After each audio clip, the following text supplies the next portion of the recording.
Yo. What's up?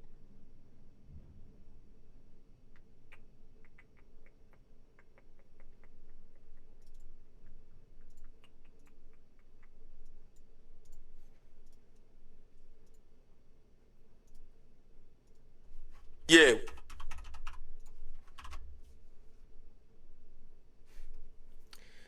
Andy, thank you for the 58 months. Yeah, honestly, we can go way further than Yo, that. SHiFT saw you guys made it to 29 on Call of the Dead. Yeah, 29 with 4 players. We could have gone way further, though. Unfortunately, I was the last alive, and I forgot that I could just get the scavenger out of the box. So I was, like, running around with, like, really shit ping, and just, like, hoping the crossbow would be enough to survive with no guns. Just stupid. I played it like shit, but like, yeah. We're gonna go again soon. We were gonna go again tonight, but it's a little too late. So yeah. Also, that PS3 post, like, for some reason blew the fuck up. So weird. No, I'm fine. I just haven't, yeah. I just haven't been sleeping full nights, just like sleeping like half nights twice a day. Alright, so this is the Luigi's Mansion speedrun documentary made by Glitch Doctor with help from AUDhD and Jared's Giants. A couple of guys we've been having on stream a lot recently, like playing Mario Kart and COD. Had them on last night, actually. Tomorrow there's a Luigi's Mansion LTA that I'm going to be helping commentate from 6 p.m. to 8 p.m. So I'm watching this in preparation to know or jog my memory how to explain the tech to people. So I'll be on the mic with Fi-Fi from Fire Dragon. You guys know Fire Dragon. Toward the end of that LTA for the finale at the end when they decide who wins. So we're gonna be watching this.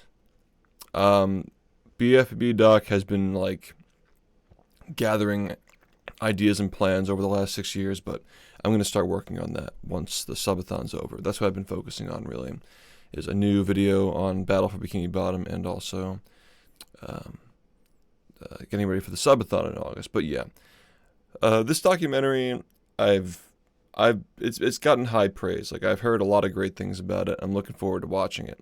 And Glitch, as you guys know, he used to be one of my editors for a couple of years. He did my videos through a few years, I think, actually. Yeah, he was my editor from 2020 through 2023.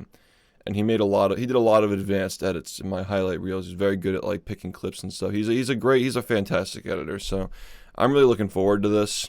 And apparently, according to Jared, I think there's like a shout out in here at some point in the credits or something like that, saying that my documentaries on Battle for Bikini Bottom were an inspiration in part to some of the things they did with this. So I'm looking forward to seeing all this. It's an hour and 40 minutes long, so a little longer than part 2 of the BfBB history videos. Matter of fact, it's about as long as the part 2 originally was before I cut 10 minutes out of it. So it's a healthy amount of information. So we're gonna watch this, and if we have time later, it'll probably be around like almost 1 a.m. when we finish. We'll have time to play some other games. Maybe if the boys want to play some COD multiplayer, I'm down for that. Yeah, well, I guess we'll just see what happens. So, if it's too loud, just let me know. I'm actually going to put my chat on this screen so I can read it better. Now, I will say as well, I don't want to just sit here and eat chips. Like, I'm actually going to provide feedback on this. I won't do it. I'll try not to do it too much, but I want there to be a reason for you guys to watch the original video from Glitch Doctor. So I'm not gonna just like let it play for an hour and 40 minutes. Like, it'll probably take more like a few hours actually to watch the whole thing. It'll take longer than the actual video because I'll be pausing and talking about stuff, I think, occasionally. Just so, you know, you can't just watch this. Like, you gotta, there's a good reason to, like, watch it again later for Glitch, because, you know, I don't want to take his views. I want to help him get more views. That's the idea. All right. So let's check this out. During the turn of the 21st century, at-home video gaming consoles had already gained rapid traction and continued to grow in popularity. This is thanks to the successes of consoles like the NES, SNES, N64, and PlayStation. Okay. On May 12, 1999, Nintendo officially announced a successor for the N64, which was only known under the project's codename, Dolphin. For the better part of a year and a half, no further news of Project Dolphin was seen much anywhere, and fans eagerly waited to see what Nintendo had in store. It wasn't until August of 2000 that Nintendo officially announced the GameCube. This console packed a punch when compared to its predecessor. Higher CPU speed, more RAM, and arguably the greatest controller of all time. Of course, with the GameCube also came its launch title, which was another entry into the Mario series. Luigi's Mansion. Playing as Luigi, you roam a haunted mansion in search of Mario, who mysteriously vanished while waiting for your arrival. This would be the first instance of Mario himself not headlining a launch title for a Nintendo console. That's right. With this in mind, there was an immediate impact on sales of the game, as fans met it with skepticism due to a lack of Mario as the main protagonist. However, Luigi's Mansion still holds up as one of the most memorable GameCube titles of all time, ranking 5th on the list of best-selling titles and now more widely recognized as one of Nintendo. That's fucking insane, by the way. Like, because there's also context here, I'm sure he'll mention as well, but like, this is very low. Like, this is very low. Because the GameCube did not sell a lot of units. Like, 3 million is like, that's not even that many more units than Battle for Bikini Bottom sold. That's like within a minute, like a million. Like, these are games that, like, if this is the most, I didn't even realize it was this low for like Wind Waker and Luigi's Mansion. That's crazy. Like, Final Fantasy VII sales. That was 1997, right? Yeah, 15 million, right? So like PlayStation 1, 15.5 million units from like arguably the most like esteemed title of the platform. Here's another example. Harry Potter PS1 Philosopher's Stone, right? Licensed game. Just to make sure that I'm right about this. 8 million. Harry Potter sold 8 million on the PlayStation 1. That's more than Super Smash Bros. Melee as an entire game, as the leading game on that platform. So, like, it's kind of crazy, like, how like niche the GameCube was for what it was. And yeah, you had this issue where, like, also even like Mario Sunshine wasn't even like, it was a controversial Mario game, right? And then this game is like right in the middle of all this, right?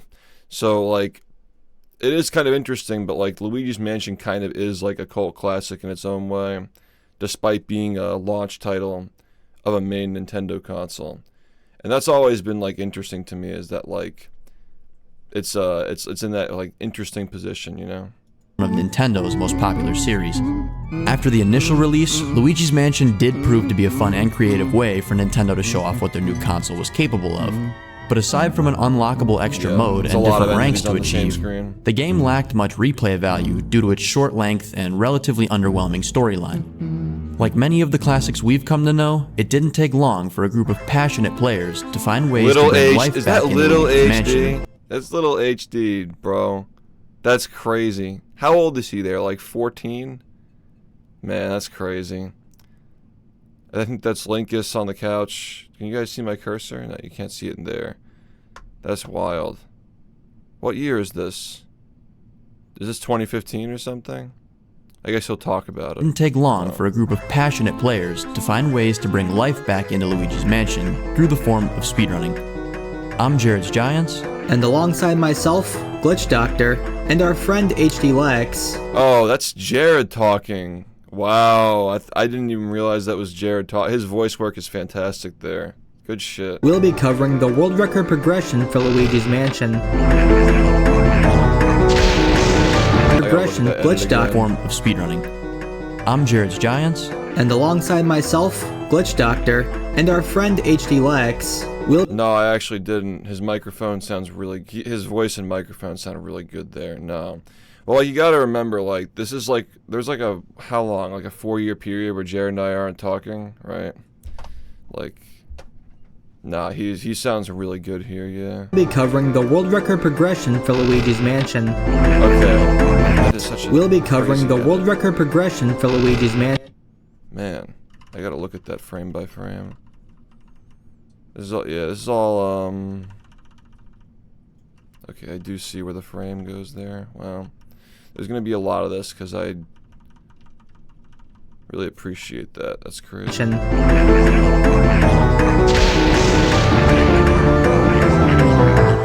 very nice.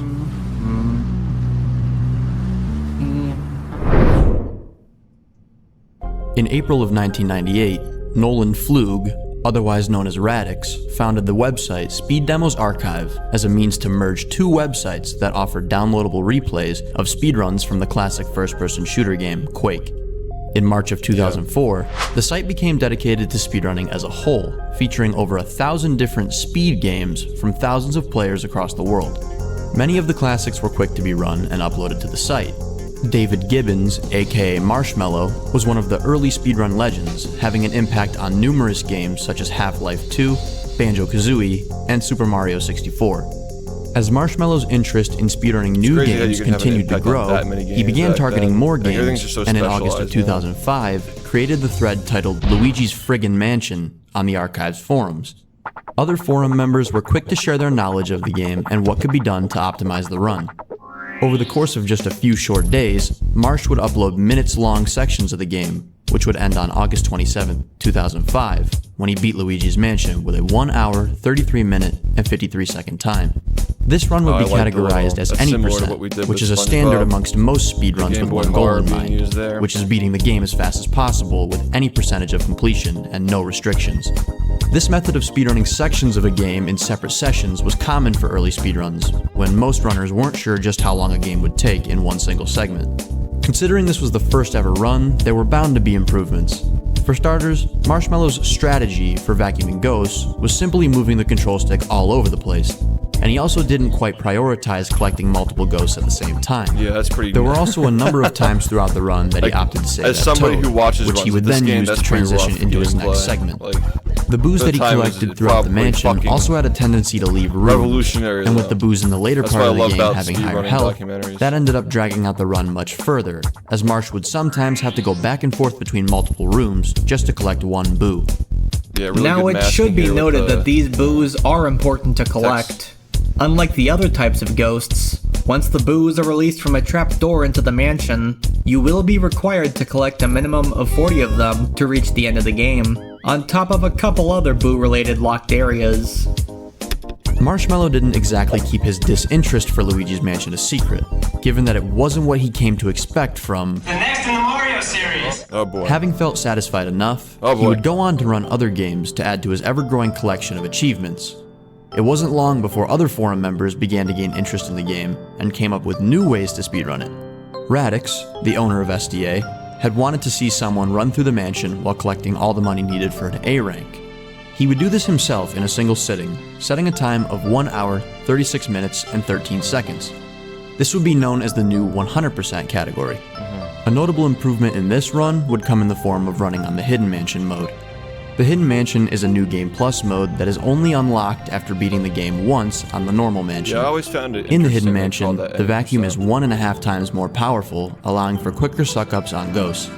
Radix would also improve on shooting the moon, or as runners would later coin it, Moonshot, which unfortunately for Marshmallow would take multiple attempts in his segmented run. After Radix's run, the speedrunning scene for Luigi's Mansion went eerily quiet, and it would stay that way for quite a while, until 2009. Over in Japan, a runner by the name of Survive would gain interest in speedrunning, having set his sights on LM. Survive would be running the game on the Japanese version, which would actually save him around half a minute due to a shorter character count in the dialogue. He managed to knock down the current standing any percent time with a 1 hour, 33 minute, and 5 second time. This marked the first run for this category to be completed in a single sitting. There'd be plenty more where that came from, as over the course of the next 6 months, he would chip his time down to under an hour and a half, and then under an hour and 20 minutes. At least people are on March 5th of 2010, he'd bring the world record all the way down to a 1:13:41. They saw my tweet. This run was later uploaded to Speed Demo's archive, where it would be seen by many. There was one small issue though. See, up until now, there were varying differences with the timing method for this game. The standard that SDA had applied was timing the run starting from when you first got control of your character, and ending once you've completed the main task and no longer have control. While it's possible the timing method between the SDA runs may be off, the timing standard that Survive used started from console reset. This was common among Japanese speedrunners for years, and it would be applied for the remainder of his submissions. Later that year, and after a fresh name change, Survive, now going by Survive, would go on to set 2 more world records for the rest of the year, a 1:13:38 on December 21st, and a 1:11:32 just a week later. With this continuous improvement, the new year was looking hopeful for Survive to set more records. Shockingly enough, this would not be the case, as from here on out, he would stop running the game altogether. But the reason behind this sudden stop would be much more unfortunate. According to a close acquaintance of his who made a blog post about the early days of Luigi's Mansion speedrunning, Survive would pass away sometime in 2011. It's not been made public what exactly happened, only that his life would end far too soon. And with this, the mansion would once again see another drought in activity as far as world records were concerned.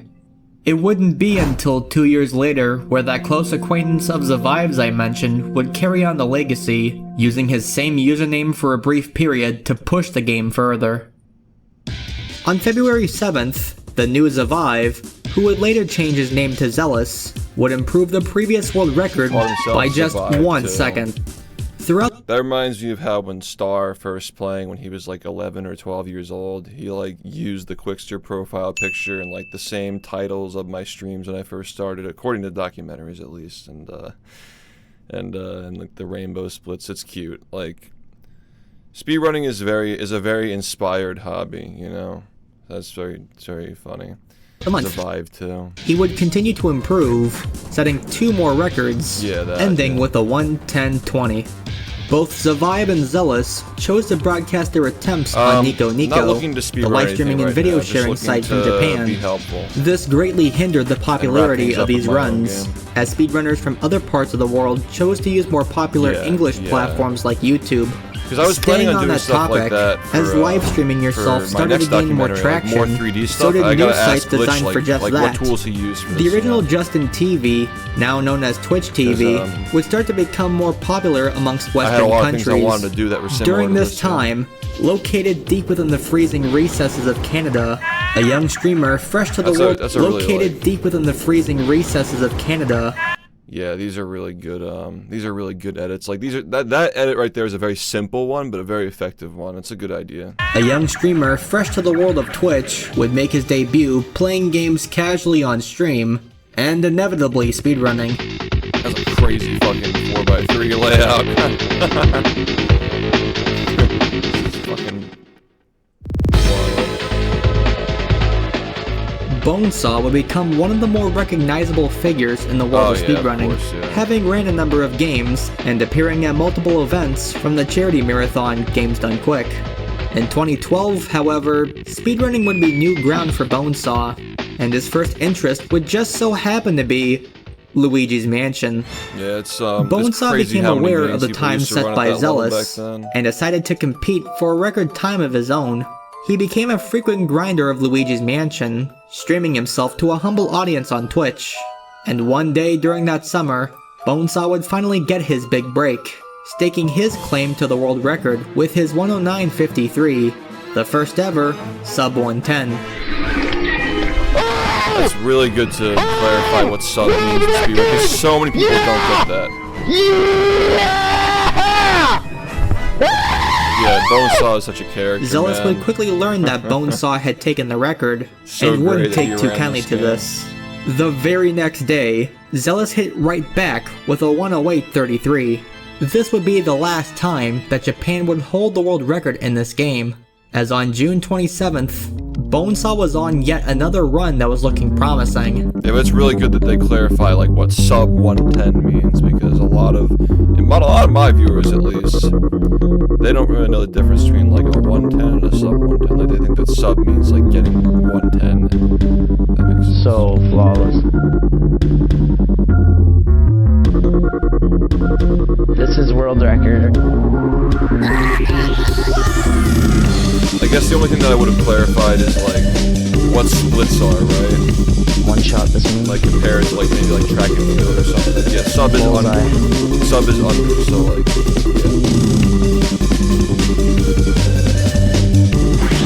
Bonesaw's body is ready. This is Mint it. chocolate chip is Do or mixed. die. Sometimes it tastes fake, sometimes it tastes good.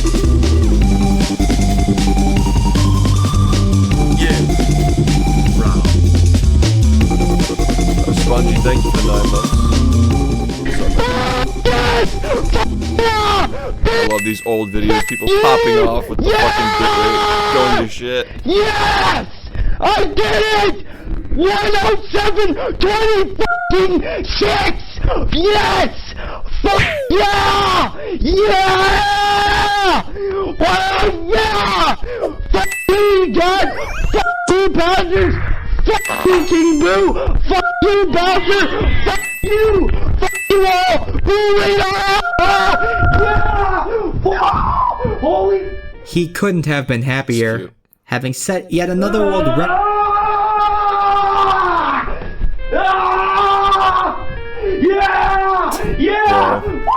Bro turned into a boo. Like I was saying, having set yet another world record while also lowering it down by another minute. After this, the Canadian runner would continue to crank out times and break multiple That's a good minute reference. barriers. Bonesaw achieved a 106.30, a 105.47, and an eventual 104.43. By the end of his 2012 tear, Bonesaw improved the record by almost 3 minutes. He was on top of the world when it came to this game, and to those in the scene back then, it seemed as if no one could stop him. Sure, there could have been some things he could improve upon, but where? The answer would have to wait for just a little while longer. With the increase in interest for speedrunning around that time, there would be more demand for other interactive ways to run games, not just by oneself, but with other people interested in the same thing. This is when Speedruns Live would be introduced. Speedruns Live, or SRL for short, was dedicated entirely to speedrunning. The homepage displayed streams of popular runners from each and every community. SRL also helped to popularize speedrun races, which consisted of multiple runners beginning a speedrun at the same time to see who could finish the fastest. This would bring more players together, and with that came exponential growth within smaller speedrunning communities, and heavy improvement in many of these games as world records.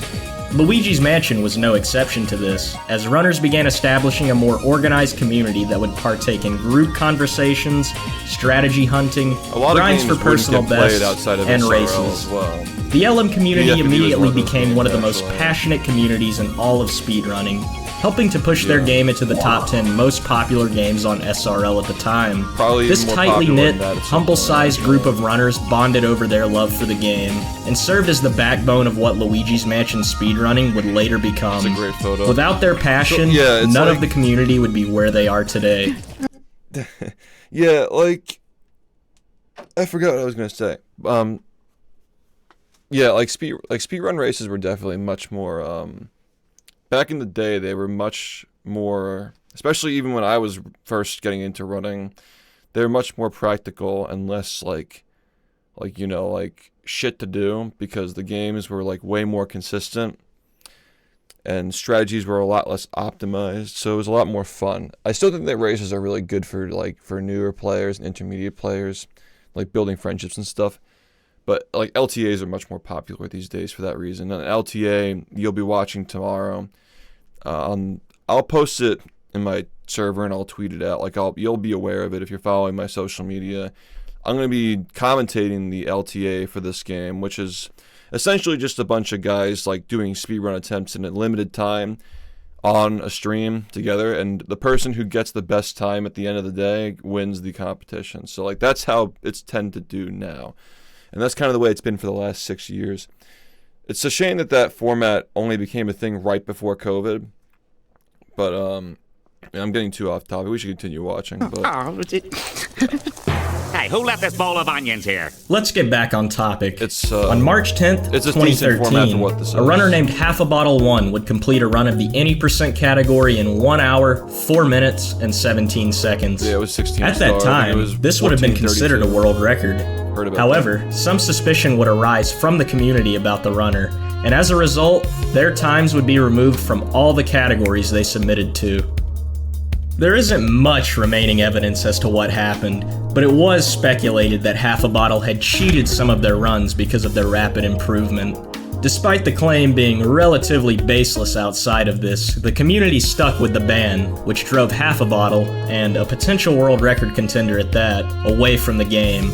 This leaderboard ban would cover all the categories that they submitted to, including a new category that was found as a collective effort of a few people, which would forever alter the way the categories would be named. Was it PAL or something? By walking behind the chest containing the first boss's key as it spawns in, the player could get stuck against the wall. This small amount of room could be used to clip the player out of bounds, and after finding some new methods to clip past walls, you could beat the game in around 10 minutes. After some time, this much faster run would be labeled any %, with the original any % now being known as any % no out of bounds. Soon enough, more people were actively taking to the any % no out of bounds category again, thanks to the regularly occurring races. According to a tweet from old school any % runner Luke, the 104.17 would be tied, or beaten by just a few milliseconds, by a new runner named VMan3000. VMan would be a part of the tightly knit group that would get together and talk to each other on Skype, partaking in races through speedruns live and grinding attempts with one another. V-Man's record would later be sniped by a fellow runner named Rose Fielden, formerly Smashmaster 98, who would claim a 104.02 in a call with V-Man himself. It's done! Done! 104.02! What the fuck? Around this time, Luigi's Mansion would be hit with a new wave of strategy finds to optimize things that weren't given much thought. It started out with some small time saves, like warping by mirror to get to the mirror room faster, as opposed to walking through the hallway. Over time, this would include more impactful strategies, such as capturing Bogmire in one cycle. Which, in this context, a cycle refers to the portion of a boss fight where the boss becomes vulnerable, so you can drain as much HP from them as possible before that boss becomes invulnerable once again. Yeah, these little cutaways using any of the game's elements to skip pulling out the flashlight in dark rooms, and even performing tech skips on EGAD's calls. It was one of the first major renaissances the game had ever seen, and that in turn would help push the times even lower. V-Man again would get a time just slightly lower than the world record by some milliseconds. Is my microphone too low? Like seconds. When I talk, but he was merely just getting started. Should I lower the video a little bit? Exactly 1 month after he reclaimed the world record, he lowered his time by over a minute thanks to some better gameplay. There would be no stopping this man, as not even a month later he again topped his time with a 102.17. Should be better. Even though there was improvement after improvement, a small problem began to arise. Since the game was first run, boos had been quite a hassle to collect. These boos behave much differently than normal ghosts, as you deal damage to them by simply having the vacuum stream on them, rather than pulling HP off of them using one of the sticks. This allows them to move freely, even when dealing damage to them. Boos can also travel between walls, jumping from room to room. In a speedrun, this can very obviously lose time, especially if the room is really out of the way. Boos also cannot be captured in dark rooms, so a boo that escapes into a dark hallway must first be led back to a lit room before being captured. This was the unfortunate truth that had cursed runners for years, and countless PBs were lost to. No! You son of a... I don't know where he went. But soon enough, help would arrive. R-pumping. Arguably the most important strategy ever found in Luigi's Mansion history, R-pumping revolutionized the way speedrunners would collect the unruly boos. In Luigi's Mansion, using 10. the right and left triggers Bro's will make the dumping. vacuum Thank suck you, man. or Thank blow. you very much. By holding both Oh, triggers look at down, that. the You got game some custom prioritizes modeling the R there. trigger, which I like controls the that. sucking. By quickly letting go and repressing R, you can stop and start vacuuming in an instant. Thank you, man. Boos I are appreciate programmed that. to stay in place for only 10 HP at a time. Each time the vacuum locks onto the boo, it will stun the boo and reset the 10 HP counter in which it is locked in place. By using this method of R-pumping after every 10 HP, the boo will continue to remain in the same spot, making it extremely easy for anyone to capture one. This would first be found in 2012 by a YouTuber named ZanyWitch7. This find would largely fly under the community's radar, and it wouldn't be until the following year that another community member named Coopery would also discover this trick and bring it to light amongst speedrunners. Thank you. This strategy played a huge role in making boos towards the beginning and middle of the run consistent, but it did not make every boo capturable in one cycle. You see, each time an R-pump is performed, the boo being captured will make a cackling noise, meaning that he's been stunned. After the boo has been stunned 15 times, it will quickly escape the room, with no amount of R-pumping being able to stop it. Given that you'd optimally take off around 10 HP for every R-pump, this leaves you being able to take off an easy 150 HP with not much more room for continuing to vacuum.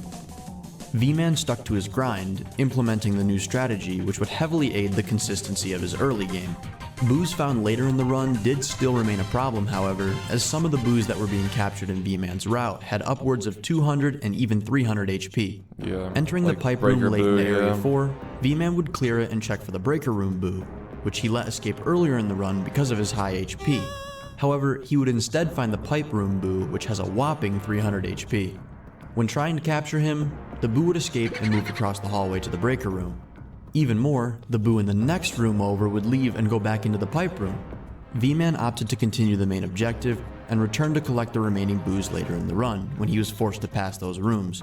This did, however, still lose him a hefty chunk of time in the long run. Runners also discovered that the new boo strategy would even help for the King Boo boss battle. At this time, the lowest amount of cycles that King Boo had ever been captured in during a run was 3. Star got his video It was out. known to be possible to beat him in was just fast. 2 cycles He said he was from working an on it upload by yesterday. Clydestorm in 2013. This upload showed watch that gameplay next. using tools to slow the game down and perfect Luigi's movement, a process otherwise known as tool-assisted speedrunning, or TAS. This Yeah, means that this for a is human, huge for finding two-cycling King strats. Boo would be a very Yeah. precise set of movements and vacuum control, not to mention just being lucky enough to carry out the strategy. With R-pumping being I in like play, this game more you than could Sunshine utilize as the well, as a R-pumping strat casual, at after least. vacuuming him normally, which would delay him from hiding back into the Bowser suit. This made two-cycling King Boo a reality for real-time speedruns, and transformed what was once an extremely unreliable method into something anyone could pick up and learn. Up to this point, the boos that Yeah, I'll have V-Man to watch collected that. throughout his runs were largely based off of what he felt was best for him, not necessarily what was proven to be fastest. Yeah, I'll take a look at that He for typically sure. refrained from collecting the armory boo, as the amount of objects in the room on a console I guess we'll would see how it cause does lag. too. It's like kind of Lag can late. I significantly probably would have increase the uploaded it difficulty earlier of in the R-pumping day, on time, and also yeah, I'll has the watch risk it. of a dropped R input. This is Yeah. not to mention the actual layout of the room, which provides limited space to work with during the suck-up itself. After the new year, V-Man took This part in area another looks like race, shit, man. where this time he'd use an I older always route, thought that looked collecting terrible. Bangor's 300 HP Like boo speedrun. in place of the much weaker hidden room boo. It was generally thought around that time to be faster than going into the hidden room, even though it was found later not to be the case.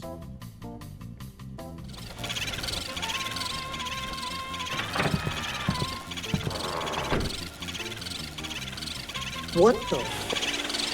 V-Man continued doing attempts, scraping up time save early into his run and maintaining his lead through Area 2 and into Area 3. He would keep a steady pace going through Area 4, having lost some time from missing a triple catch of the 3 garbage ghosts just before the Van Gore suck-up. V-Man closed out this run, achieving a new record time of 1 hour and 31 seconds. In this moment, Luigi's Mansion was in the midst of yet another renaissance. Multiple minute barriers were once again about being broken 59. in an effort to push the game to its absolute limits. At this point, chatter amongst the community broke out. Is a 59-minute time possible? This was the question so many people were asking at the time, and with V-Man pushing to dominate this game with others not far behind, games get solved too quickly now. 59 is like not like there's not enough time to get hyped about those anymore. On one fabled night in 2014, V-Man broke the most important minute barrier in Luigi's Mansion history, beating the game in less than 1 hour. Yeah. With a final time of 59 minutes and 35 seconds, the community rejoiced. One of the most sought after and previously deemed impossible times, now a reality. You got what you wanted! Let's go! Video proof of the first 59 has unfortunately been lost to time, but the impact that this run left on the LM community cannot be understated. This was a brand new era filled with young and newly motivated players, and they had no plans of slowing down. And with V-Man at the helm, it truly was an incredible time in history. While there may no longer be video proof of the first 59, there is proof of the next world record, a 59.22. This was a run where things just seemed to fall right into place. Most of the boos were found on the first try, if not very quickly after. A newer and much faster method for the third boss, Boolossus, was implemented from a runner named Sarkrai, who at the time was rocking his silver badge in second place.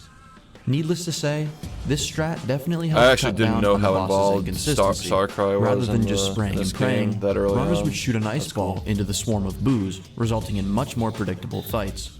V-Man had also decided to replace Van Gore's Behemoth 300 HP boo. I also really enjoyed like the quality of the gameplay getting better, like in terms of like the recordings as time goes on as well. Skill was simultaneously improving. I always enjoyed that about like speedrunning. And after an entire month of grinding, no new records. A few more months would pass.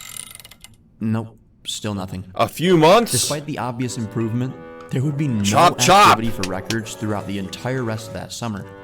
It wouldn't be until late November when V-Man imagine not getting a world record in 3 months, man. Bringing the record down to 59 minutes and 14 seconds. By the end of 2014, it had already seemed like a new minute barrier. Hurry the fuck up, bro. All we needed now was someone to do it. He needed a 5-day break. It was a run like any other, ahead by not even a second on the first split. A night fire is a fire split. jam. Third split down, and he was still just barely ahead by a second. So where would this run go? Just like that, the run was on. It would take a bit of good luck and a lot of consistent playing to not slip up now. He lost some time trying to get a 1 cycle on the breaker room boo, which required specific luck to get the boo to attack. He's a madman so for going for that in 2014. And finish off with R pumps. V-Man had lost an additional 10 seconds to collecting the poison mushroom, which had spawned after checking one of the shelves in the cellar. The mushroom causes the player to shrink down in size, unable to interact. When was this posted? Congratulations, you won. Mustache, thank you for the 10 gifted, man. When was this posted? 2020. Yeah, there's no way he fucking didn't know that. You won. There's no way he didn't fucking do that on purpose. Glitch, like picking this specific moment, like congratulations. Come on. You won. There's no way he didn't know. Which had spawned after checking one of the shelves in the cellar. The mushroom causes the player to shrink down in size. I guess it's relevant to the story, but yeah. Between both mistakes, it was starting to look tight on time. He'd have to play pretty well and hope that everything falls into place. Congratulations, you won.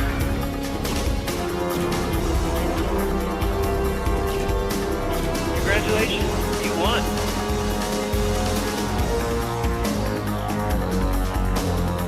Congratulations, you won.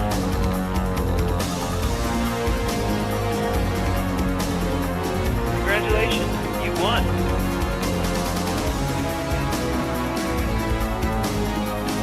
Congratulations, you won.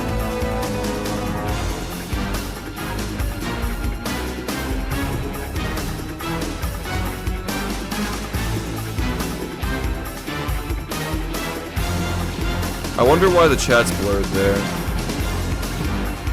I wonder what emote they were spamming. Oh, it's Franker Z. He had done it. A 58-41. A run that started out not very far ahead of his splits, to having a pretty sizable lead, and for it all to be taken away. Just to come back out on top and break another minute barrier? It might seem like a shock to most people, but to the Luigi's Mansion community, it wasn't. V-Man was just that damn good. At this point in time, V-Man had already broken multiple minute barriers and was even the one to claim the first ever sub hour. But he still wouldn't quite be done with the game, as more strats were being found, which helped him continue setting record times. So at this point, what would his new goal be? With the implementation of 2 faster ball catches on Chauncey and a new strategy known as poster skip, this new run was looking pretty good. V-Man would even save 10 seconds solely based on RNG by getting the early release cycle on the Warlindas in the ballroom. But of course, it wasn't all perfect. Late into Area 4, the Pipe Room Boo would escape into the hallway and leave towards the Breaker Room. Had this not occurred, this run very likely would have been a 57. Yes, yes, yes, yes, yes. What the, yes, yes. 5809, yes. Oh, God. Yes. Yes. Despite this, the run was still amazing and V-Man couldn't have been happier with the time. 2015. First run of the day. This category is quite literally over until someone beats it. It's over. But who would beat it? After V-Man's low 58, there wouldn't be much world record competition coming from V-Man or the rest of the community. As V-Man became very busy with personal matters, Luigi's Mansion wouldn't be much of a focus to him. One of his last accomplishments would come from the charity speedrunning marathon Summer Games Done Quick, in which he would participate in the 100% race alongside fellow runners Fire Dragon and Boohead for a crowd of tens of thousands watching at home. In the months following Summer Games Done Quick, discussions would break out in the community, which would change the course of Luigi's Mansion history I miss forever. old Twitch, dude. Oh no. we heard a complaint that you put a SD card in your Wii with the game loaded on it. The homebrew channel.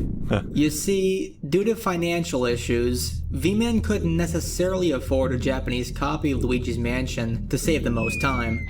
Congratulations. Really? You won. Vegeta, thank you for the 5 gifted, man. That's really interesting. From what I understand, Congratulations. at least with You Sunshine, won.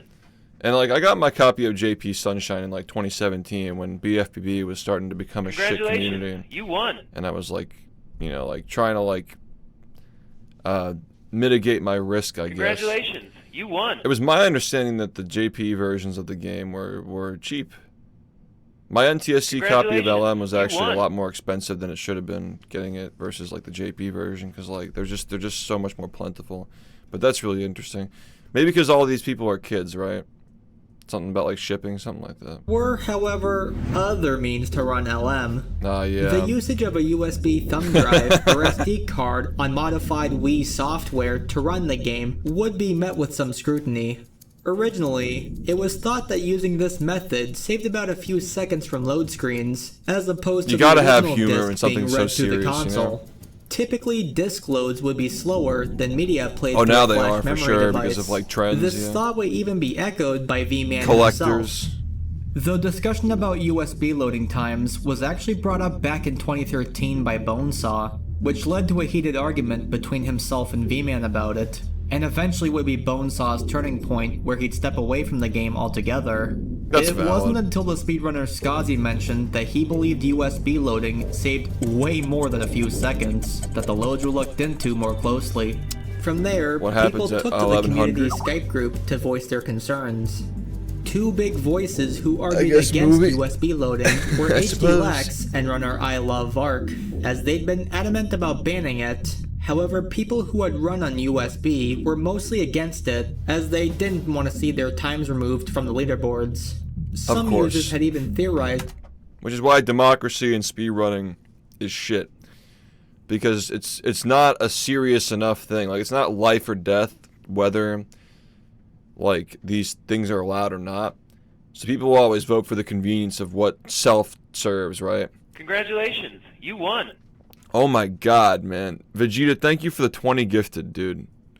I feel like a true reaction streamer receiving subs for sitting here and enjoying somebody else's art and doing absolutely nothing and being paid to do it. Congratulations. Thank you, man. You won. But I will continue. What was I fucking saying? Congratulations. You won. People are always going to vote for in self-interest, not what's good for the game, not what makes sense for the game. It's always going to be like, you won.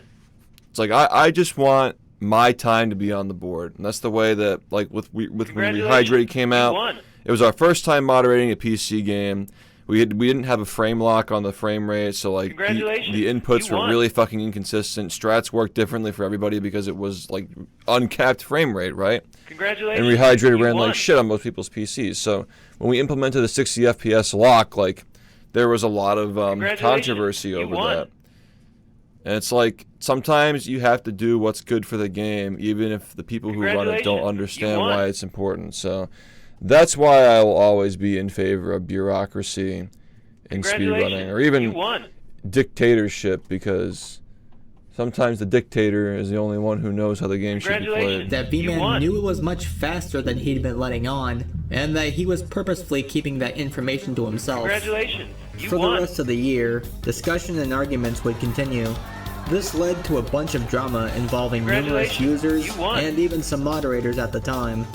The fiasco would ultimately culminate in a ban of any unofficial use of playing the game, effectively erasing many users' times on the leaderboards, as a large number of players had adopted USB loading. So where would this leave us? Donald. The world record would be set back to a 5902, performed by HD Lex on January 2nd, 2016, setting the run back by almost a minute. At the time, this was the best run ever performed on a physical disc, but with the game having almost reached a 57, it was time for everyone to pull their weight and get LM back in the ship. Congratulations, you won. I think this is a good compromise to not explicitly mention like V-Man and like, because like everybody had their times removed, right? And the whole thing about like V-Man kind of getting like pegged for all the like the blame for USB just because he was the world record holder while USB was being used. It's like, you know, it's like lag clips in BfBB, right? Like at some point, like we didn't remove the times, we obsoleted it, but like nobody's saying that like the records that were achieved with lag clips were invalid. There was just a different time. And like V-Man getting like a lot of people for a while remembered his legacy for the fact that he had USB loaded his runs, but like everybody else was, you know. So I like that this documentary doesn't mention him by name or like specifically like peg him as being like the USB guy, because like a lot of people tend to get that wrong. It would be during this string of world records from HD that the route would slightly change, back to a modified version of something that was once done during V-Man's infancy with the game. Getting the boo from the hidden room. Because V-Man was the best player. Considering the room wasn't too far out of the way, you could group up all the ghosts in the room to grab them in one go, and finish it off collecting the 40 HP boo, while also being able to skip his following EGAD call. This would skip having to get the pipe room boo, which would save a good amount of time. And instead of attempting the breaker room boo, relying on luck for him to be in a good spot, they would instead collect the boo from Van Gore's room. This would be better, as even though this one has 300 HP, if he left the room, he could only return back to it, making it a reliably easy boo to collect. Some small stuff was added, like getting these two gold ghosts individually in a specific order. Oddly enough, this caused the next set of ghosts to spawn quickly. There was one potential big change to the route the runners had in mind to try and squeeze out some more time save, and this would rely on saving and quitting. Saving and quitting is just how it sounds. You capture a boo, and once EGAD calls you, save the game, reset it, and load your save file. This would save time if you're in one of the far parts of the mansion and need to move across quickly. Instead of making the journey of walking through the mansion, you'll end up loading back in the foyer of the game. That way you'll end up closer to where you need to go. The foyer. This was not looked upon favorably going back to the Speed Demos archive days, even though it wasn't Yeah, Speed Demos archive had a lot of like weird rules and stuff and ideas on how games should be played. I mean, like, even I personally don't like save and quit, but like it makes perfect sense to use it. I have no reason to say it shouldn't be used, but like I can see why a lot of these, like they had a lot of like for example like pause storage wouldn't, like, not that it's comparable to this, but like in the Speed Demos archive days, like they wouldn't have acknowledged pause storage runs for BfBB as any percent if it had been a discussion, right? Like they didn't like cheesy strats, if that makes sense. Anything that was like considered to be cheesy based on their opinion, they just wouldn't call it any percent. I'm telling you, man, like 2015, like I wasn't here for 2015, but like 2016, like somewhat 2017, like that period of time is like we were on top of the world, man. It was so much fun. Exactly banned by their rule set. The majority of the old school runners of the game had gripes with the strategy, whereas newer runners were generally in favor of the time save. In order to make a final decision, it was decided that a poll should be taken. The community would ultimately vote to adopt this strat, saving more time across the board. I hate voting. Tell people what to do. It was the middle of 2016, and at this point, HD had held the world record for about half a year. He was only 6 seconds away from beating the original 5809 set with the USB loading method. How much longer would we have to wait to see someone smash the record on a disc? The answer might surprise you. Meet Snap32. Yeah. Snap was a fairly new runner, having seemingly come out of nowhere and had really only been in the game for at least half a year. So fucking long, Over time, he would steadily improve his personal best, which came to a head on June 7th when we'd see a 5804, 5 seconds ahead of the last time submitted by V-Man. A day prior, he had set a new 100% world June record, 7th. taking the top. Wait, really? A 5804, 5 seconds. I think that's the day that I got my first record in BfBB. So at this point, I'm definitely like, I knew who Snap was. Like we would actually talk sometimes. Like I was definitely watching these runs. Yeah, definitely watching these runs. But that's really interesting that coincidence happened. I'm pretty sure that is the day that I got it. Ahead of the last time submitted by V-Man. A day prior, he had set a new 100% world record, taking the top spot from the category's longtime champion. I remember when he changed his username too. Thank you, Mustache Man. It was evident that the 57 was now closer than ever. Congratulations. Yep, so I remember the 57 grind. Okay, yeah, I was here for all of this, yeah. I remember this fucking layout. I remember. This is like around the time when I started watching it. I want to play the first Luigi's Mansion.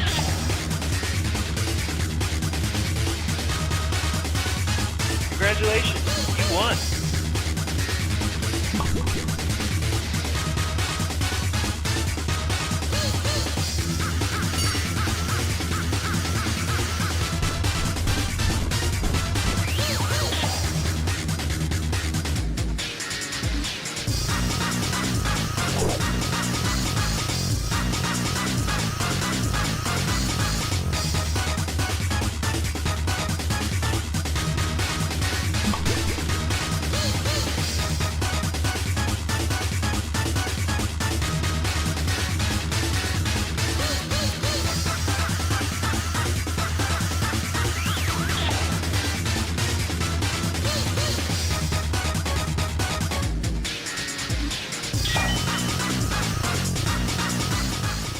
Snap would improve yet again just 1 week after his first world record with the first ever 57 time, a 57.54. Snap was a runner shrouded in mystery, but whoever he was, he meant business. He'd continue to run other categories alongside any percent no out of bounds, and even among a few other games. 2 months later, Snap would be on yet another run. He'd be on par with his current best time, eventually saving more time due to a new strat found by two runners, Michael T00 and Skazi. What was this new find? At this point, the only save and quit utilized in the run was the save warp out of Weston's room after catching the boo, and considering that save warps were now a legitimate thing for runs, both Michael and Skazi had theorized capturing a boo, then collecting the fire medallion, and finally save warping from EGAD's call about the boo. It turns out that upon loading your newly saved file, you are granted the fire element necessary for some puzzles, meaning you can skip lighting the candles in the mirror room, which unlocks the barbed wire door, as well as a whole mess of EGAD dialogue. Not to mention, you're also guaranteed a consistently fast butler cycle in the Area 2 hallway. If you do these sequences fast enough, the butler will always appear at the start of the hallway when you go to light his candles. This find, along with some good boo luck, would help save Snap upwards of 17 seconds by the time he got to the second boss, Bogmire. Holding a sizable lead with small mistakes through the rest of the run, he was able to push his time down to a 57:21.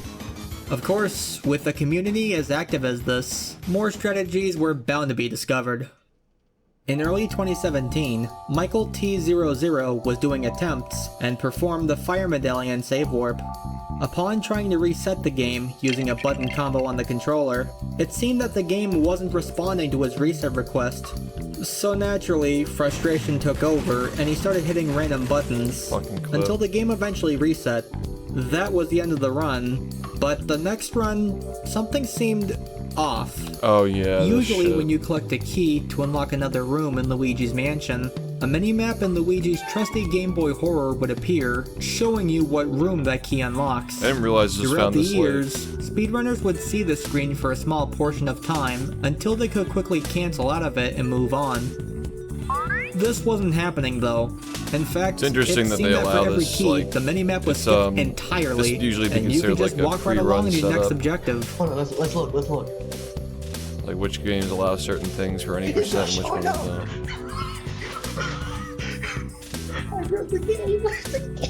This caught the community by complete surprise, but nevertheless, testing would be done to figure out how this could be performed again. Months would go by, and it was becoming apparent that no one would be able to replicate this, leaving Michael's exploit to be forgotten about. But eventually, Snap found a consistent setup in the training room. By resetting your game during a certain portion of text, and then spamming A and Y to finish the sequence of text before the console resets, it would open the minimap while resetting the game, disabling its function entirely. While skipping one minimap pop-up saves very little time, it adds up over the course of the run, as you have to collect numerous keys to unlock the different rooms throughout the game. The community at large wanted to try runs with this new skip at hand. Snap would continue to do runs, adding more small time saves, like pulling out the first-person view of the Game Boy Horror to skip Luigi's scare animation when a ghost spawns. It was really getting serious now, as even the animation a ghost made when getting sucked up was starting to matter. Luigi's Mansion was reaching new heights, and it was only up from here. A couple of months later, any % no out of bounds would be run at Summer Games Done Quick 2017. This marked the first time the category had ever been run at a Games Done Quick event. The run featured the newly discovered minimap had ever Games Done. A couple of months later, any % Oh, we're in 2017 now. Okay. No out of bounds would be run at Summer Games Done Quick 2017. Yeah, this definitely marked save the a lot first for time August, the man. category had ever been I'll run blow it at a all Games now. Done Quick event. Thank The you, run dude. featured the newly discovered minimap glitch and was overall a solid performance by HD Lax, with him coming less than a minute off of Snap's Yeah, world HD record. must be like 15 The run years old received there. an overall positive reception and brought a lot of new faces into the game's speedrunning scene. This was a high point for Luigi's Mansion speedrunning, as the game's main category had just been Those run were the best at the largest years, man. speedrunning event ever, and Snap was on the cusp of achieving the first ever 15 or sub 16, 57.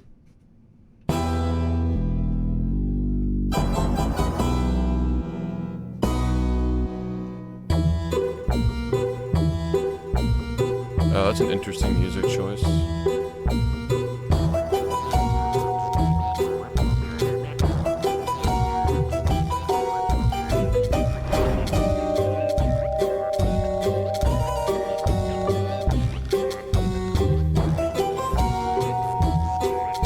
A fairly odd music choice. It's a good game, by the way. Yeah, subathons have to have timers, yeah. Gates, thank you for the 35 months.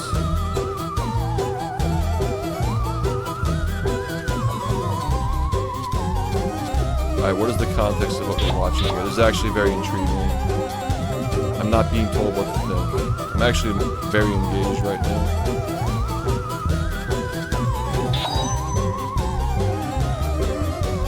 Yeah, that's interesting.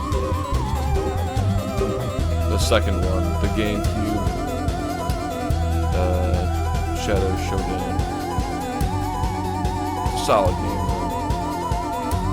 Little rush toward the end, that's fun.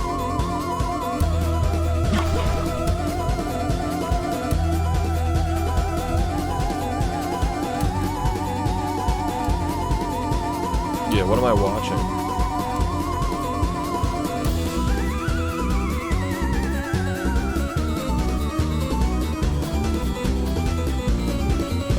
Breaking DAW rules, not Shadow Show. Congratulations, you won. Paul, thank you for the 5 gifters.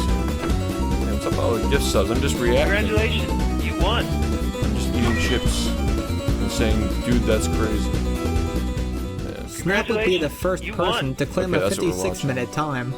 There was more time to be saved, as almost 7 months later, he would really once good. again lower his record, this time obtaining a 56-36. Like, that was a really It seemed that the engaging part. improvements I was were very never locked ending. in on that. Either that, or people were just getting insanely good. One would have to wonder though, how much more time can be saved? Is there an end in sight? Would anyone ever break another Never. minute barrier? Never. Things would start Speedrunning to is slow dead. down, as Snap was becoming busy with his personal life. He wouldn't have much... Alright. Okay. This is the thing is, like, you know that we're going to be talking about the smut, or like the grime and the dirt, in the BfBB, the next BfBB documentary.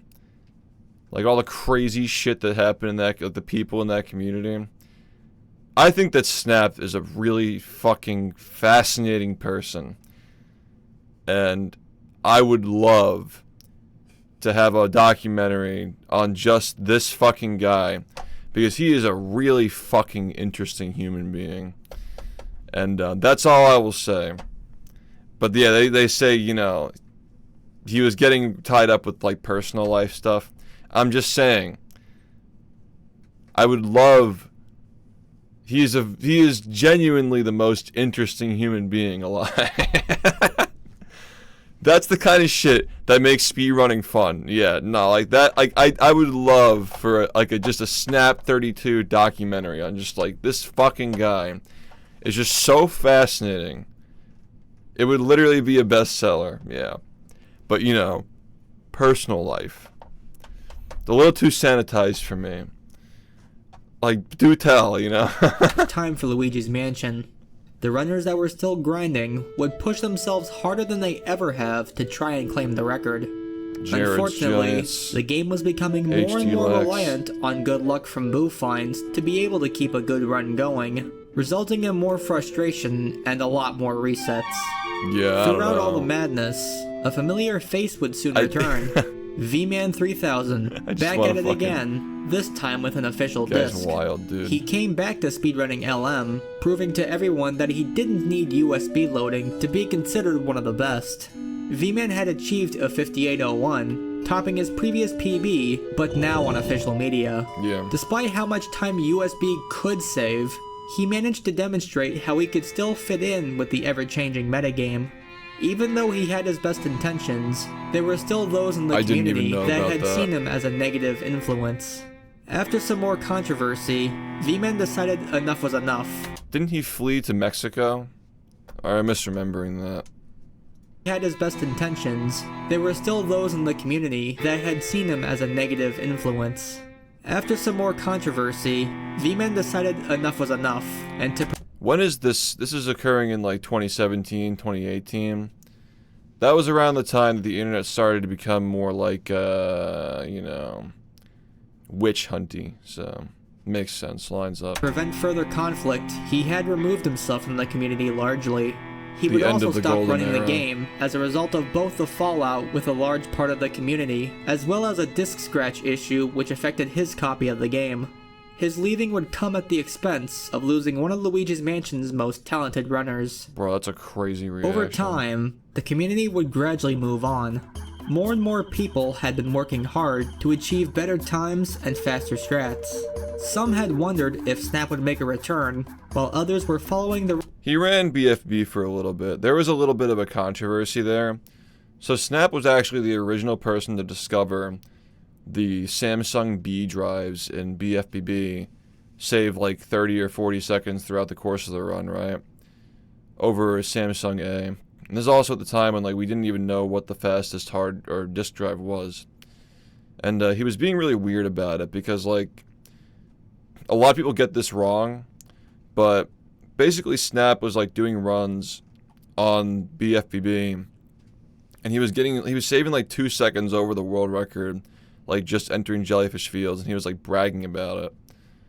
But like it was just suspicious because like I feel like any honest person would see that and be like, hey, like there's no way I'm saving 2 seconds over the world record just off of like walking toward the taxi pad and pressing A, right?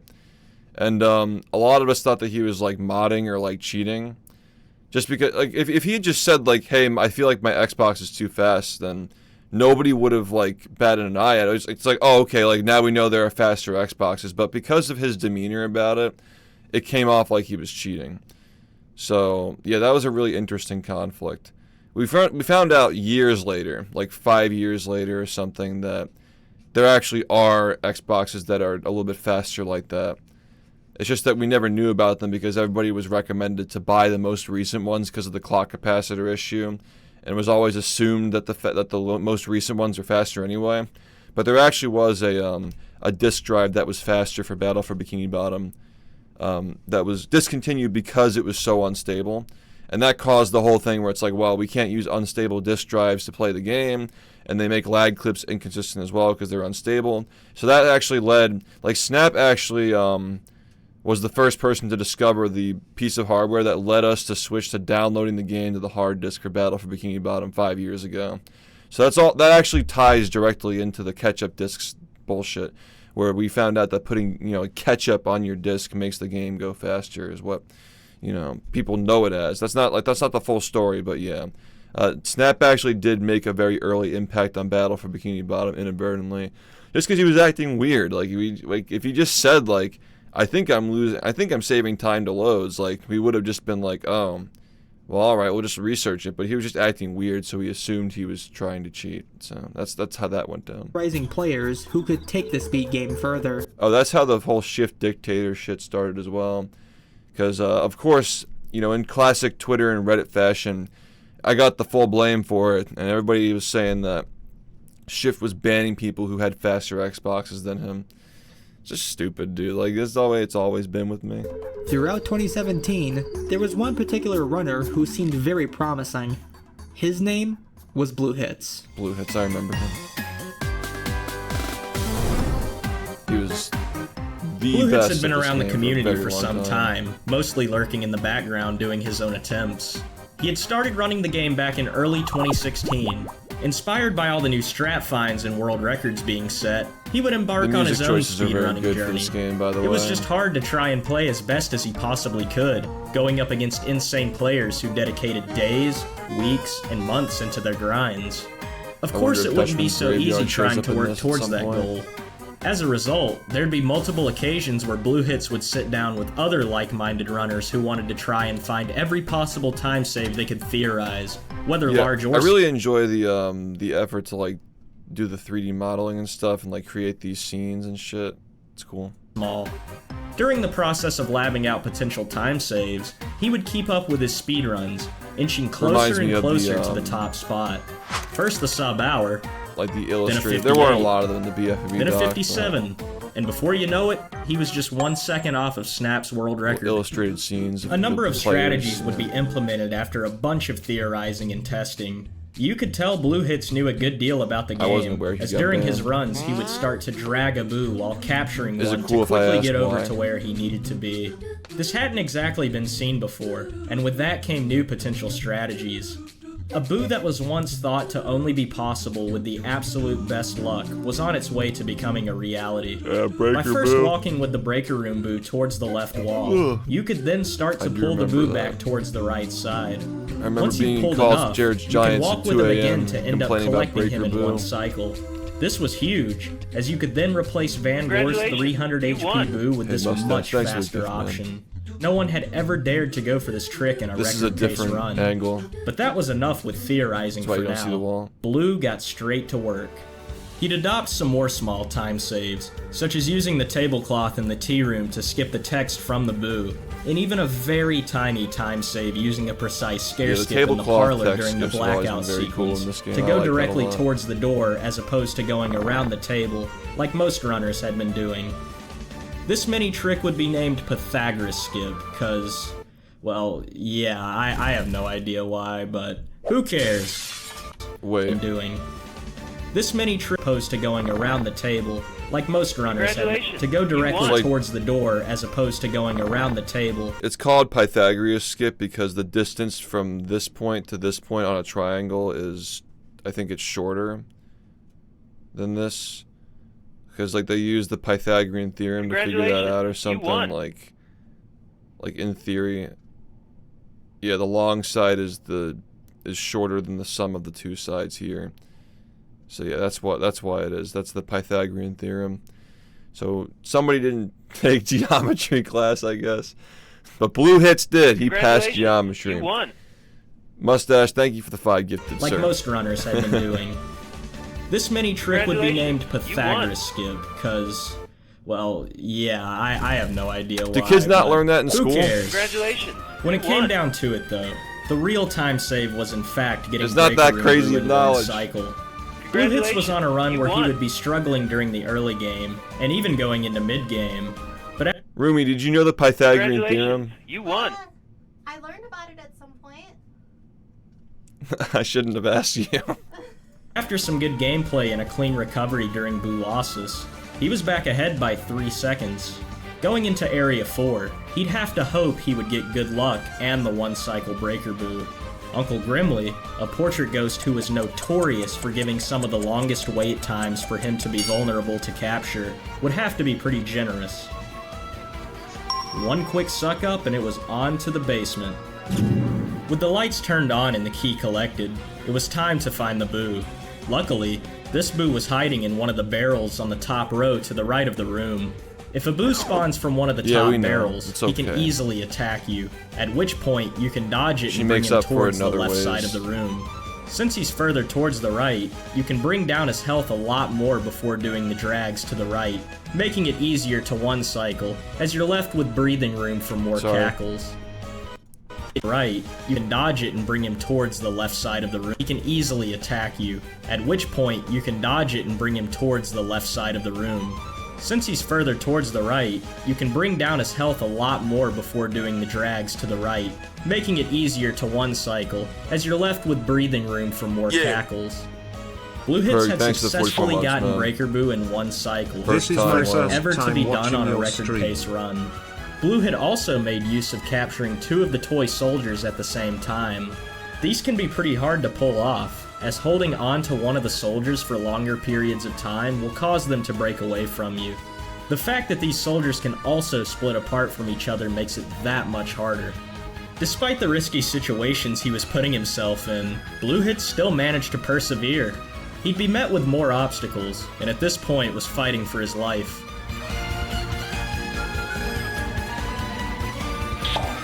He was well ahead of the record, on pace to get a lower 56.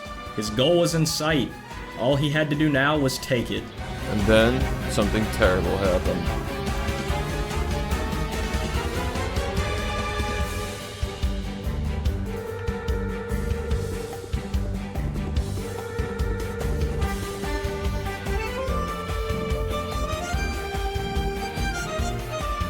We actually did get it, huh? 56-20. Over the course of a few years, Blue Hits had gone from starting out his journey with this game to helping find and pioneer new ways to play. What day did this happen? Out his journey 20. That's the one thing that I would have done differently is like they had it at some points with the over the course of a few years, Blue Hits had gone from starting out his journey with this game to helping find and pioneer new ways to play, where it shows the thing on the side, ultimately achieving his goal of being the best in the world. Especially for a 56, like I want to know what day that happened, you know. But even still, he continued to find a drive to grind this game more, with his sights set on a new beast. The 55. Yeah. At this point, some runners had seen this game as becoming more and more optimal. How much could one person continue to push the boundaries? This is what Blue had likely been asking himself through all this. His 56-20 was completed on January the 20th of 2018. Okay, there it is. And beyond that, he continued to grind the game for hours at a time, late into the night, hoping for the one good pace that would bring him over the top. Many good runs were seen throughout the months he was pouring into this grind. If you had a hard time going to sleep around this era, you could probably pop on Twitch and watch blue hits on a good pace in the early hours of the morning, Such as only to have it speedrunning. lost to some mistake or just bad luck. Is that Only Nick? to pop on Twitch and watch blue hits Nick, on a good pace in the early hours of the morning, only to have it lost to some mistake or just bad luck.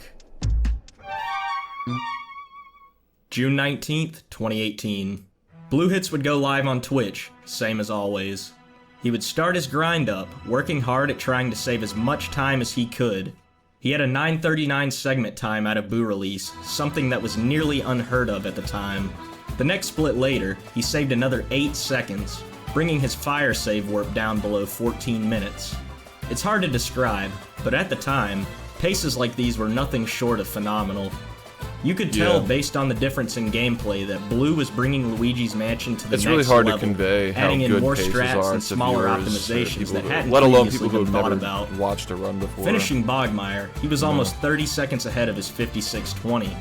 If some of the Boo hiding spots weren't necessarily considered good luck, Blue would make the best of it, quickly jumping to another possible hiding spot, or, in some cases, using a vacuum to have another furniture piece activate and possibly find the Boo. Exiting the fortune teller Clairvoya's room, he was ahead by 33 seconds. After Boolossus, he'd squeeze out some more time save, and even get a best segment. All of his hard work seemed to be finally paying off, but there was one more gauntlet he'd have to work through. Unfortunately for Blue, the Boo in the breaker room would not be playing nice today. As we've seen before, it's possible that the Boo could go into the pipe room, and if that's the case, he would need to be found, which would require the room to be cleared. The only problem with this is that runners were no longer clearing the pipe room, as the Boo in that room would not be needed, and the puzzle could be completed in the dark. Finding the Boo there would lose a lot of time, especially if the first Boo you found was the slow 300 HP one. The only way he could keep this 55 pace going would be if the Boo went back into the breaker room. Fortunately, he did just that. Since not much time was spent completing the cellar room, the Boo would be back in the breaker room in plain sight. Sadly, Blue Hit still lost some time, about 12 seconds to be exact. But would all the previous time save be enough to keep it going? It seemed like as much as Blue Hits was fighting to keep the dream alive, the game would find some way to fight back, making his goal that much harder to achieve. Such as Luigi's But after Mansion. everything he had been through, he wasn't going to take this loss lying down.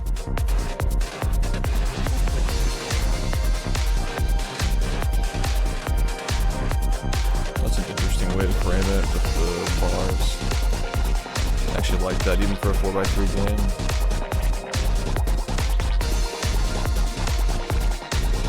There are some times when he goes out of frame, which makes it a little rough, but...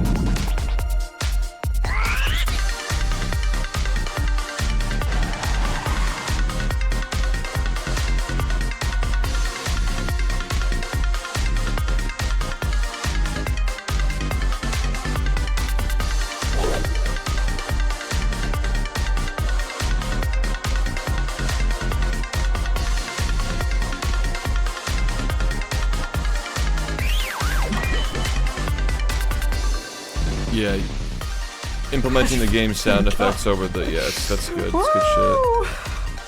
It's one of the things I wanted to do next time. Oh my god! You did it! 55! Dang, dude, the mic quality is getting better as these runs get better. A minute barrier that seemed absurdly hard to beat had finally been broken. The collection of the community's finds and modern way of thinking had not only helped bring the time way down, it also helped shape the way the game would be played from here on out. The community had celebrated as another monumental goal had been achieved. Sure, Blue Hits' run did have some time save in Area 4, but would he want to go back for more? If you say LM is dead, you're stupid. I'm not done. I remember when you said that, yeah.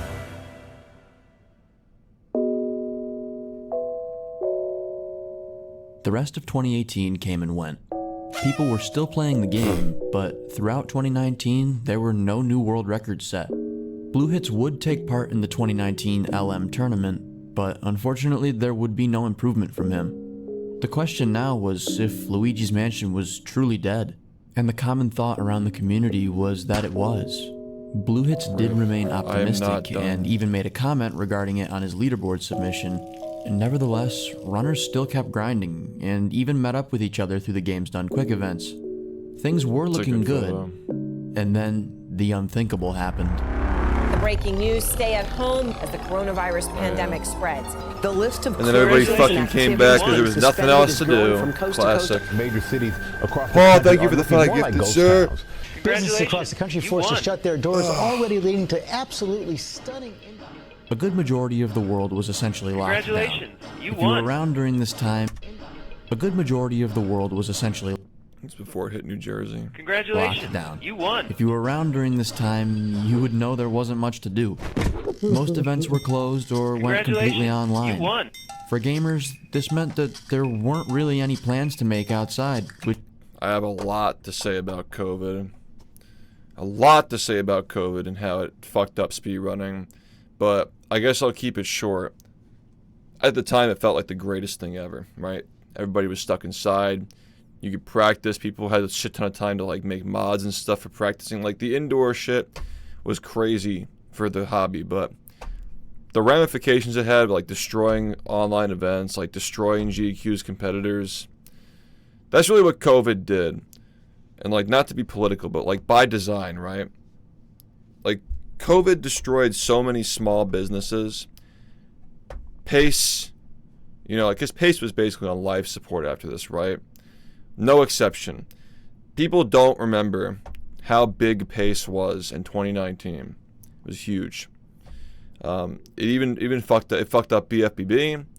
You know, like all these games just burned really bright, and everybody was just very mentally ill during that time.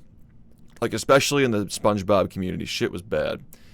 And yeah, like I think that we'd be in a much better place if it weren't for COVID. But yeah, like it serves you know, it's just the corpo state, right? Like the government's in bed with the large businesses, so like they're not gonna stop it, you know.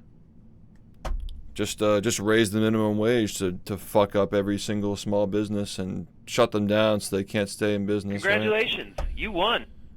Vegeta, thank you for the 5 gifted, man. Yeah, it's really a shame what happened to Pace and all these other events and stuff, and like what are we left with, right? This is one of the reasons why I retired, because we have to fix this. It's been 6 years, right? If we sit around and wait, it's not going to happen. Congratulations, so you won. That's where my head is at. Which gave ample time to pick up speedrunning. Some new runners joined the fray from all over the world, you won. And it was one person far, far away who would be pushing his limits every day to make himself known. Dude!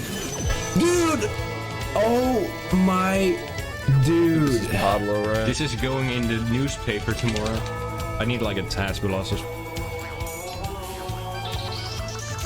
Oh yeah, I just got a task with losses. Yeah, especially by 2022, everybody was talking about this guy like he was the GOAT. Big. I never really watched his runs, but I know he was very good at the game. Apparently, Chauncey sleeps on the floor now. Pablo Runs had actually started his journey in 2019. After watching the Luigi's Mansion masterclass that Blue Hits put on, Pablo became motivated to pick up Luigi's Mansion himself. Being from the Netherlands, he owned the PAL version of Luigi's Mansion, so competition in the main Any % No Out of Bounds category wouldn't work out. The reason for this is because the PAL and NTSC versions are completely different. In PAL Hidden Mansion, the entire mansion is mirrored, out of bounds, ghost patterns are different, and a lot more difficult. I think that, as far as I know, Joven is the record holder for No Out of Bounds on the Japanese version. Because of this, the world record for PAL is several minutes slower than NTSC.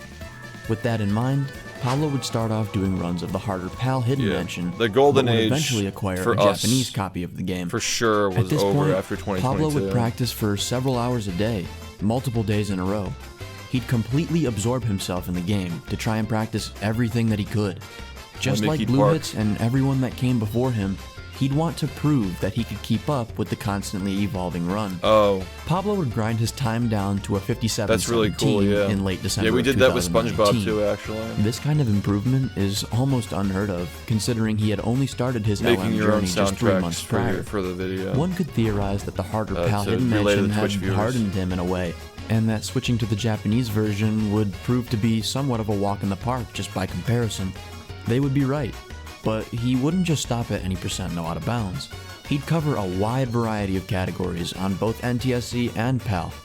Going into 2020, he would work his time down to a 57:10, and just one day later, I like the double dash he would one tie better. Snap's last submitted time. At this point, the community started to take notice. It was practically impossible to ignore Pablo's rapid increase in skill and his even more insane improvements in time. For a player who was new, he was extremely good at the game. All the strats that Blue Hits had been doing, Pablo was doing as well. And throughout That's the thing 2020, is, like, he would continue to push his times in most lower, cases, inching like, ever closer people to a who have 55. talent, like, all it would take was you know one they have last good talent push. right off the bat, you know.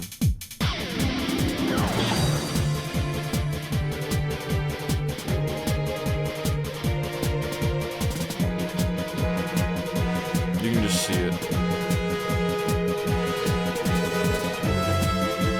The way they look at the game, the way they talk about the game, the way they play the game.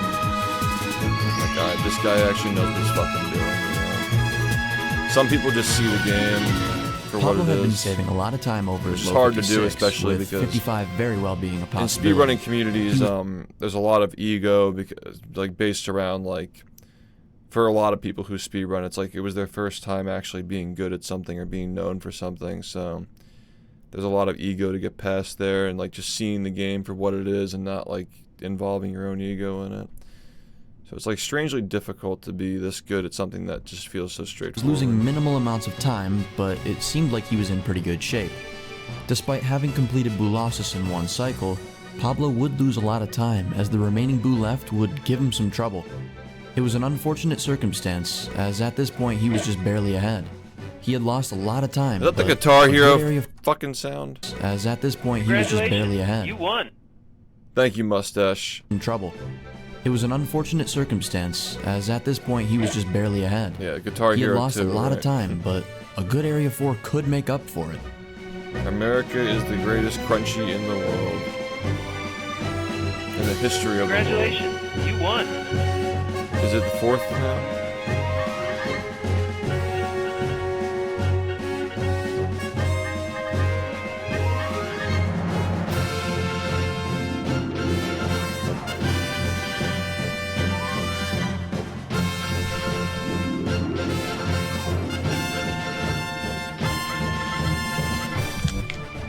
Oh, dude. By some miracle, he was bringing it back. Even though the gold splits here weren't accurate due to some changes he made, he was still back ahead. Was it enough?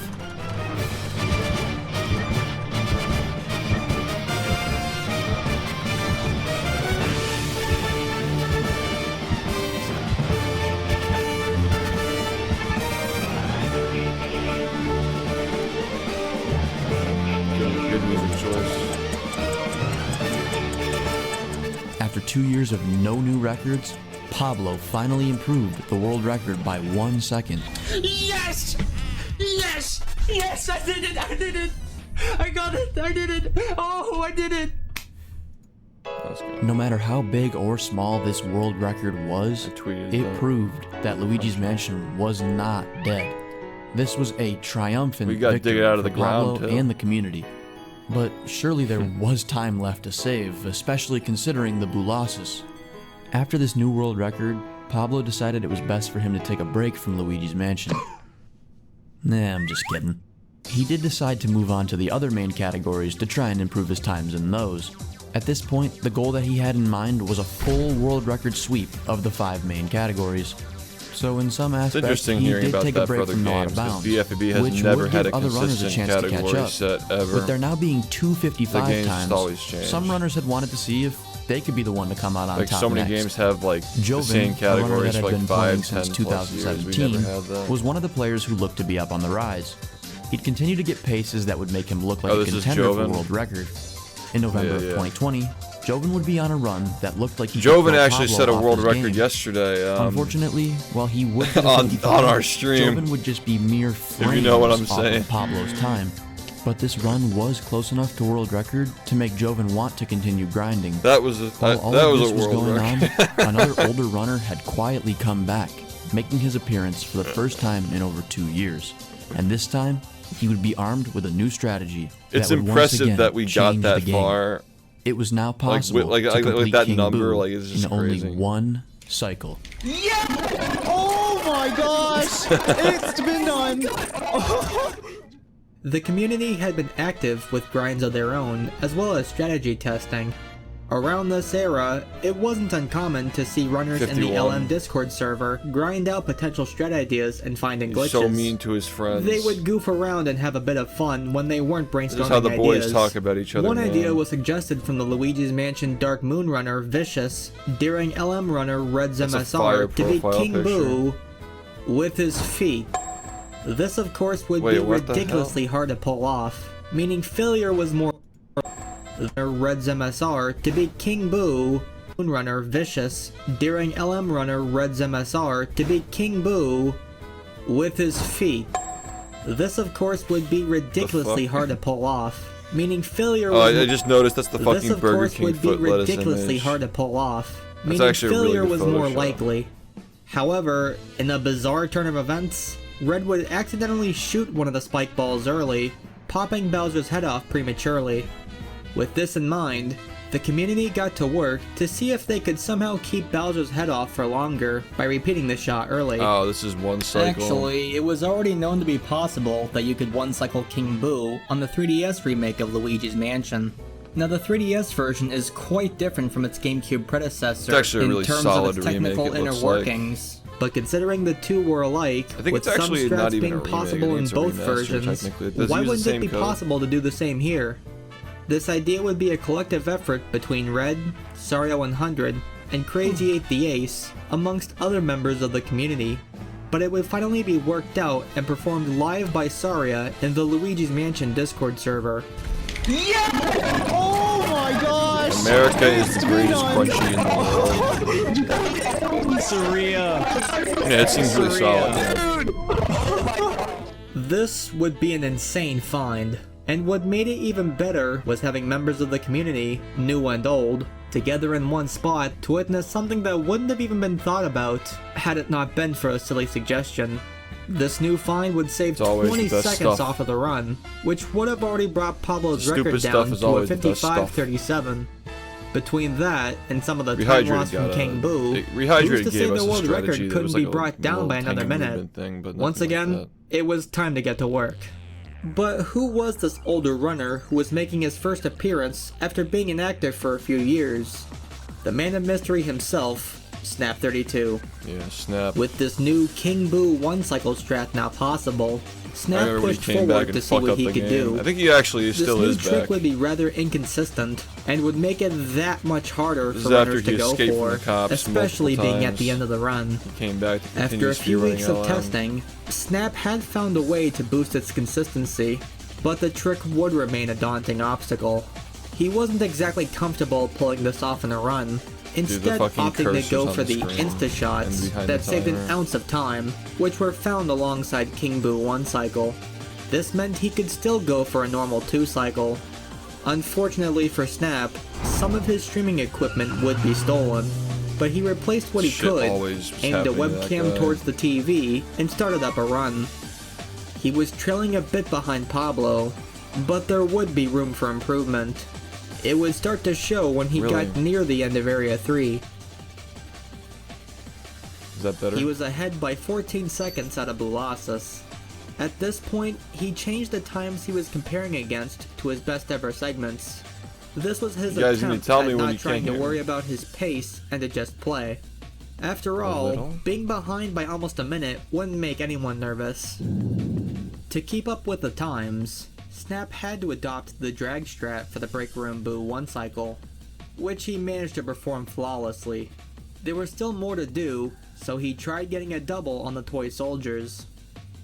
He wasn't quite able to get this, but in the back of his mind, he knew there was still time to save for the final boss. Meme images. So he kept pushing on. That's the one of the guy rest of yelling. The area went pretty well.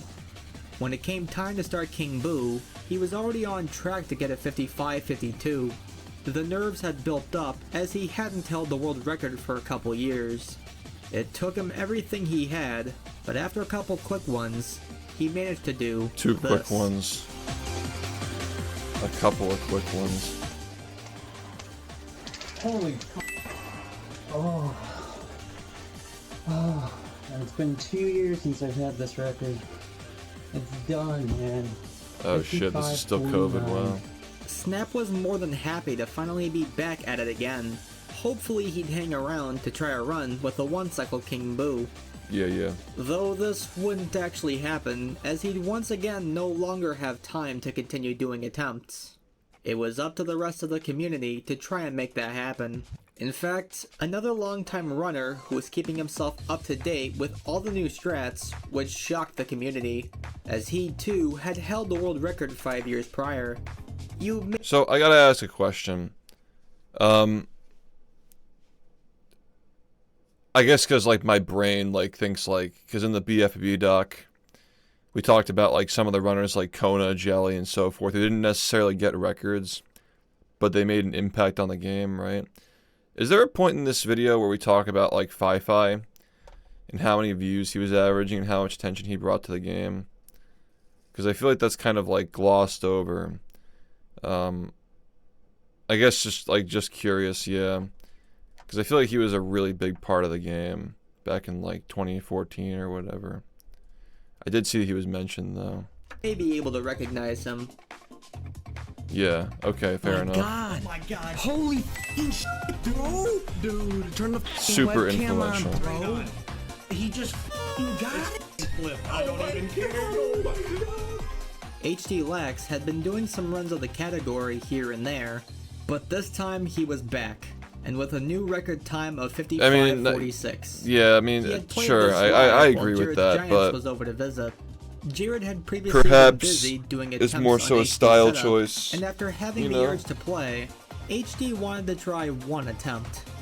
Neither had imagined this run would turn out the way it did. The world record, The two were yeah, both that's a crazy ecstatic story. over watching this one-off run turn into something great. This would also be the first record set with the new King Boo one-cycle strategy. But wow. Hold on a second. Now it should be mentioned that while all these records were being set, a majority of the attempts these HD runners has would put great in fucking hair, wouldn't end dude. up finishing. This has to do Look at with that the fucking process flow. of searching for boos. The faster the times got, the more necessary it had become to find boos on the first try.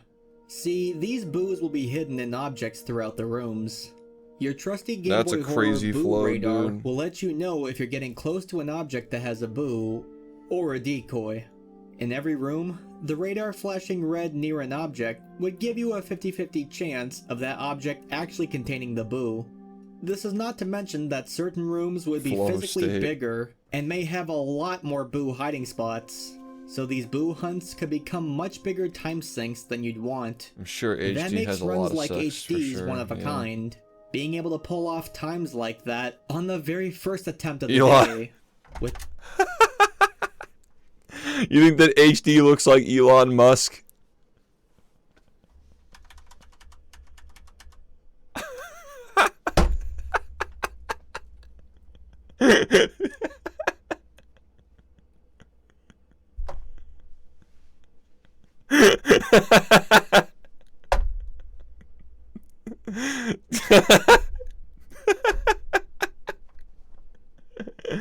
Bro, that's fucking crazy.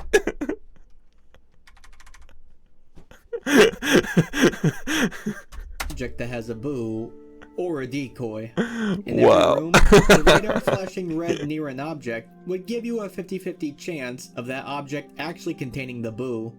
This is not to mention that certain rooms would be physically bigger and may have a lot more boo hiding spots. So these boo hunts HD could Musk. become much bigger time sinks than you'd want. That makes runs like HD's one of a kind. Being able to pull off times like that on the very first attempt of the day. With that in mind, the times were starting to get ridiculously low. But how much lower was it going to go? Still on the grind was Joven, and 4 days after HD's run, Joven would go on to snipe the record with a 55:43. The run wasn't without its problems, and determined to get a better time, he'd achieve crazy a how fast they play this game 55:39 even at just this 1 point. week later. He had opted to go for the insta-shots for a 2-cycle King Boo in his 55:43, so as to not jeopardize the run where he was already ahead by some time. However, the following run wouldn't be as lucky, meaning he had the chance to one cycle, which luckily for him paid off. Dude, did I just get record again? Oh my god! Let's go! Let's go! Things were really heating up. Pablo, after seeing all the new improvements, wanted to reclaim his spot at the top once again. He would get pretty close, finishing a run with a time of 55:45.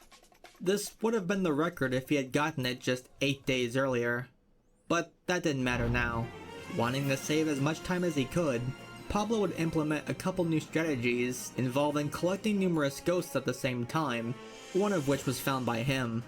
These new finds, along with some better gameplay and good luck, would land him 20 seconds ahead of his splits. Area 4 would not be so kind, as he'd lose over half that time going into the final fight. It was gonna take a one-cycle King Boo to get him the record.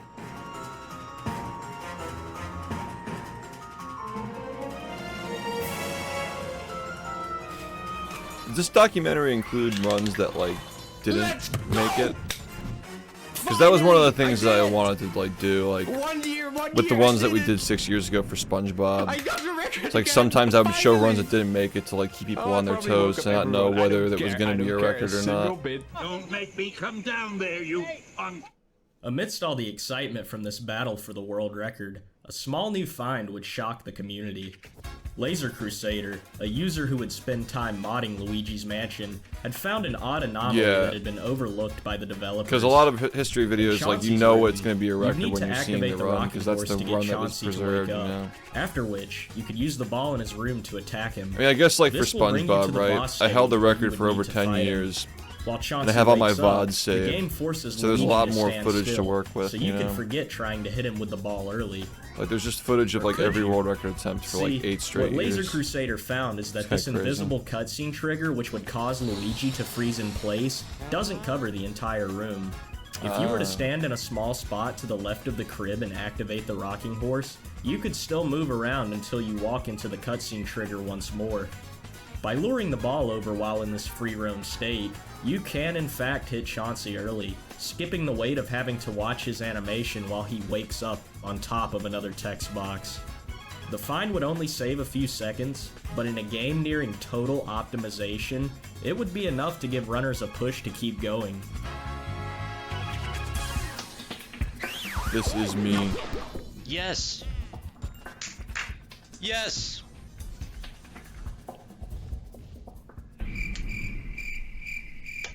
I would show more of a reaction, but honestly, I'm just finally glad I got it. Record is back to the US of A. But how long would the record stand in the US of A? Reminiscent of the Blue Hits era, Pablo would want to add anything and everything he could to save time. A trick that was normally used only if the run wasn't on great pace was used at all times now by a few top runners, collecting a boo double from both the ballroom and the neighboring storage room.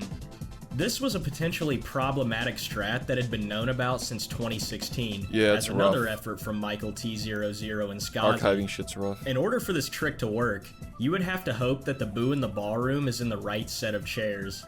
This way, when you go to the next room, that boo will stand in place for some time. If he were in any other object, the time loss that would come from having to search these other objects would mitigate the time saved, and there wouldn't be enough time during his spawn for you to leave. Thus, the boo would fly around and eventually leave the room. After spawning him from the right set of chairs, you would have to quickly find the boo in the storage room and try to manipulate him into going down to the ballroom. Once he pops through the wall, you can go back to the ballroom, where they should be in the same spot together, making for an easy suck-up. This would also skip one of the EGAD calls, saving even more time on top of that. This would prove to be a risky trick, as if any of the steps went wrong, then the setup for the trick would be broken, causing more time loss than it's worth. If Pablo wanted to really pioneer the metagame even more, he'd have to implement anything he could. This could involve a strat mainly suitable for a TAS. For brief context, a TAS, or as mentioned earlier in this documentary, a tool-assisted speedrun, is a run performed on an emulator in which a user can slow the game down frame by frame and insert whatever controller inputs they want at any specific time they want to. This can lead to a theorized perfect run. With this, you would typically see strategies not usually capable by humans. In March of 2016, the first Any Percent No Out of Bounds task was created by Tass Malio, a Paper Mario tasser who was brand new to the world of Luigi's Mansion. He would have help from runners around that time to try and figure out what would be the optimal strategies to do. One of these strats would later be coined swag balls. Despite it sounding like something you'd see out of the early 2010s internet, swag balls was a very quick trick where instead of tracking down yarn balls that would roll on the floor that would be used to attack the portrait ghost Nana, Tass Malio would simply hold his vacuum out and the balls would just instantly shoot straight out of the vacuum. It's one of those tricks where if you blink, you'll miss it. Pablo and Saria 100 would wonder if this was possible to do in real time. Pablo even made a video which explains the situation in more detail. But nevertheless, they managed to replicate it, which would then be added into Pablo's runs. With this in mind, it was time for him to get to work. With all the new luck-based and more precise strategies added into the run, it would drastically increase the difficulty, on top of the added pressure of having to do all these things in one good run. Luigi's Mansion, what once was a speedrun with simpler and more consistent methods, was now becoming a monster gauntlet of precise tricks and luck-based gameplay. Pablo had been on lots of good paces, but that wouldn't make the grind any less frustrating. In May of 2022, he would be on a run where his time save would fluctuate, but eventually paid off in the end as he was over 30 seconds ahead leaving Van Gore, with only one more thing to do. If he were to get this one cycle, he could achieve a 55.05, a time just 6 seconds off of a 54, a minute barrier that was once thought to be impossible. He would have to hope the fight went well. Where are we now? 53. Sadly for Pablo, King Boo had gotten in his way when trying to make the second ball shot towards Bowser's head, causing it to blow up prematurely. This is still record though, he had to take a backup 2 cycle, which would leave him with a 55.25. It was close, but after everything, he knew that 54 was right around the corner. He spent the rest of the summer grinding hard for a shot at an insane run. Many paces would come and go. The viewers had eagerly been keeping up with his streams to see if he I didn't realize that EAD didn't do In Prime. August, Pablo had a run that really wasn't great, but in the end could PB with a 1 cycle. After an even quicker setup known as a TAS 1 cycle, he managed to pull off a 5-second PB. He had still yearned for the next minute barrier break, which would motivate him to keep going. And just 4 days later, he was on another run. After saving only seconds throughout most of the run, he would go on to save 16 seconds on Boolossus, and then another 3 seconds after that. With this, he had a best possible time of 54.48. I guess that EAD was developing Sunshine, so that makes sense. What was weird though was how he seemingly dropped a single toy soldier. Normally you would drop it during a double after not giving one of them enough attention, but it could be that he was holding on to the green one for just a bit too long. Either way, this killed off a lot of his time save. Still, he pulled through with a 55.13. The times were getting even closer to the elusive 54, but it seemed like something was preventing it from happening. Still, runners pushed on. Joven had been trying to keep up with everything that Pablo had been doing. There were a couple tricks that Joven wouldn't do, but regardless, he was still able to get good paces. He was on a run that would be a high 54 pace going into Area 4, but throughout the area he'd lose time, ultimately leading to a 55.07. The run was now just 8 seconds away from obtaining the 54. But who would be the one to get it? As the summer of 2022 was nearing the end, the competition was growing stronger, as soon some runners would have to go back to school, including Pablo. But with the 54 being within reach, he would have to push himself harder than ever now to get it in time. Joven the Zombie's goat. Where he'd slowly save more time throughout his setting splits. records in multiple 54 games. was looking promising, but it wasn't until he went to Toy Soldiers where he would get the chance to save a bunch of time that he previously lost. Shit, that was a great fucking stream. It seemed that if he were to get 54, it was gonna be close. one basement section, and some smaller time losses later, it was still possible that he could obtain, at best, a 54-56. All he had to do was play perfectly. 29. I choked it. Everybody died. I was the last one.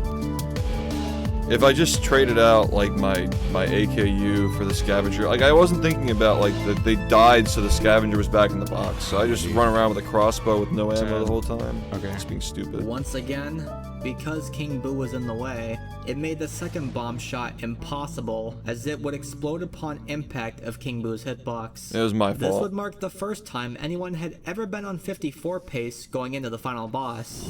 He was more determined than ever now to go for the minute barrier break. However, after he consistently streamed for days before he'd have to go back to school, he would not see another 54 pace that late into the game. Pablo would walk away with a 55.09, just 2 seconds off the world record. He had unfortunately ran out of time, and would be forced to temporarily stop streaming, as his studies would take up most of his time. The speedrunning scene for Luigi's Mansion was at a weird standstill at this point, as the only other record contender would do some runs, but not too many, and he wasn't actively seeking out a 54. Some had wondered how long it would be before Pablo would come back. Fi-Fi playing Pokemon. He wasn't trying to grind out runs all day and all night, but he definitely put in some October attempts to achieve his 2022. goal.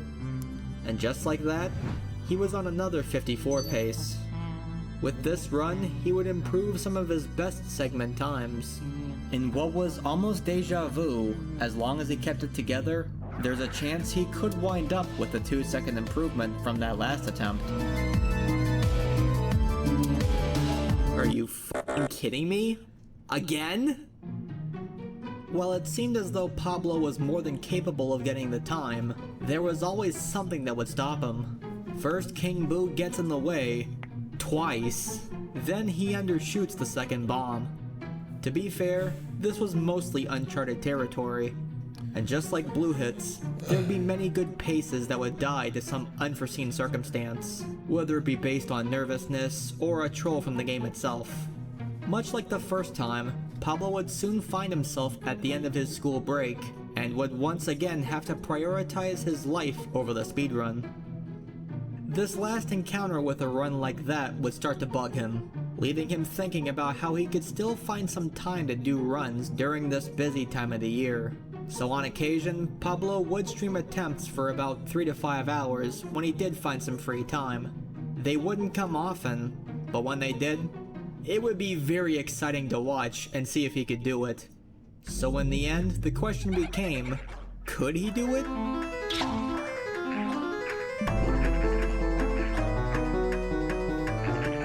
Okay, yeah, he made this himself.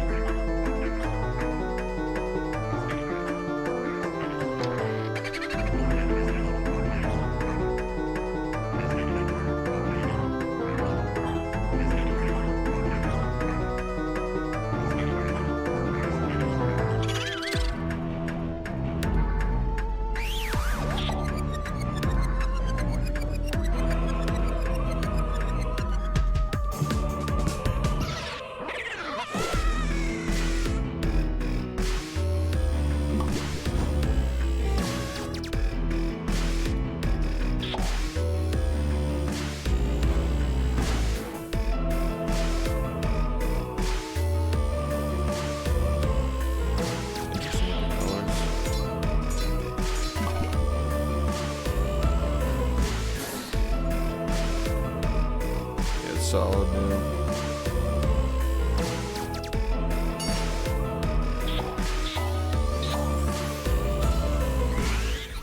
Yes, I did it! It's over! It's over! It's over! It's over! It's over! It's over! I cannot believe this! I cannot believe it! When did this I actually got documentary it. come out? This feels unreal, man. This doesn't feel real. At long last, it had finally been done. A 54-52. And what a run it was. segment times that before had been unthinkable were now performed on console, which would culminate in the first minute barrier break the category had seen in the last 4 years. Could the run go lower? Of course. This 54 wouldn't be without some small mistakes, including having to get an extremely clutch backup after missing the toy soldier double, and even forgetting the save warp after Armory Boo. In fact, this run itself would have been in the 5440s without those mistakes. But as of today, this is where the current world... hold on. Finding Chauncey gets up down in the early 40s, and you suck up. Wait, what? Oh my god, I got it! Oh my god! Oh my god! Dude! Did you watch that? I did! Yeah, I remember when this was found, yeah. A new find shocked the entire community. This was something that had been talked about for years, but unfortunately was stopped at every turn, because no matter what anyone did, it simply did not seem to be a possibility. That is, until a longtime friend of the Glitch Doctor, a guy who didn't even speedrun the game, messaged him with an anomaly that up to this point had never been documented. The two would get into a call, and eventually through Pike's guidance, the Chauncey 1 cycle was performed live in front of other members of the community. If you want to hear more about the in-depth detail involving its findings, you can check out this video, which will be linked in the description. Naturally, this prompted other runners to try the trick out themselves. Within just a short time, loads of people were getting it. What was the secret? A frame-perfect R-pump, kinda like you would do with a boo. However, it would not involve holding down the left trigger. It's thought that the very quick R-pump around the time that Chauncey breaks off can interrupt him actually breaking off. This now meant that every boss, and hell, even every portrait ghost for that matter, could now be one-cycled. But how much time did this new strategy save? Off. This now meant that every boss, and hell, down the left trigger. It's thought that the very quick R-pump around the time that Chauncey breaks off can interrupt him actually breaking off. This now meant that every boss, and hell, even every portrait ghost for that matter, could now be one-cycled. Yeah. But how much time did this new strategy save? Over half a minute. For just that one. This was the single biggest time save to be found for this game, if you're not counting the out-of-bounds discovery. And it helped that it was also so early in the run too, biggest compared time to the save King ever. One cycle. After some attempts, loads of people were getting it at least once, making it a more welcoming Jared's step Giants to perform layout. for runners of all skill types. This was truly the beginning of a new era. That same night it was found, the record for Chauncey Key was nabbed up. Twice. And a record for any percent would be set not too long after. So this meant that no out of bounds wasn't too far behind, right? At this point, no one was really grinding for a world record in this category. Some had It's done to make runs it more at least like try a to better take casual advantage of game the and a better time speed save, run. But weirdly enough, to pull it together seemed all like the almost runners of different everyone that was SpongeBob going for games into serious one time game. would end up choking the runs that they were ahead on. And give us more This control over resulted in what somewhat of a glitches are in the death of game. category yet again. You would think someone would want to seize the opportunity to come out on top, especially in the first category you see when you open the leaderboards. This just wasn't the case. Pablo was mostly just concerned with 100%, and Joven didn't really have any interest in doing no out of bounds. Snap really wasn't active in the community at all. You know, aside from that one post he made about 100%. Then another one, and another, and another. Snap had come back and beaten Pablo once again, this time by 3 seconds. Before Chauncey 1 cycle, almost anyone you asked would have probably told you that Pablo's... That's kind of like that's just goathood, right? This guy can come back at any point over the course of like 10 years that he's been playing at this point and still get records off of anybody.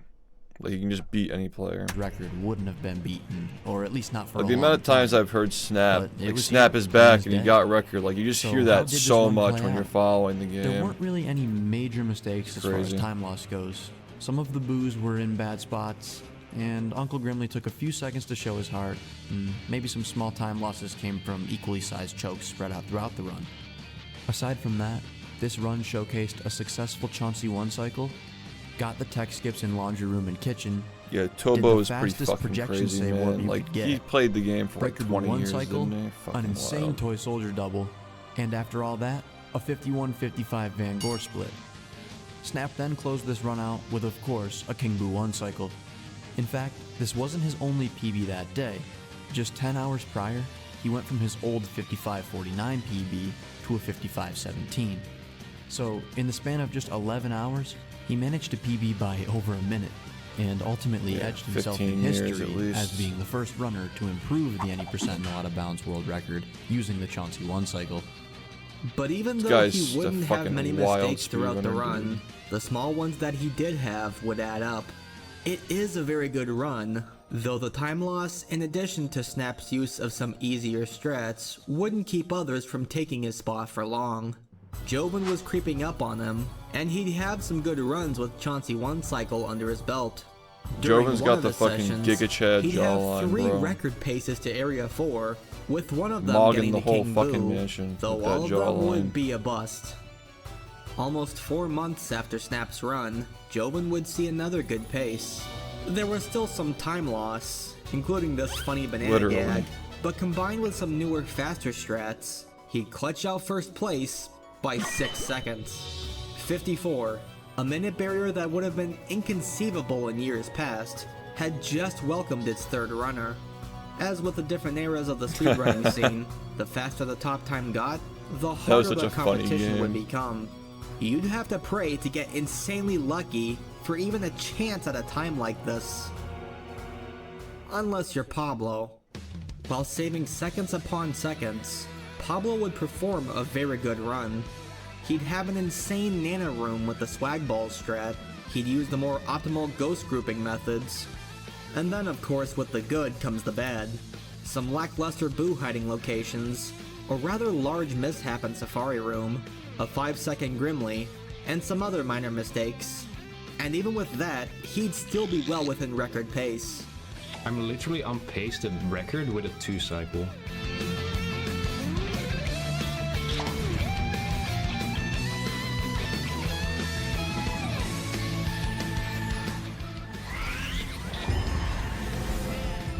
Yes! Oh, dude, what a good run. I'm speechless, man. I'm speechless. What is this run? Throughout all the years that players have speedrun this game, there'd always be one run that people thought was untouchable. Then someone comes along and proves them wrong. Yeah. That too goes for Pablo's run of 54-20.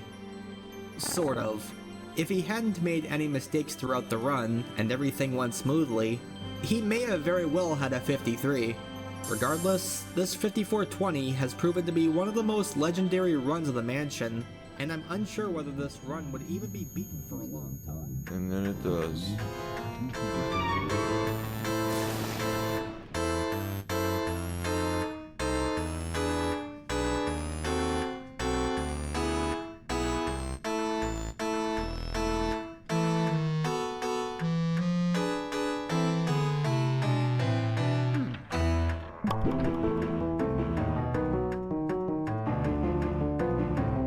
So, I think we're just wrapping this up as we're getting close to the current day record.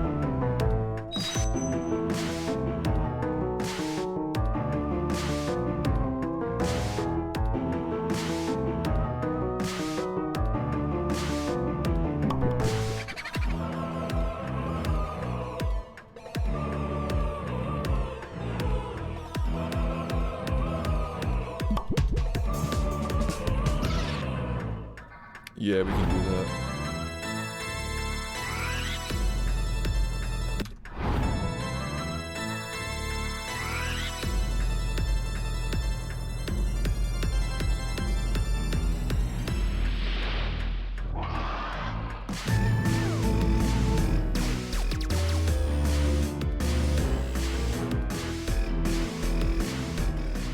$54.20. I had a feeling I was gonna get a $54.20. I don't know why. This is like a time that basically matches my OPB in terms of quality.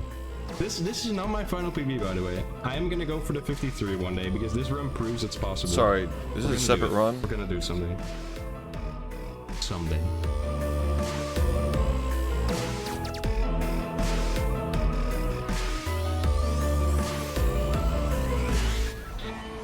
Okay, yeah. Alright, let's go. Feels good. Record back in the US of A. It's funny, I honestly thought that Pablo's run was going to be the perfect ending for this video. Then Joven comes back out of nowhere and gets this 54-12. Yeah. And honestly, this run was actually pretty smooth. There were a few unfavorable things that slowed Joven down, like the boo double being a little slow due to the storage room boo being a bit uncooperative. He didn't do swag balls. He wasn't able to get the fastest projection save warp strategy. Wow. Bulasis' ice element from the right side statue would go out of bounds, which forced Joven to do a backup strat with the ice from the other statue. Oh, and how about a quarter of the required boos being found second try? When I mention everything like this, yeah, the run sounds kinda bad. But on the other hand, so much during the run went right. And if anything, this further proves that a 53-minute time is in fact possible. It just shows the potential of the game. Because like maybe people who don't know speedrunning, like how speedrunning communities work, is like they would think that they're like dogging on them for like making mistakes, but that's not how it is at all. It's like getting a record with that many mistakes is like really impressive. Obviously you want to see a run that doesn't have mistakes, but it shows that like there's a lot more potential left in the game. I honestly can't believe it's gone down this much. But finally, and he got 53 this this year, I think. This time. So. This is where the current world record stands as of this video. From a 133.53 in August of 2005 to a 54.12 in January of 2025, this run has seen an impressive amount of large and surprising changes, and along the way, we have witnessed many talented players show off their skill. As of this recording, there are over 700 runners for the any % no out of bounds category on the leaderboards. I thought it was more than that. You can find the leaderboards at speedrun.com/LM, 700 is which a also lot. has guides on how to run the game, depending on what category you want to do. So what's in the cards for the future of Luigi's Mansion? Who knows? There is still time to save off the current world record, and new strategies are actively being discussed and found to this day. Yeah, Joven got 53 last month, and he got 51 last night. And made possible to be nah, done in but real time. obviously he's a Could we fucking see an goat, older right? runner Like come back and take the spot, he's a or welcome fantastic someone new? speedrunner. Only time will tell. But with that being said, we would like to thank You everyone gotta for watching just this not go documentary down as much about our on community. Call of Death. We hope you enjoyed watching. If you are interested Yeah, in seeing great more video. documentaries of some of the other categories, or even other games that I, Glitch Doctor, have had a hand in, leave a comment down I didn't know below. he ran Splinter Don't Cell. forget to check out the runners mentioned, some of whom are currently active today. The links to their Twitch streams will be in the description below. If you would like more interesting stuff to watch, I compiled an hour-long video of many of the glitches within Luigi's Mansion.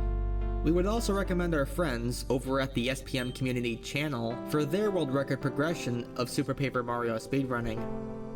Until Yeah, I've next seen time, that one. That's a good video. take too. care and peace. Nice. That's a good way to end it. Yeah, and get the credits. Yeah. Yeah, the SPM one's good too. Yeah. Yeah, we gotta watch the credits. Yeah.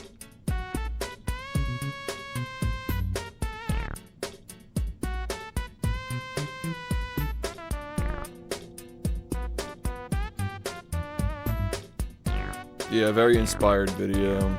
Very Luigi's Mansion. Very good.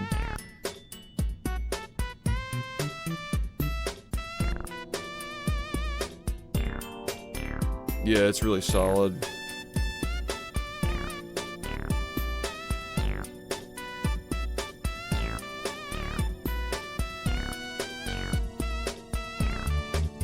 So we're talking about like different inspirations for... Oh, okay. Oh, it's like different... Wait, I'm confused. It's like different pages of inspiration? Also, thank you guys for the shout out. I appreciate that. Special thanks. Yeah, it's like different inspirations, yeah. Yes. Very cool.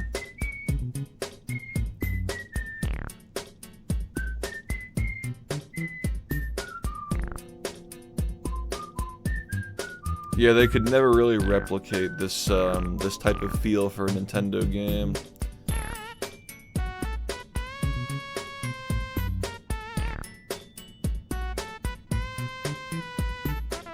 Yeah, the Rixer is like the GOAT speedrun content creator. I agree with that. Couldn't agree more. That guy is speedrunning.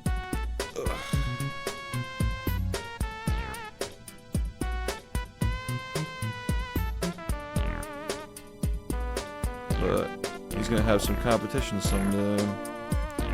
Now that I'm done.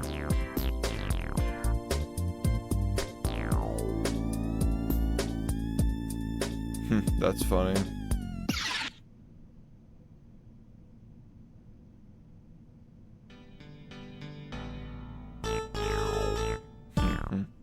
Is that actually how the game ends? Because I don't think I. That actually is how the game ends. That was a great video. No, it's never the end. It's never the end. But yeah, that was very good. Really enjoyed that. Pretty early in the night too, so we got time for more. We can watch that video that Star uploaded, talking about his thoughts on the stuff that just happened recently. Yeah, I know how to get to link to his shit here. I'll accept it. Yeah, it's getting some good views. The future of SpongeBob speedrunning, similar to what I'm working on. Similar, actually. My video is gonna probably be like 15 to 20 minutes long soon, but it's like getting people up to date with stuff that's happening with the game. So today I will be. All right, let's see what Star's got to say. Channel's getting bigger. It's just hit 1,000 subs on the tube. All right.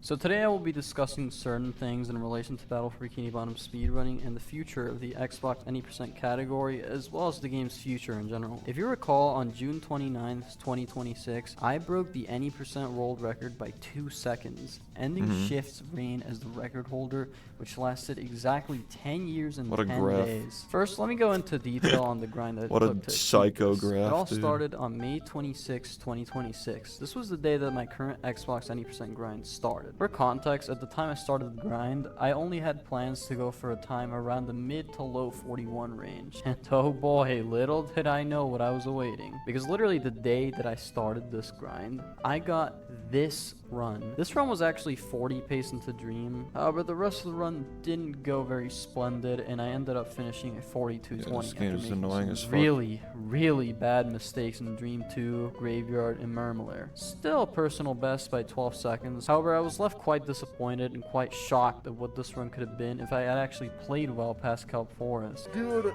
that literally came out of fucking nowhere. What the fuck was that run? Fast forward a week and a half, and I got on a run that was barely 39 pace into Larry Slide, but then some unfortunate stuff happened. Although yeah, that this shit's run really was stupid also with the 40 pace ball. into Like, Fast you miss a Nut, cruise boost but and it hits the cheeks. then I choked, and choked, and choked. Still ended up finishing a 41:58 though. Yeah, I did not care. This run fucking sucked. Now we fast forward to June 14th, 2026. A huge day in Battle for Bikini Bottom speedrunning. That day, I got this run. This run was easily on pace for a sub 40:50 into Fast Nut, and usually with these paces I would fumble under pressure. However, this run was different. Fast Nut and Tankerless all went great. However, the post Tankerless was relatively slow. Regardless, I ended up finishing a 41:02. A time that was 25 seconds away from SHiFT's record of 40:37. This was the closest anybody had ever been to the record in 10 years. Ever That's since right. Fuff was 5 seconds off the record back in June of 2016. That's as soon as I got this run, I knew Moss my was the BfBB closest speedrun before him. career was changing forever. And when 40 SHiFT announced seconds. his retirement shortly after I got my run, I knew that I had to keep pushing. Personally, I was in quite a disbelief after what had happened that day. I didn't really feel too much pressure being quote-unquote. Yeah, it must be surreal, because, like, I don't know if Star's here right now, but, not to speak for him fully, but, like growing up watching somebody who, like, pushed the record for 10 years and, like, seemed unbeatable, and then like getting that close and like knowing you can do it is pretty fucking crazy. Also, like, if Star didn't get that run, I mean, like, he said that he was gonna probably like stop and move on to other games, like after he got like a decent like 40 or something. Maybe he gets a record, barely, maybe he doesn't. But I don't know, like, I was saying that, like, in my final run that I uploaded, that I reset, like, just because I knew that I didn't have to play anymore, right? I was like, you know, if you don't, I understand, like, you don't want to play this game forever, and if you don't, like, that's totally fine, but I just want to let you know that you know, you've made a huge impact on this game in more ways than just the run itself, you know, all that good stuff. But I kind of realized, like going... No, I hope he doesn't move on, right? Like, we need him. But what I'm saying is, like, as that run progressed and I'm, like, talking it through, like, while I'm playing, I kind of realized that, like, this is my only opportunity, right? This is our only opportunity to get somebody who's, like, new, fresh. He doesn't have, like, all this bitterness toward, like, the community and the game and so forth, like, that I've, like, built up. Like, obviously, like, my perspective is going to be a lot different than somebody who's, like, in this position who observed all of it, right? Like, there's a lot of shit that I hold on my shoulders at this point. Like, a lot of chips on my shoulders. Bless you. Thank you. Like, there needs to be somebody who loves the game and has not been through all this shit and has, like, fresh hands and isn't, like, tired. He's still young. Like, this is, how many more years could I feasibly, like, do that shit? And, like, also just, like, not, like, you know, like, I just knew it was time. I knew it was time, especially, like, my improvement rate over the past couple years was just so slow ever since the injuries started, man. It's like, I knew that, like, if I didn't do something in that moment, there's a good chance that, like, maybe he does move on, you know? So, like, I don't know, everything just kind of happened the way that it did. And, like, part of, like, actually being great at something is knowing when to put it down. Like, you know that it's time. So, that's my perspective on this whole thing. How much these new controllers help with runs? A lot, dude. I'm actually going to talk about that as well. Like, they make your movement faster, more precise. The Xbox controller is always recalibrating. Like, the OG ones, like, because of the potentiometers having, like, dead angles and stuff, like, they literally slow down while you're running. Like, over the course of a full session, like, your controller, like if it wears down and, like, angles get bad, you'll notice, like, you're getting slower, and then, like, the next time you play, like, the movement's different again, and it's different again, because every time you play, it recalibrates, and you gotta relearn the angles every single day you play the game. Like, the Hall effect era is just, like, it's going to change the game, you know? There are certain tricks that work better with new controllers, there are certain tricks that work worse with new controllers, and, like, having one that's just consistent the whole time and precise and doesn't have stick drift is, like, massive for the fucking game. Like, it's honestly crazy that the game was able to be pushed this far on OEM for that long. But Star is innovating the game in that regard, and he figured out a way to have, like, lagless controllers that also don't have degradation for angles. Like, they use magnets to detect, like, where you're moving. You know, they're more comfortable. They don't hurt your hands. I destroyed my hands cruise boosting on that shit for 10 years, man. So, like, I served my purpose in the community as far as a runner goes, right? I've served my purpose. The game's alive. It was kept alive. It kept progressing. The longest... There's still not been a world record in the game. Maybe, I think, all time that stood for longer than a year, I think. Don't quote me on that. I think that the time between Cole getting his last... No, I think that the only one that was, like, the longest gap was, like, between Cole finishing up with GameCube runs and then coming back to do Xbox 360 runs at some point in, like, 2015.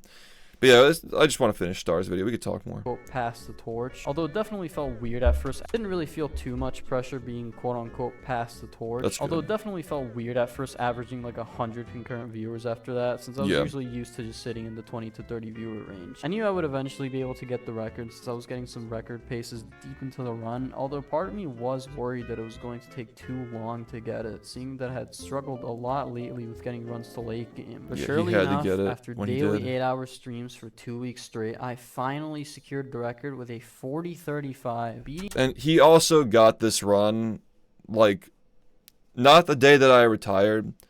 2 weeks after I retired, I gave it, like, 2 weeks to, like, get my thoughts together and like, have a concise, like, script to update people in a digestible manner. Like, 5-minute video, 2 weeks after I retired, like, officially announcing it for people who weren't already aware that it was done. And then he gets that run the day after. So all the people who saw that video, it was like 30,000 people, like, they were aware of it and they were ready to watch that run when it went on YouTube. So, like, literally not even a single beat was skipped. It's like immediately, like, the game continues. There's never been a point over the last 10 years where this game, like, there hasn't been anything going on. There has never been a point in my 10 years of being around this game that it hasn't been interesting. It's so crazy. Well, the reason why is because people have short attention spans, right? They see a 4-hour video that was the full VOD of, like, my final run, talking, and then playing movie after. They don't click on it because it's too long. I posted on Twitter, I posted on Discord and whatnot, but yeah, I mean, it's just people just don't have attention spans. That's all that is, you know. The community knew. Record by just 2 seconds. I was an immense relief after this run, seeing as I didn't need to worry anymore about whether or not I was going to be the first to end a legendary speedrunner's 10-year reign. I could finally focus on getting sub 40 and pushing the category as far as I could. And now let's talk about stuff. I'm currently focusing on getting sub 40 and also becoming a Twitch partner, which requires me to average more than 75 viewers around the 60-day period. Very I actually doable would now, appreciate your help on this, and you can follow me on Twitch, first link in the description. Yes, please. Anyway, I currently don't plan on going any lower than 39, as I don't think that 38 is realistic with the strategies currently done in runs. It will be. That being said, there are definitely several strats that you can add that might make it doable. However, a lot of them are extremely inconsistent. Piling those awful strats onto the... Well, I'm going to talk about this in my next video, is that, like, that's, like, what it is, though, right? Like, now that the early game 1 frames are consistent because of the piano rolling. Now that you can set up UCBs faster because of the precision of the controller and, like, the movements faster. Like, you can have a controller that sets up UCBs fast and turns fast. So you can have fast movement sections and fast setups in the same time. Whereas before with the OEM controllers, it was really just one or the other, right? Like, when the controller is brand new, you have to set up UCBs slower because of the stick drift. And then when the controller is older, you set them up faster, but the movement is slower. But now you have both. So, like, these segments are literally just getting faster. Like, these late games that he's getting now are, like, so much more feasible to push lower because of the hardware that's being used now. So, because everything's more consistent and faster, and we also have, like, for example, glideless. You guys remember when I hit glideless and pace, right? And then, like, I fucked up the bowling shot after that. It's because, like, a trick like glideless where you're moving so precisely and reacting to, like, where you're going off the edge. Like, you need, like, maximum control to be able to do that. But then when you get after that, like, the controller is brand new for OEM we're talking about still. Like, hitting the bowling shot after that, dealing with the stick drift is, like, almost impossible. So, like, you had, like, either or. And now, but with the Hall effect sticks, like, you can actually... I think that glideless is feasible. I was getting runs with it on OEM a year ago. I was getting runs on it with OEM 2 years ago. I think that glideless in a run is feasible now, like, for sure. And whether Star wants to do it or somebody else wants to do it, you know, I think that someday it's going to happen. The already humongous pile of extremely difficult strats. I got it 7 times in a row in practice, man. It's not man. worth it to me at the moment. Also, a question I get asked quite frequently is whether or not I'm going to do any other categories after any %. And at the moment, I don't really have an exact answer. However, I definitely think that there's unfinished business in the other categories, like 100% all unique tasks. I guess it kind of depends on how long it takes me to get 39. Anyway, that's all I really have to say for now. If you enjoyed, like and subscribe. Yeah, I think he also wants to run other games too. Like these. But until next time, peace. Well, that's cool. I mean, with I'm getting recommended fucking Chud Slop. I watch a lot of controversial videos in my spare time. I find them fascinating. But anyway, yeah, no, he's pushing the game to levels that are You know, this would never have been thought possible, the kinds of paces that he's getting now. So, yeah, I mean, good for him. Well, I listen to a lot of different opinions. So, I like controversial things. I'm fascinated by it. And that's that. So, yeah, good for Star. I'm going to be posting a video that talks about, like, his innovations and advancements. So, yeah, that'll be out soon, hopefully.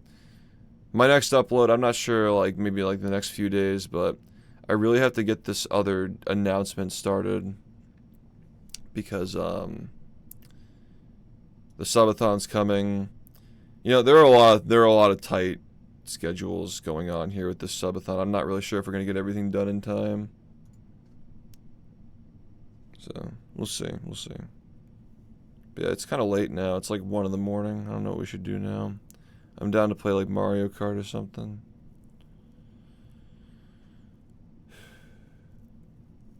Friday. Not enough people have it set up.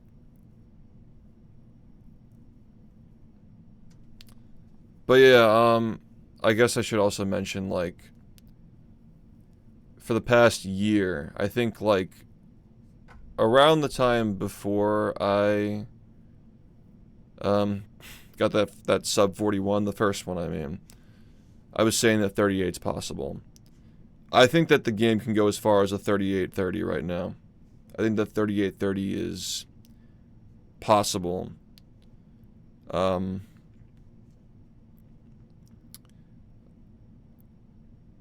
I think he already did, didn't he? I mean, we added new categories, so he doesn't have it, like, by technicality, I guess.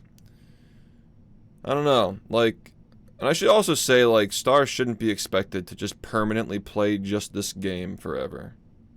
Right? Like, Star should absolutely, like, try other stuff at some point if he wants to. I know he was saying he wants to, but, like, that's the point, is that the game, like, most games don't have constant records happening, like, every single month for 10 years. You know? So I wouldn't pressure him to fucking try to do this shit literally every day forever. I think it'd actually be really good for the speedrunning community if he gets really good at other games as well. And, now that we're in control of the narrative and we can make content and stuff, and, you know, I'm actually in a good mood streaming, and, like, people who used to play the game are going to come back and watch and hang out and play again. You know, we have a lot of people who can get really good too, who want to get good. They just don't know how, and that's what we're going to be trying to do going forward. And then there'll be, like, you know, another documentary that'll get more people like Star who got in through the first documentary, and, like, there'll be a second wave of new gen runners. I mean, like, it's crazy to think that, like, someday Star will be old, right? Like, Star will be in this position someday. And I'm kind of banking on it. I'm kind of banking on him leaning into content, leaning into Twitch partner and all that. Like, it really is the beginning of a new era. And someday when I'm not, like, the daddy of the community, like, he will be, maybe, and I'll be, like, the fucking grandfather, helping a lot of different speedruns, not just SpongeBob. That's kind of what I see going forward, and who knows how things are gonna play out, but yeah, there'll be more runners. Star is the first of many, and now that old SHiFT has stepped aside, you know, there are going to be a lot of other storylines that are going to emerge in this game, and I'm excited for it. I just wanted my 10 years, man. I've been telling myself for a long time, like, I'd be happy with 10 years. And after pause storage, like, that was the last thing that I had left, was like, let's just go 10 years. After that, we'll evaluate. And yeah, here we are. And, you know, my relationship with Rumi, we've been together for like a bit over half a year now. But things are moving fast, and we want to take things more seriously, so that's part of it.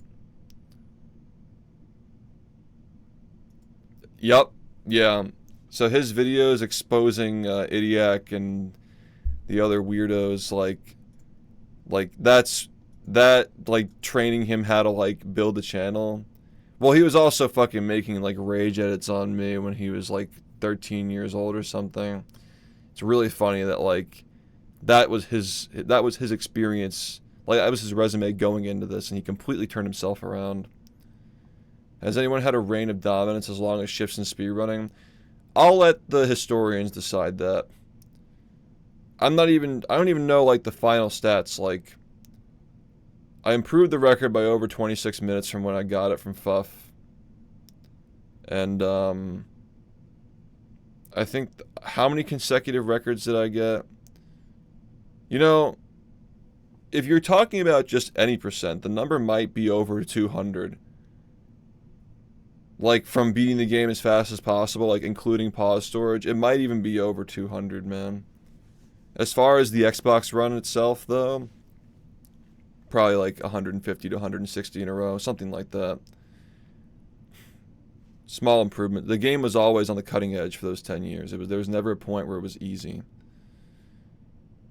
So, quite a fucking run. If you view me as a competitor, I suppose. I've always viewed myself as more of a champion of the game.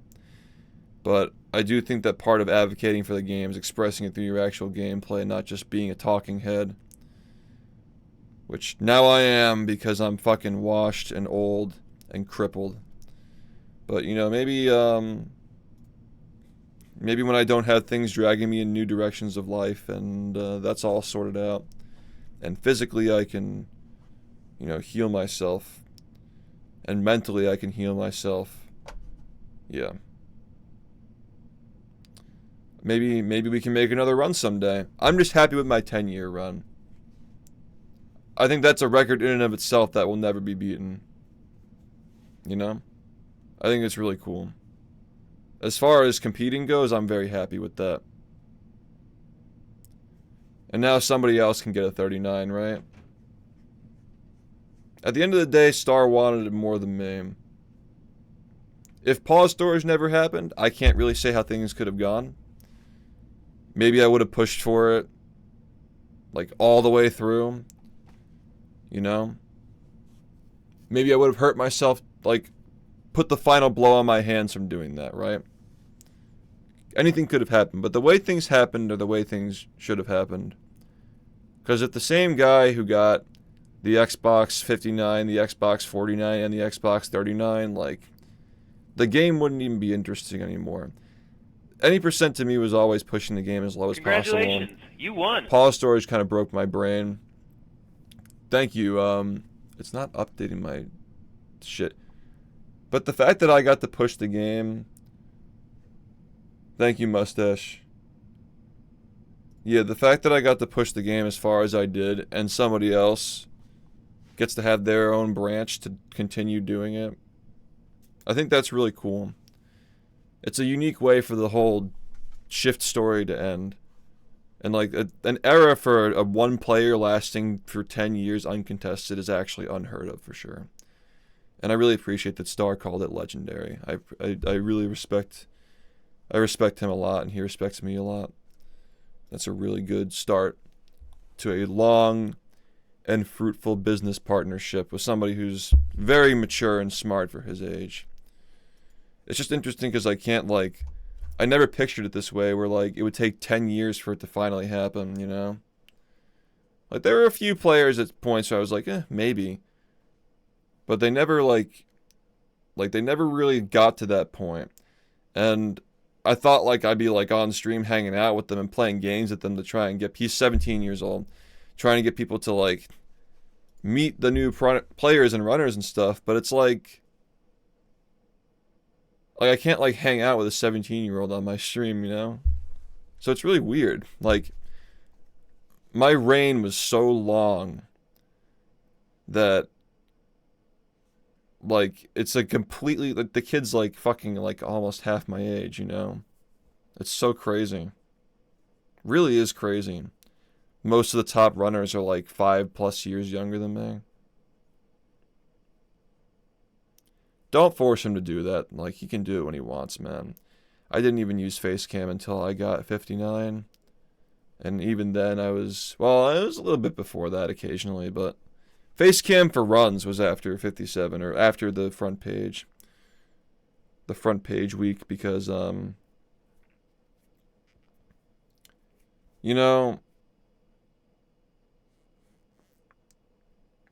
I knew that I had to start using, like, I knew that I had to start, like taking streaming seriously when that was happening. I couldn't just be a speedrunner. Like, I was planning on only using Facecam during the front page to get people to know me better, but it just felt weird going back after that. So the 57 was actually the first world record with a Facecam, I think. Or at least it was, like, the first minute break. The first time you got to see my reaction. And you got to see my reaction with fucking hitting a task strat, just going for it randomly in a run. That's why speedrunning is not as interesting now. Because everything's just so refined. Like, you couldn't just, like, do a task strat. You can't just do a task strat off the cuff now, because, like, everything's just so researched now. Everything is so refined in practice. But back then, like doing a frame perfect glitch where nobody, like, knows how it works and you just do it based off of feel. We didn't even know if it was frame perfect. We just didn't even know anything about it. It was like some magical trick that, like, nobody understood. And just, like, getting that in a run and just popping the fuck off. Hold on. Let's actually watch it. Should watch that. Just watching stuff today.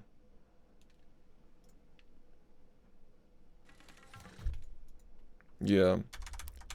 I guess that we should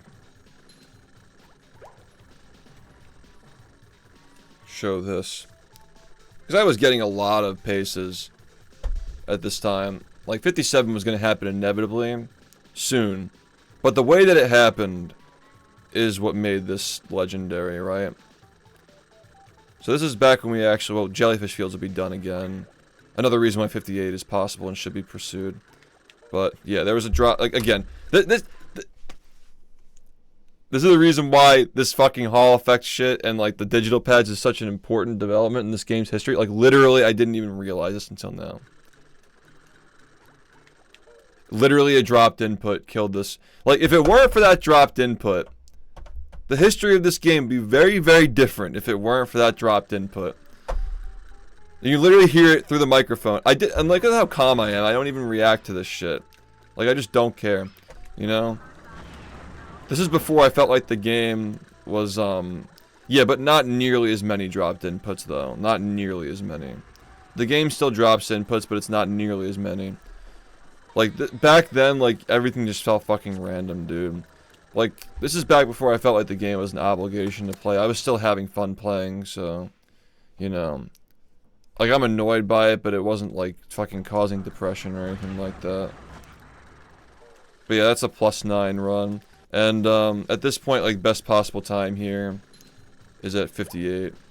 How many years was I speedrunning at this point? A little over a year. I was already partnered, I'd already been on GDQ, you know, like, it really happened very quickly. But yeah, if you look at my face here, you would never have seen this if it had been, like, the front page got me to use my webcam, but, like, you can see, like, I'm thinking about going for it. And then, you had shinies back then. The movement is so bad, but, like, you know, for the time, like, Battle for Bikini Bottom and speedruns were state-of-the-art regardless. Everybody's movement was bad in every game. And then he gets it. But yeah, you never would have seen this in a run before that. Oh, I'm quick. Yeah, and then the best possible time goes all the way down to a 57:48. So with a perfect graveyard, like, this is Holy shit. doable, you know? To secure it, because there was a strat back in the day that was just complete RNG in the brain. Like, the brain was just like, either you get the 50-50 and you save 2 seconds, or you lose 2 seconds, so. I'm fucking shaking. Or rather, you wouldn't lose 2 seconds, and sometimes you would. So to secure it, to make it, like, actually, like it required, like, you can't miss cruise boosts, you have to have good movement. You know, so, you just see if it happens, you know. That was before we had the tech where you can hold down the A button. Run almost ended right there when I almost grabbed the ledge. They are tingling. Yeah, you couldn't like jump up to the platform like that back then. What the fuck was that? That fucking worked. You guys don't even know what this level looks like without a UCB, probably. There are 2 moments where this run almost ended. Like there. It almost fucking ended. Dodging the chuck missile. Don't go in the box, okay. Yeah, I used to be so passionate about doing runs, man. Like, I needed to retire years ago. But I'm glad that I didn't. I'm glad that I stuck it out for what happened recently. Yeah, how old am I here? I think I'm 20 years old. 20? Yeah, I'm 20 years old here, yeah. 20 years old. Still a child.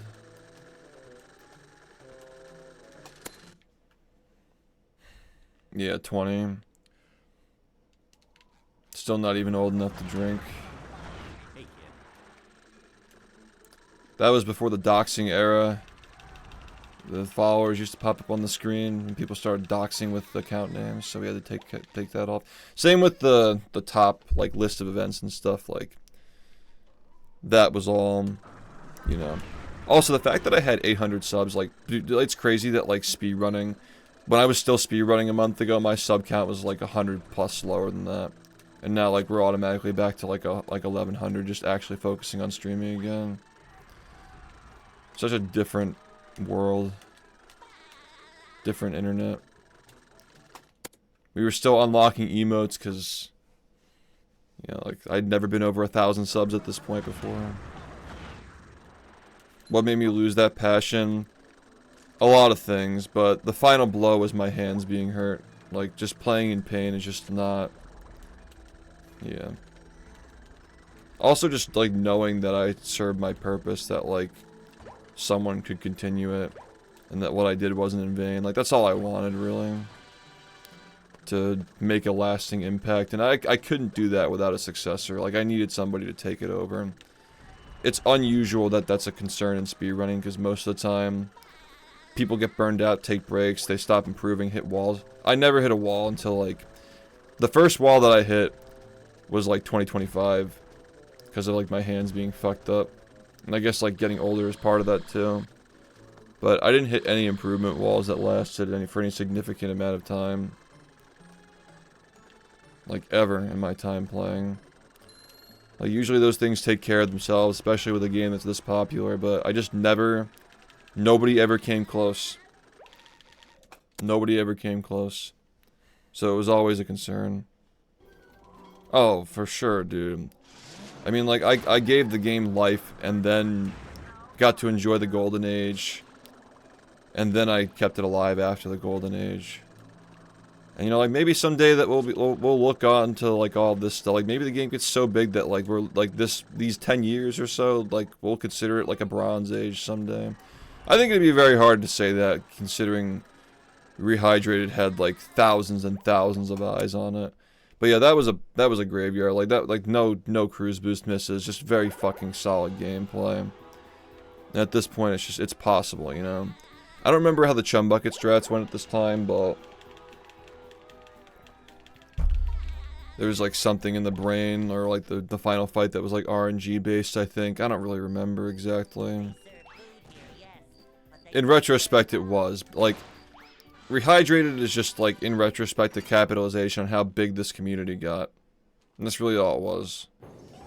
Obviously, SpongeBob is a huge IP, and, you know, a lot of games were getting remade at the time, but the fact that they chose this one was because of this community. Okay, so strats are still relatively similar to what I remember.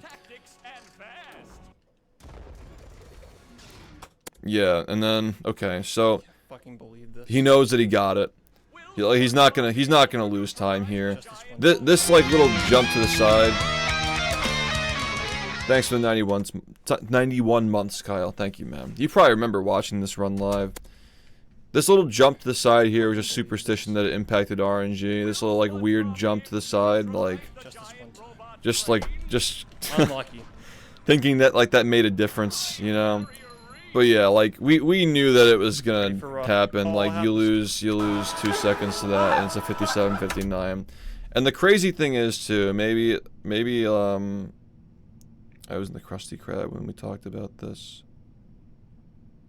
Was I?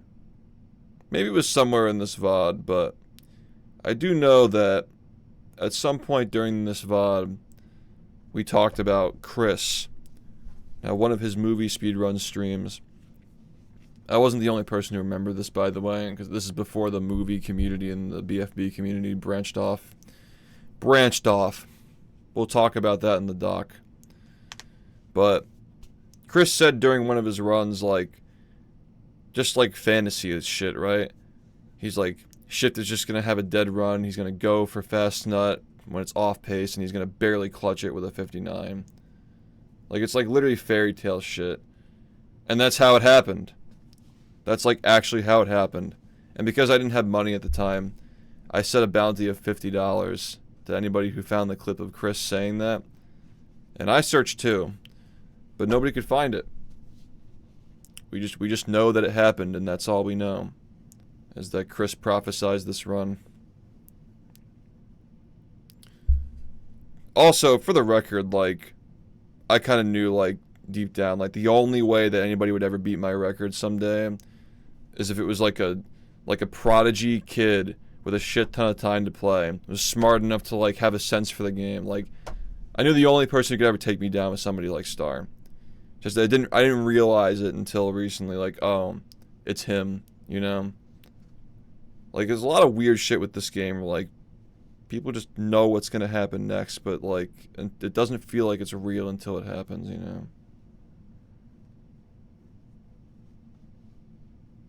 Yeah, exactly, yeah. These, like, magical runs that just, like... And that'll go down as my final minute barrier in a category. Is that run.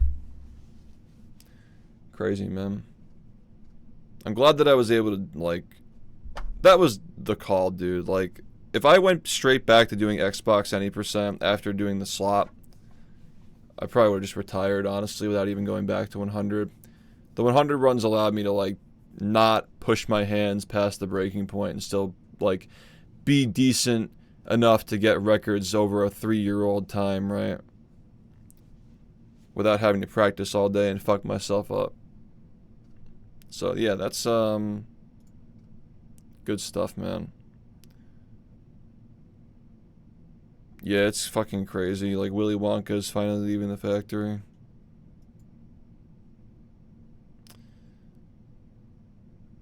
I don't know, you can just tell.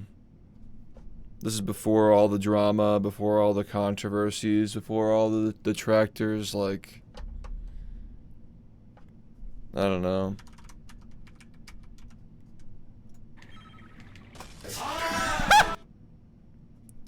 This is back when it was a normal speedrunning community. You know? But it's not too late. There's plenty of time now that we're focused on it. I mean, I just really miss these days, you know?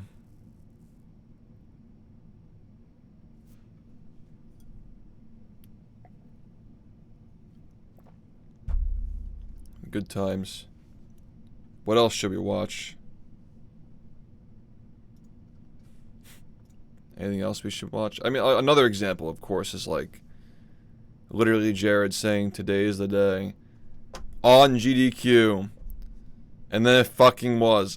Like, I'm telling you, like, it's not even me, man. It's not Cole. It's not myself. Not to forget Fuff. It's not Star. It's like, it's just the game just has this will. And it's like a fairy godmother, right? Like, the game came to me at a time in my life when I needed it. And I wrote it for 10 years, and now it's somebody else's turn, you know?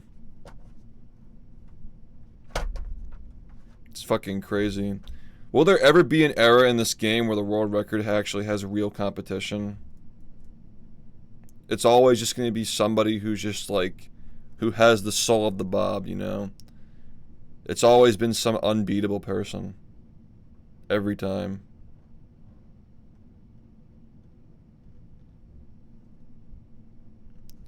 I want to hear your reaction to some of the things that you said in the 5350. What, how I sacrificed my entire early adult life to grow the stream and keep the game alive. And then Rehydrated happened, and it felt good knowing that. Well, at that point, we didn't know that Rehydrated was going to happen, but yeah. We kind of knew. A lot of this game is like, you kind of know something is going to happen, and then it happens. If Star came around 5 years earlier, that would have been really fucking interesting, but he was also like, you know, 12 years old 5 years ago. It's like, none of this would have happened if it didn't happen the way that it did. Like, I'll probably be known as the OG. I'll probably be known as, like, maybe I'll be known as the GOAT. Who knows? Only time will tell. But, like, it's crazy that, like, Cole was the last guy until me, and now I'm the last guy. So it's up to people like me to, like, tell the stories of how good Cole was, right? And it's going to be up to Star to tell stories of how good I was, and hopefully if Star plays his cards right, and I help him, and, you know, give him the coverage that I wish people gave to me when I was doing all this stuff, right? Like, somebody will carry Star's legacy someday, because he's really young. And time moves fast, man, especially for us. We're all getting older.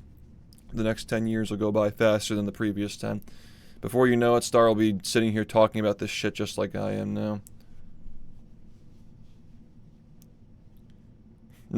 Well, that's the thing, Super Nude, is that, like, now that I'm focusing on the journalism stuff, is like I can actually get people into this and hopefully get good enough to at least make the top 10 more interesting in the short term. Because, like, Star's outlook on the game is a lot different than mine. For me, like, I got into this game when there were only 17 people playing the game. I think I was the 17th person on the leaderboards before we added back the runs from the spreadsheets that we uncovered later. The game to me has always been a small game. And I've always viewed my perspective, like, my perspective on the game has always been like, it's us versus the rest of the world, right? Star got into the game after it had already reached its peak, like, at the height of it. He got into it, like, during that, like, Rehydrated burnout era when, like, everybody had stopped playing. It's kind of like how Mango got into Melee when Brawl was out. Like, after people were, like, taking a break from Melee. In that, like, era where it's like, the best days were already behind us. Like, Star's perspective on the game is so much different than somebody who's been playing since it was literally a speck of dust, right? And I think it's healthy to have somebody who views the game as like a legacy and a dynasty as opposed to their own personal project. Because my personal project lasted for 10 years. To, like, an oppressive degree almost, where, like, it was just my story. And I was kind of worried that that was how it would end up being. Is like, it just ended up being my story and, like, a stepping stone in my career as a streamer or a human being or whatnot. But as it turns out, it's more than that. I was kind of worried about that after, you know, the GDQ run, that, like, it's just, like, going to be a fun fact in my career at some point that I ran the game at some point. But now, like, it'll be both that and its own thing as well. Well, thank you, Joseph. I really appreciate that, man. I really appreciate that people are happy with it, you know.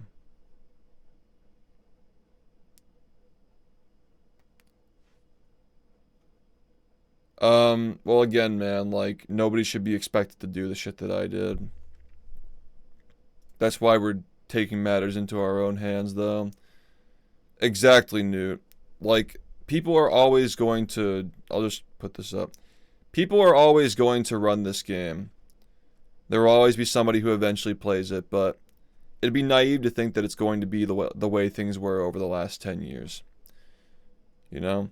Even with the classic categories, even with a new record holder who's 17, with new hardware that can push the game further than ever before, right? It's naive to think that, like, these old games we played forever.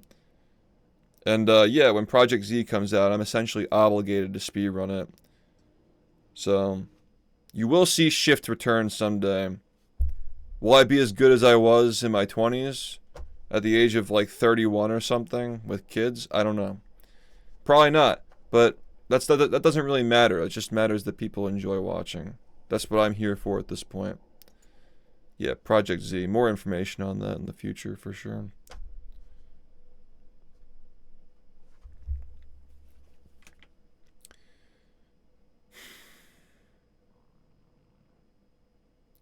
It's just crazy how many storylines happen in this game's history, right? Like,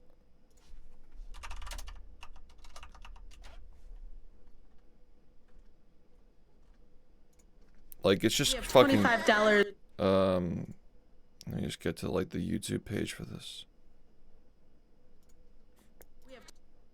$25 from Bubba, who says, been watching SHiFT's runs for a few years. He's one of the hardest working people I've ever seen.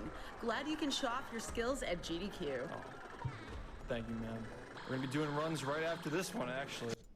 Yeah. And rarely seen.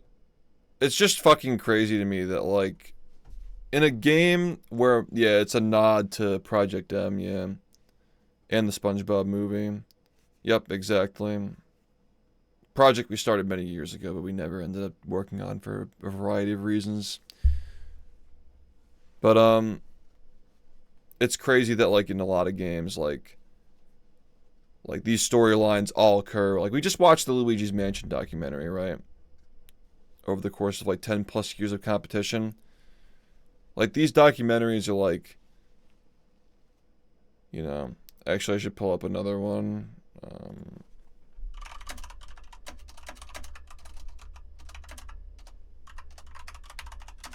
There's that run.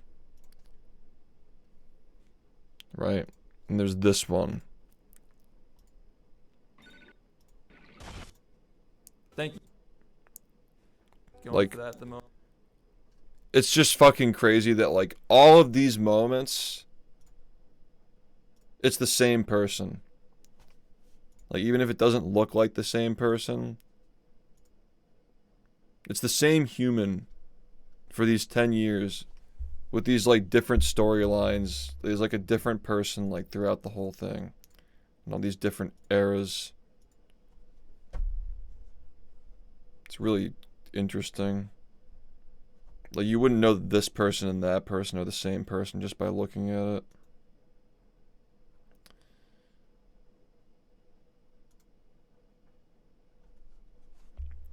It's unique. 5 years ago? 4.5. Yeah. This run is, coming on 7 years, actually. Yeah, wild. That is, quite the fucking story. It's interesting because it's, like, people saying that, like, a game not having competition at the top makes it not interesting. I think the fact that, like, competition was shut out for 10 straight years for a game that got this popular is interesting in its very own way. It makes it more interesting. Because every fucking game has similar stories of, like, rivalries and stuff, but this one doesn't. Not like that, you know. It was always just, like, get the game up and running and earn its respect alongside other speedruns. And, yeah, I think that we've done that. The fact that there's a 17-year-old who's inspired to get this good proves that, in my opinion. That it wasn't just like a SHiFT stream activity, like I feared at points in my time playing that it had just become that, or maybe it always was that, you know. It's really interesting.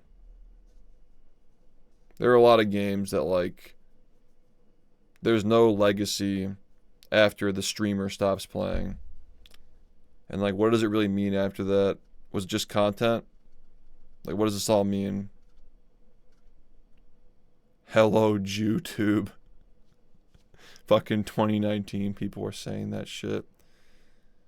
Man. This is the voice of a veteran. And this was 7 years ago. Being called the veteran 3 years into your speedrunning career is crazy, though. It's a little early, don't you think?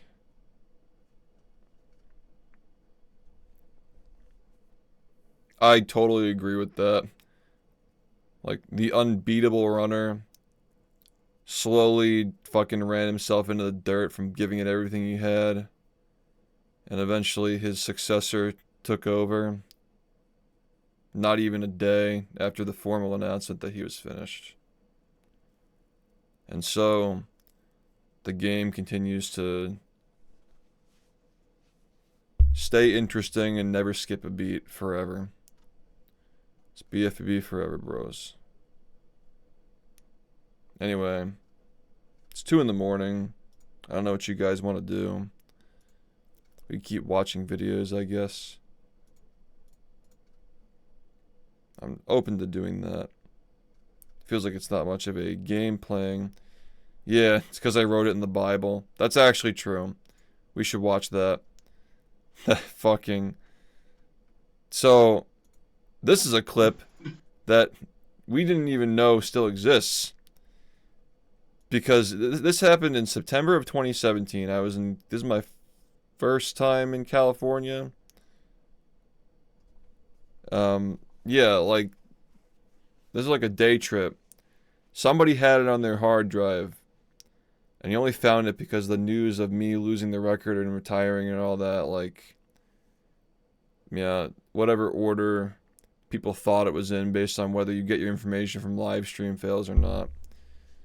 Like, somebody had it on their hard drive. So this is the fucking infamous clip that nobody could find. And it's finally here. There you go. This is the Holy Bible.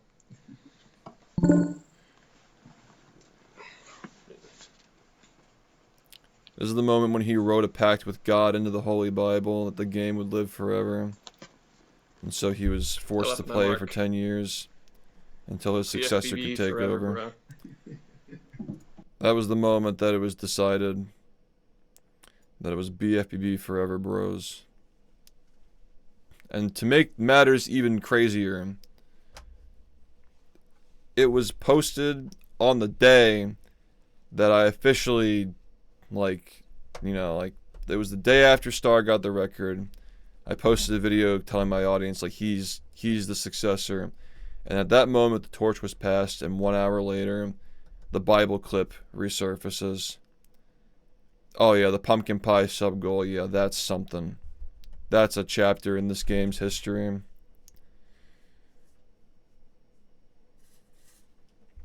That pumpkin pie incident is actually like a catalyst to a lot of the shit that happened in this community, because there was a brief clip that showed the outside of my house's windows, and the kid who ran this game, Keys, he used that clip to match up my house with Google Earth, and that's how he found out where I live.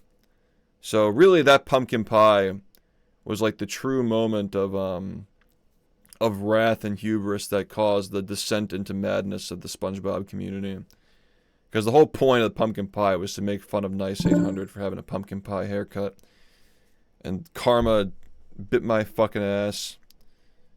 But then, you know, of course, like, if it weren't for the detractors in the community becoming a fucking pigsty, that wouldn't have left room for Star to eventually get groomed into it when he was like 13, and then eventually come out of it and like redeem himself and all that. The documentary is gonna go fucking crazy, honestly. The pumpkin pie was where it all started. There was a guy who was curious about my personal info like before that, but it wasn't like a group. The real detractor group, the original sin, no pun intended, was a group of viewers who watched Sin, and they were mad because Sin was kicked out of the community for touching kids. That was a big part of it. But yeah, the pumpkin pie was like the Big Bang. Nah, Wertweekle was like a social level below that. Wertweekle was like even lower social status than Gamden and Keys and all those people. Do I still have the Sin 5 guys? Jared has it, actually. He would have it if he has it. I gave it to Jared, and he I think he pinned it up on his wall at some point. Edna is just like, Edna was like fucking like 12 years old when this clip happened, man. They, like, it's always just another person, right? I do think that now that like I'm actually able to like post videos and like focus solely on like talking about the run, and Star is somebody who's on my side and he's very smart, he's very motivated to play. Like I think that like the detractors are like their days are numbered now. Like it really is a biblical moment for this game, that like everything that's happened up until this point has converged at this one point. And that one point, you know, like of Star getting the record is like the central point of all this crazy shit coming to a close, and like truly a new era can begin. It's literally biblical. This fucking dumbass writing in the Holy Bible. This is the face of a man who has no idea what he's about to get into. This is why I don't even think that life is real, dude. This is all just a fucking play, and we're just actors. But yeah, the idiotic propaganda is just like he knows it's over, dude. The crazy fucking image.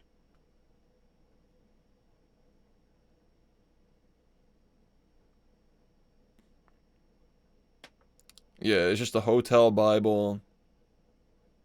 It's just the way things happened. Well, who knows where this Bible is now? But I will say, as we discussed earlier, like, how many prophecies have been fulfilled in this community. Someday the Bible will show up again. Someday the physical Bible will be found. Somebody will find it.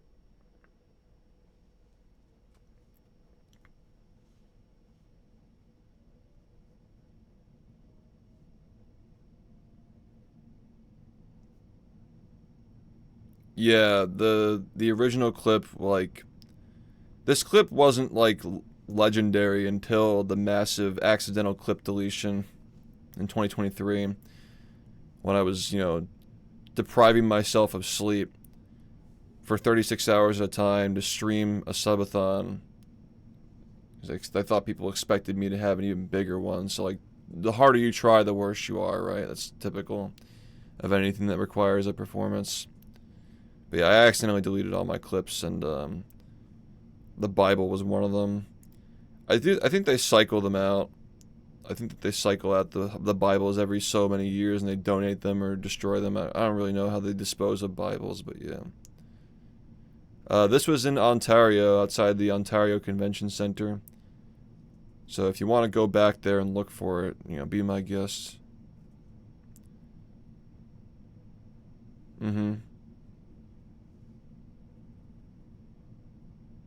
How do we know it's not AI? This is definitely not AI. I forgot that this was recorded before we actually did the run. I think this was recorded the day that we landed. And then like after midnight passed, like at night, was the infamous clip when I said that the game is more frame perfect than Melee, which is true. It was true then, and it is true now. Because the context of that was that I was playing on a CRT on the stage, and I said to them, this CRT has input delay. I don't think I can do runs on this. And they said something to the effect that, like, oh, they play Melee on this CRT. You'll be fine, dude. And, like, this game is fucking harder than Melee. So, I mean, like, we're talking about two different modes of competition, but, like, you know, hitting frame perfects on a laggy CRT.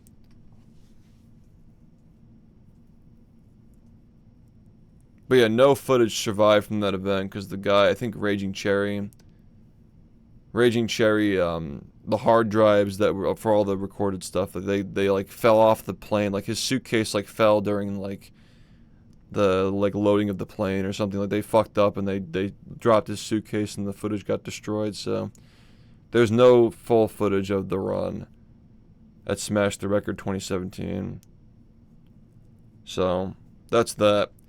There are surviving clips that we were able to find a while ago, a couple of years ago, but yeah. Yeah, CRTs have like different amounts of lag depending on their size, make, whatever. The Holy Grail is like the 22 or whatever inch like Trinitrons. Those are really nice. I used to be obsessed with CRTs until I discovered the OSSC, and I've never looked back since then.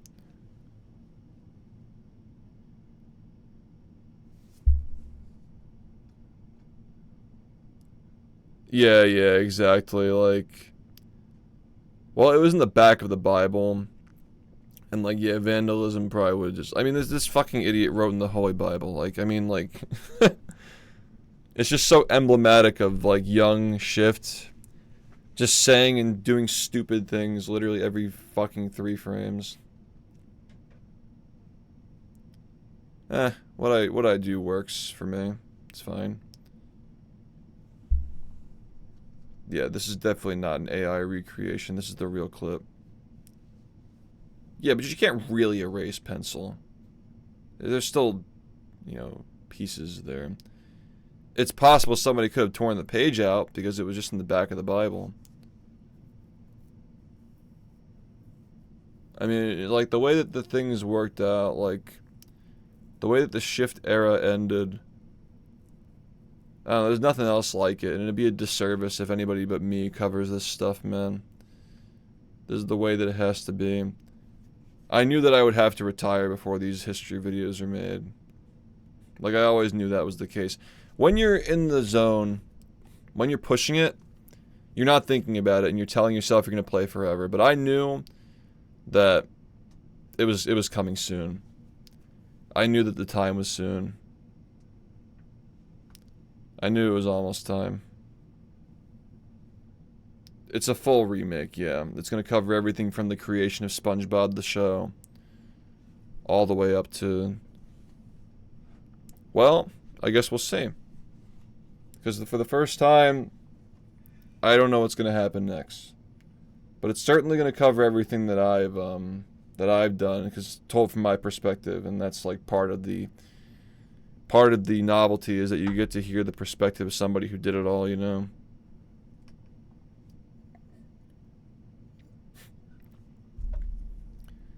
Yeah, except, you know, it could also be satisfying that it hasn't happened yet either, right? And then people will have something to look forward to. I think that this is satisfying enough, you know? You know, when I got sub 40, I felt very inspired to make it. When I got sub 44, like the 43, I felt very inspired. And then UCBs happened, so I decided not to. I decided to wait. And I'm glad I did, because if I didn't, then, really fucking interesting era, despite being a silver era objectively, like, really fucking interesting. Like, the Bronze Age, I would say. LeBron James ended in, like, 2016. Like, the real golden era was, like, 2017 to 2022, I think. And there's, like, the past 4 years have just been kind of a silver era of the game.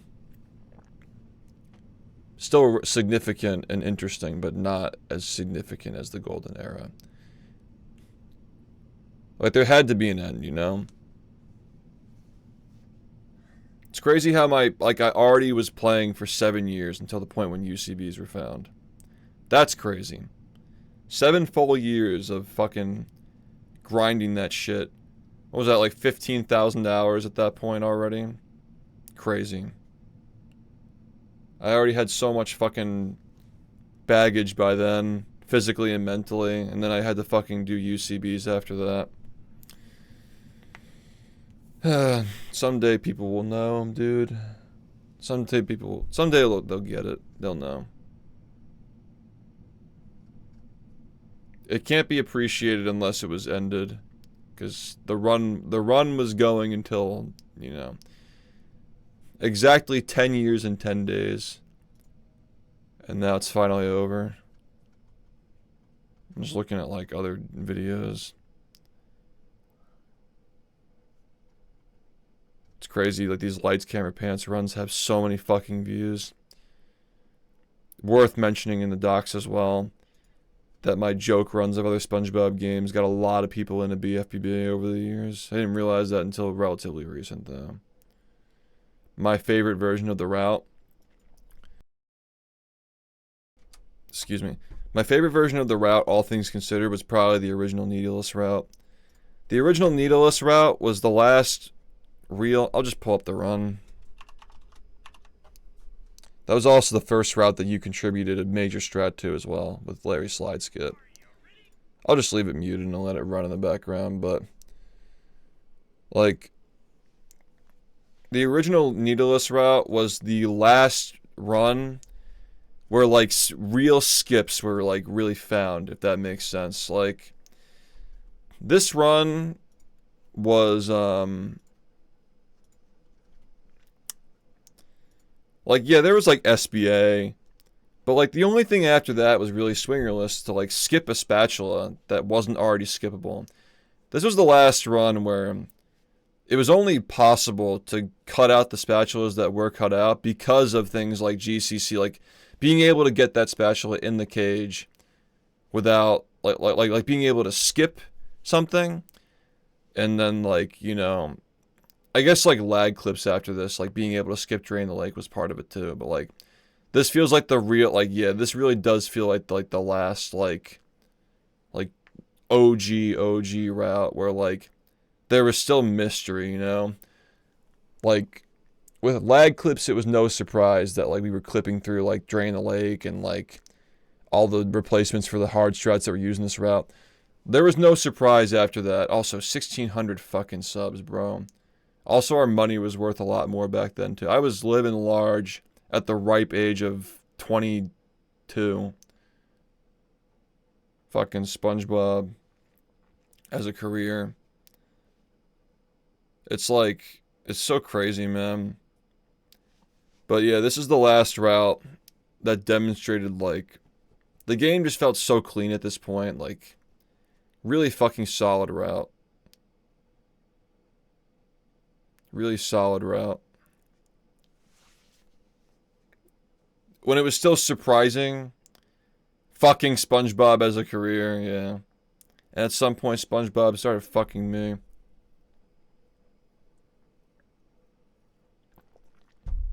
Yeah, this is the last route where it was, like, shocking when the new skip was found. After that, it was kind of just like, oh, okay. Well, of course that's possible, right? You know? This is the last one when it was, like, hype. As far as, my favorite story, though, it's gotta still be the 43. So yeah, 10 minutes later. Do you miss this? Yeah, like, I talked about this a little bit. It's like, when I think about, like every day I wake up, because, like, now it's over, right? Now I'm reflecting on it. I wake up like, man, I wish I just want to fucking play again. But then I realize, like, it's not the same as it was, you know?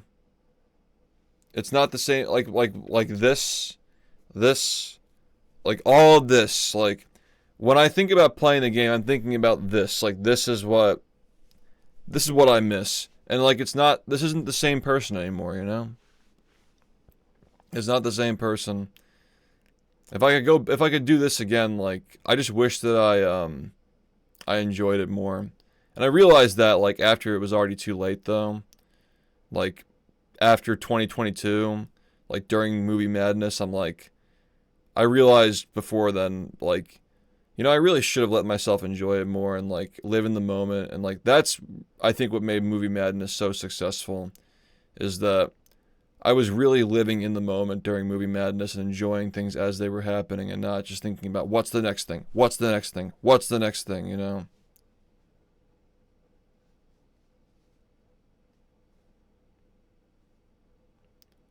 Yeah, Needleless feels like... Yeah, exactly. Everything always felt like it was the final stage, you know?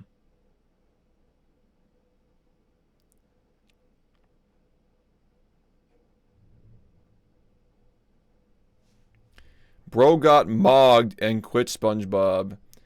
Yeah, I don't think that Star would agree with that. I don't think that anybody who actually follows the game would agree with it. But low tier SHiFT. Guess what, bud? Even Kiwi Farms know that you're fucking cooked, bro. There's nothing you could possibly do to spin this anyway anymore because you are an unintelligent slug.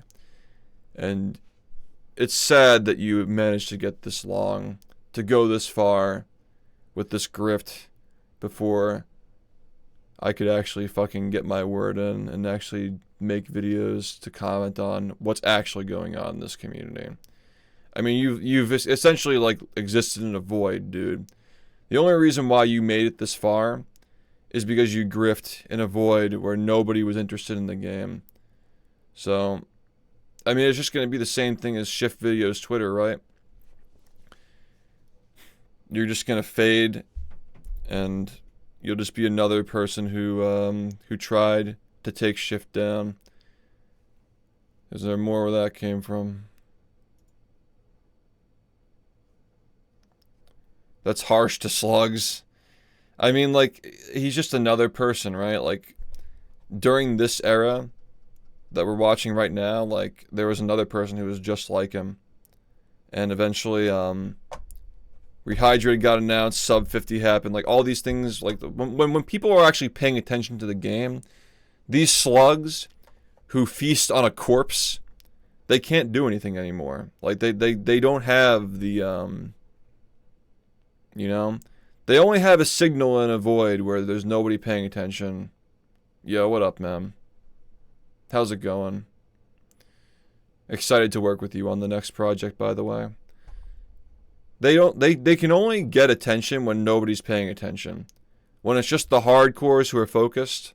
Because that, like, even like my Twitter and my YouTube, they're all just like right back, right? We are so back. Like, nobody fucking cares about what these assholes have to say when the game is relevant, you know? Like, it's just a matter of time. They're gonna try so hard to spin this because they think that, like, they think that I'm upset or for some fucking reason that, like, I don't think I've demonstrated any capacity that I'm upset about how things went. This is the only way things could have gone. You know, they project their own insecurities by even saying stuff like that. Because if I wanted to retire on top, even a year ago I was 2 minutes ahead of second place. And I was already deteriorating far past the point where I should have still been playing. That would have been the perfect time to retire. I just wasn't sure if it was going to happen. Like, if I retired then, like who knows? Like I guess now we know, like, Star probably would have eventually caught up. But, like, there was no knowing at the time. Because there were so many fucking times throughout history where there was somebody who, like, maybe they could do it, and they just don't. So, we had to be sure, and now we know. Like, we are sure. But, let's be honest, man. Like, this year especially, like, it was over. Like, I just was not playing the game the way that I was in the past. I was saying throughout the 100% runs, like, I just don't feel like the last time I did this, it was just so much easier for me. Like, I don't even think that these games are harder now. Like, these tricks aren't even harder now. Like, I just feel like I'm not as good anymore. I'm not as, like, in love with playing. Still love the game, but, like, me playing is just not essential to the game living anymore. And that was always my main motivation to play, is, like... Also, wow, it's so weird seeing a warp after that.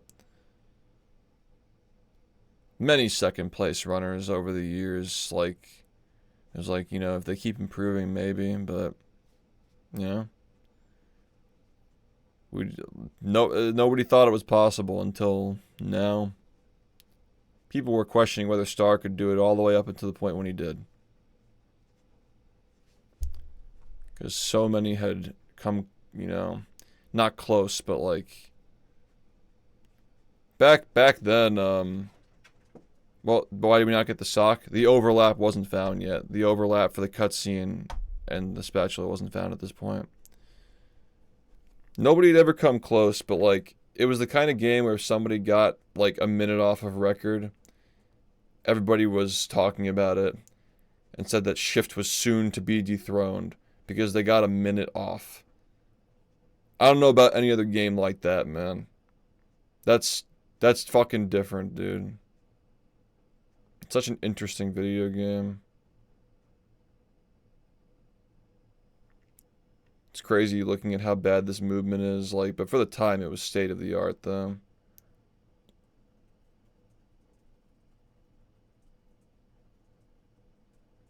Very nice, man.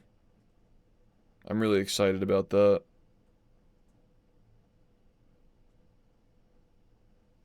Very old layout for 54 being the record. Yeah, the different like shades of purple, yeah.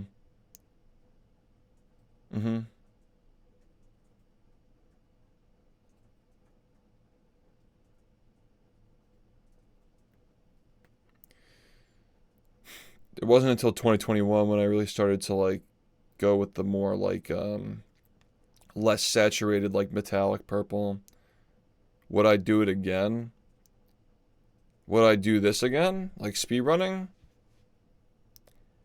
I don't think I'm needed as a runner anymore. I think that I'm much more needed. Like, I think that the fate of the speedrunning community for this game is, you know, it's me being like, doing what I'm doing now as like a figurehead, like full figurehead, is far more essential than me playing at this point.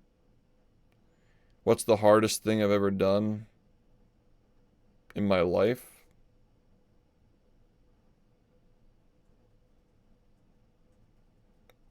Are you asking like what the most impressive feat I've ever done is? I don't know. I feel like there are a lot of things you could say for that. There's no single thing. It's a joke, I know, but like I'm just like playing along, you know.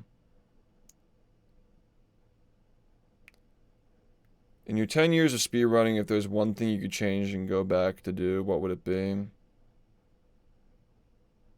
I don't think anything really. I'm just happy with the way things went. Maybe I wish I would have like enjoyed it in the moment more at times. I don't know. I feel like I did everything exactly the way that I had to do it for things to keep going, and that was the only goal that I had getting into it.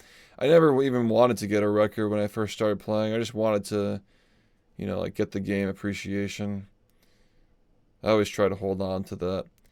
There are definitely points at my time when having the world record was really important to me, but, you know, that was never what it was about, at the start at least. Especially toward the end, you know. I mean, this just became an obligation at some point. At some point it became like, it's up to you to keep this shit going and nobody else is ever going to come close, you know. In the community, I feel like, I've thought at times like it would have been good if I had disciplined people better, or been more open and defended myself more, but, you know, I think that it all just unfolded the way it did to teach me these lessons so I could become the person I am now, you know. Also, the reason why we don't get that sock there is because later in the run, we would go over the castle a second time, and then we'd get the sock over the second time. I'm retired, man. I played for 10 years. I put 25,000 hours in over the course of 10 years. That's like 7 to 8 hours a day, every single day for 10 years on average. At some point, you gotta just accept when it's over. Yeah, I'm just gonna skip Sandy. I don't wanna watch Sandy. It's not a perfect game. Crazy how it took me until pause storage to realize that. Speedrunning, it's all just part of a larger picture. And it's easy to forget that my whole goal when I first started was to make it part of that picture. At some point, I wanted the game to be the only picture. Like, I really thought that the game was like the only speedrun you needed, right?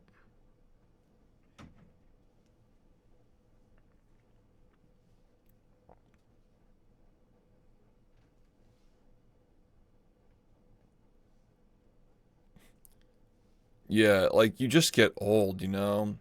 Like, it's crazy, like, I don't know, like, ever since I turned 27, I've started to really notice a lot of stuff. Like, I started noticing physical stuff when I was 24. Like, I wasn't invincible at that point. I couldn't just do whatever the fuck I wanted to my body and still play perfectly every day. But I really started to notice things at, like, 27. Like, okay, like, I'm in my late 20s now, you know? Like, it's not the same. And, like, what really, really made me consider retirement for the first time was not just pause storage, but also, like, doing 100% again. I'm like, why am I even doing this? Like, I obviously don't care about 39 on Xbox anymore. And, like, comparing how I was playing to 3 years ago, I'm like, I know that I was better at this game 3 years ago. Like, I know I was better 3 years ago. Like, how is this possible, you know? Like, I'm more consistent now because of just the hours put in, but, like, the speed just is not there like it used to be. I don't know. Like, it's just weird, man. It's like, you kind of just realize it's time. The last thing I was waiting for was just, like, knowing that the legacy would be carried. Also, crazy thing is that, like, the 43 run, not the 53 run, the 43 run, that was the last time, that was the last route that was displayed in GQ. Most recent. And, it's also, like, right before we learned that jumping around, like jumping to turn is slow. Like, it's crazy how that's even, like, maybe even, like, an OG run now. Yeah, Father Time is undefeated. Like, it is what it is, man. I think that the amount of stress that I put on myself, physically and mentally doing this, has aged me far past, like, what the average 29-year-old would be at this point, man. That's also part of it, too. Like it can't be understated how much stress I put on myself, man. Ping Pong, thank you for the prime, man. I appreciate it. Thank you. Well, I can only have the Tyson legacy if I lose my record to staging a fight with an influencer like 10 or 15 years from now. Only then.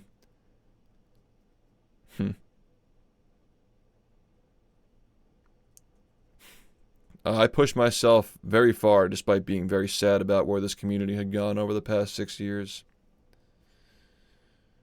Like, I really wanted to stop for a while deep down, but you can never, like, have that side of yourself take over. You're just, there are two selves that are, you know,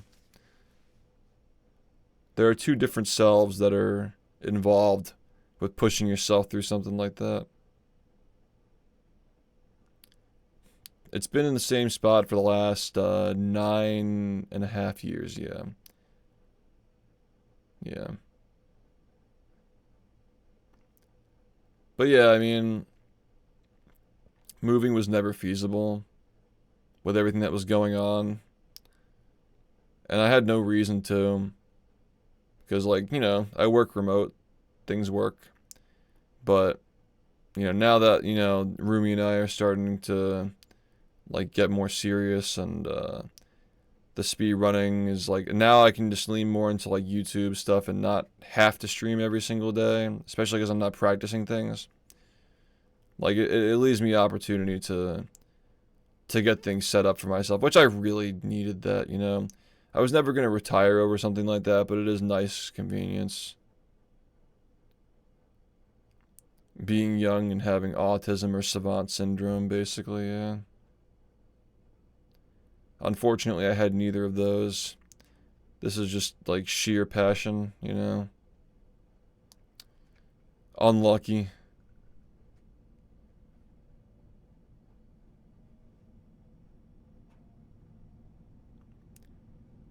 Nah, I mean, I'm happy with it all. I accomplished so much more than I ever thought I would, or what was possible to accomplish in a speedrun. Also, as far as, like, the record goes, like, the fact that I held it for exactly 10 years and 10 days is fucking crazy. It's such a fucking interesting game, dude. Like, the non-stop developments, dude. Over 10 years of non-stop shit happening. And then 10 years and 10 days. So fucking crazy, dude. Like, the fact that, like, if I didn't get my wisdom teeth removed, and I managed to, like, improve the record before Fuff took it back from me, like, how many fucking things happened? How many strat developments? How many runners? How many routes? How many, like, weird, like, detours? How many things happened to, like, make it actually last for exactly 10 years and 10 days? How fucking crazy is that? That's how things came out. That's, like, no one will ever forget that. Like, it wasn't, like, almost 10 years. It wasn't, like, 10 years and some change. It wasn't, like, 11 years. It was 10 years and 10 days. Like, entirely different human here we're looking at, watching, like, playing this game.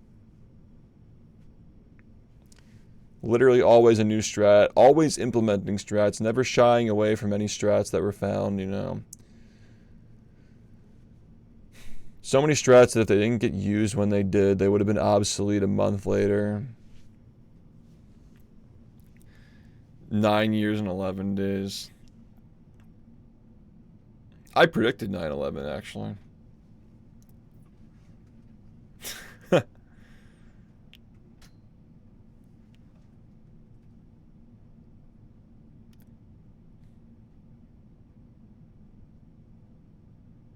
I just realized this is fucking 3:2 ratio.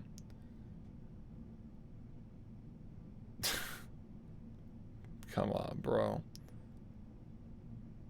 If you shaved the hair and facial hair, would you look like that again? No. This is me at the age of 22. I'm almost 30 now. Yes, yeah, Star, like, I think that with the early game consistency, with the piano rolls for the 1 frames, plus, like, the Hall effect stuff going on. That wasn't me being stupid, by the way. That button actually is weird. Like, that almost hit, but, like, yeah. It's necessary, like, how many times the route has evolved. Like, you have to... The game gets too consistent, and you gotta make it inconsistent, and then it gets too consistent, and then you gotta make it inconsistent.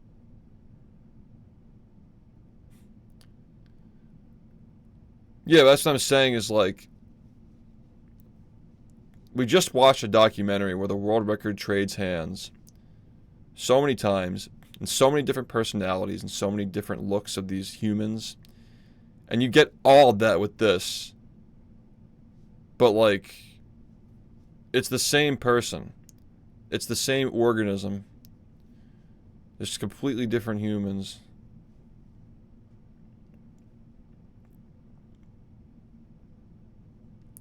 Could I make my voice sound the same? I actually managed to do that recently. I'm working on a parody song with Bagwell, and I wanted to, like, raise my voice to like match his a little better, to make it, like, stand out a little less. And I do kind of sound like myself when I was this age. It's actually really funny. I didn't notice it until after we were done recording it. It's fun. My canthal tilt has changed. Good or bad?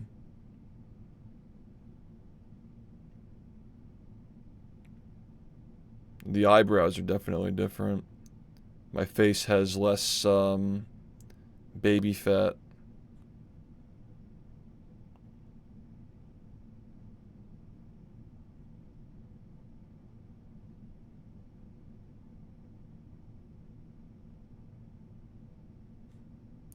I look way more serious when I was younger. Nah, this is past the Mose era. Mose was fucking washed at this point. 2016, early 2017 was the Mose era, with the Mose bit bag. Well, like, I mean, first off, like, I've used and abused my voice a lot over the last 10 years. I'm also older, you know, like, my hormones are different being older and so forth. It's like, the microphone's different.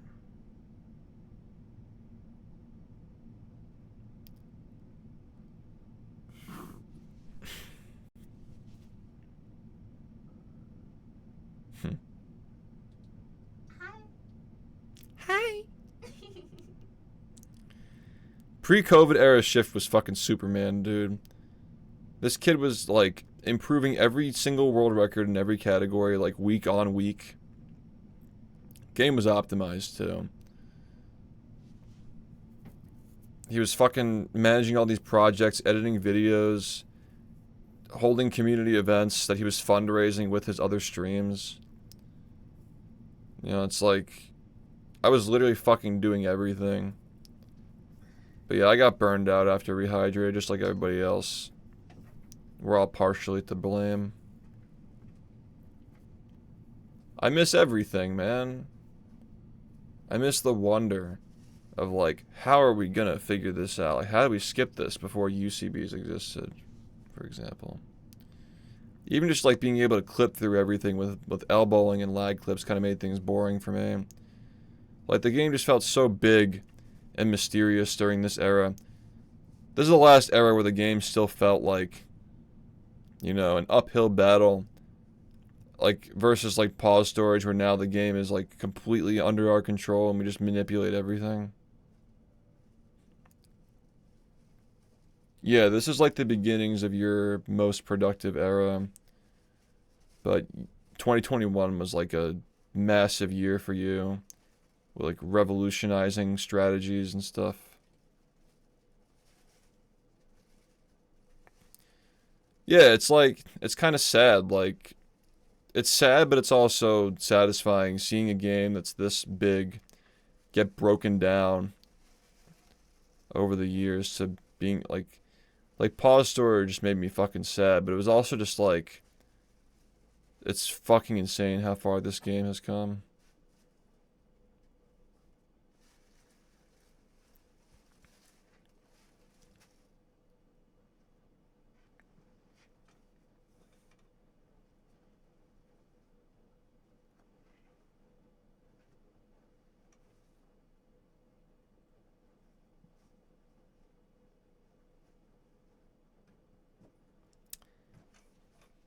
Yeah. No, it just feels like the game is just so, like, it's, like, tiny now. Like, it's just so solved. But it's also not solved. It's just been reduced to such a small game. Like, every area of a level is, like, one platform now because of UCBs.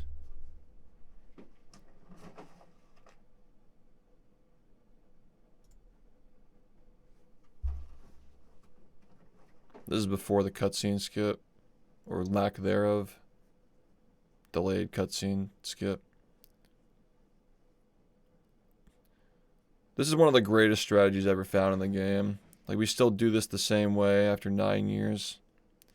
The Alex manips for this shit. It's so far ahead of its time.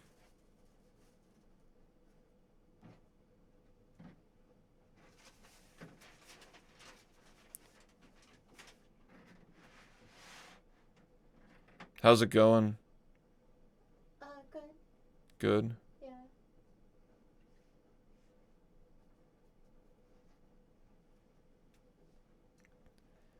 Yeah, I mean, like, UCB is just the ultimate, you know. Yeah, very long video that, like, tested everything. Yeah, it's on his channel.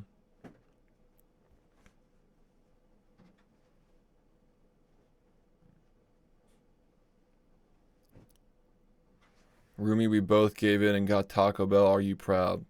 She is beyond Taco Bell now. Now all she thinks about is Italian food. She's slowly becoming Italian. She could pass, honestly. I could probably pass for being Middle Eastern. I mean, I'm like tip of the boot Mediterranean. I could probably pass for black, honestly. I get mistaken for Kevin Hart sometimes, actually. My relatives who are more Italian get mistaken for black sometimes.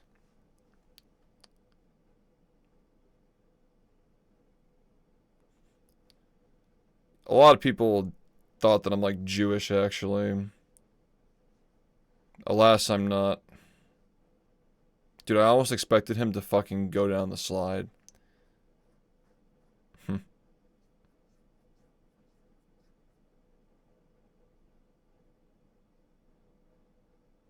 I'm See, they said that my dad had like a little tiny bit of Asian in him from like DNA tests or something, but I've always thought he was 100% Italian. Yeah, when that strat was found, it was fucking magical. Like, it was like actually unbelievable that you could do that.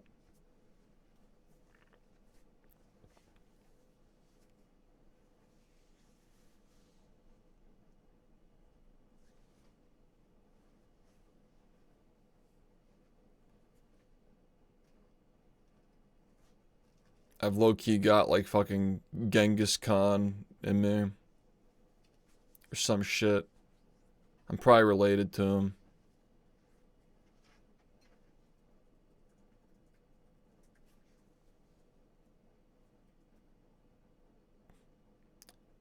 I don't understand why this is the GOAT run when the previous run missed LSS and did more one frames to make up for it. Well, okay. So like I think you could make a feasible argument that this was like the peak of my career. Because like months before this, I literally fucking pulled a Michael Jordan and got 3 world records in a row with 1 day apart, and then 3 more records after that. 6 records in 1 week, ending with both of the first 54s. I literally pulled off the Michael Jordan, and then like at the beginning of 2019, which is when this is recorded, this was actually a run that happened after 2 consecutive days of world records. This is the 3rd consecutive day of getting a world record here, and the first day that I actually implemented the needleless strat where you jump on top of the copper building. I just got it. Just fucking pulled that out of my ass. You could very well argue that this is like the best I was at the game. 2019, like going from this route, like at my peak, and then like 2019, the route being more consistent and a little easier, and like I was really good at lag clips, thankfully. It's like that was like truly like so to speak, like godhood of the game, where like I wasn't even trying and I was just shitting on fucking everybody playing it. Like like 2019 was like really just like the easiest year I've had, and it felt like I was still literally untouchable without even trying. I was making content more than I was even focusing on speedrunning at this point, I think. And I think that part of that was also like I had just finished college, so like now I didn't have that burden on me that kept me like away from like my fucking setup for 12 hours a day. So like things really got crazy after that. But it wasn't until COVID when I could fully realize my potential of like full-time speedrunner streamer, I think. A lot of people think that the first 43 was the greatest run of all time. I mean, like, the first 43 also, there were just so many fucking unique strategies. It wasn't just doing UCBs over and over and over again. There's a lot of unique LCBs and setups, and, like, Bull VMS was in that run. Like, the Fast Nut, Bull VMS, and then there was some other stupid thing. Like, a lot of really... Oh, yeah, the fucking forward-facing box setup for Guppy Mound LCB. All those things together... The Bull VMS, Fast Nut, and forward-facing box LCB, that route saved like 19 seconds. Compared to the alternative, which was like, what was it? Doing like wheel collection and like come back with the cruise bubble, like the smiley route, right? And I was still fucking shitting on everybody, despite, you know, that route being like barely even a time save. You know? Like if I were still in it, if I were still in my prime, I'd be going for that fucking jellyfish route that saves like 10 seconds. Where you do the jellyfish UCBs. That's totally something I'd be doing if I were still, you know, in it, you know. I just hope that it gets done someday. Like Star or somebody else wants to do it at some point. Because it will be done.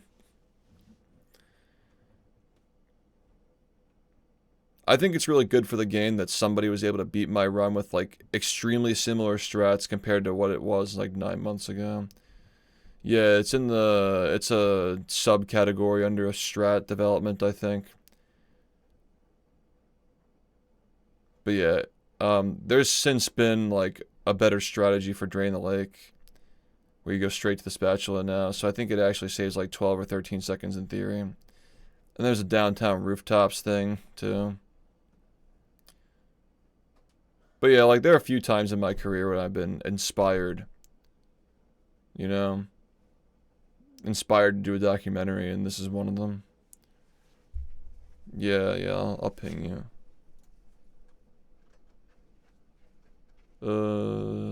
I think it's like, where is this shit? It's not under main routes. It's like strat discussion. We gotta clean up this Discord. Main RTA routes, BFB general, classic any percent, classic, strat development. Okay, this should probably be up here.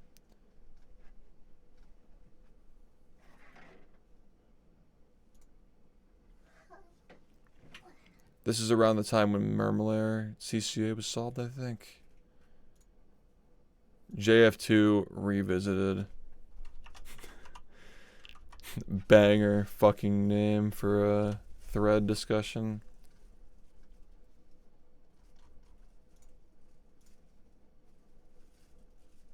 How are your hands and fingers actually? Well, I don't feel my nerves burning anymore, so that's good. Yeah, no problem. You don't really know how bad it is until you stop, and then the fight or flight is over. Wow, we weren't drowning into the spatula here. Why is that? Oh, it's because of kids, I think. Yeah, it's because of kids, yeah.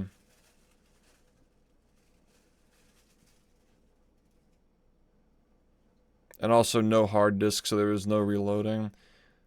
It's a very different game, man. Like, this version of the game is very different than what we're playing now. Yeah, no, like, you don't know until after you're done and you're like, oh.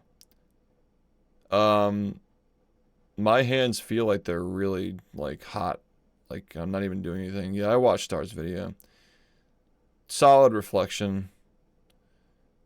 I appreciate that he gave me my flowers for playing, and I gave him his, you know. My frosty bungee boost strap. Were you bowl into the bungee hook? Am I the one who found that? I didn't realize I was the one who found that. I thought that Cole found that.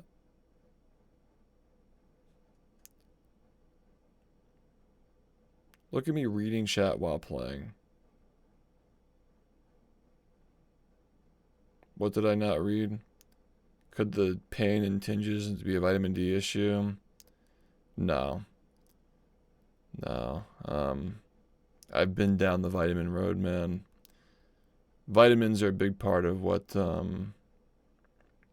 saved my career many times. And they allowed me to even get to like the 8-year mark without starting to feel really serious problems. But at the end of the day, I'm slamming my joints into a plastic brick for 10 straight years. It's gonna happen eventually. And it wasn't a sudden thing. It was a very slow, not you know, obvious at first, a very slow thing that progressed over the course of a couple of years, and that's that.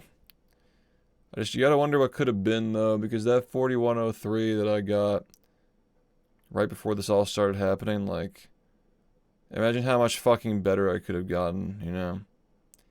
But I really didn't improve much.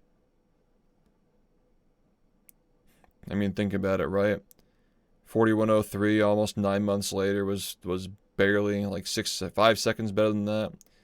And then a couple of 10-second strats are found, and I improved by 20 more seconds. Like, really, that 4103, like, didn't get improved since 2024, really. All it was new strats being found. It's kind of sad when you think about it. Like, that really was, not my prime, but, like, you know what I'm saying. It's hard to say what that was with so many different eras, right? That was the last run that actually improved on my skill. September 2024. You never know when it's going to happen, dude. You never know which one's going to be your last one. But I'm very content with, like, my last any percent run actually being an any percent run as well. Because that's what it always was about for me, right? Like, speedruns are going to devolve and break down, and, like get like optimized and like new categories split off and stuff. It almost happened during my time playing with SBA. But you know, the fact that like it was always about making the game faster. I was the one who wanted SBA to be merged back to with no SBA. It was always very important to me that I was playing any percent. That was my passion, was any percent. And like, it's great that people want to keep pushing the game, even though it's not any percent anymore. It's essential, actually. But for me personally, it was always about making the game faster. So, I forgot what I was saying with this because I'm tired, but like... Yeah, like... What the fuck was I saying about pause storage? Something like that.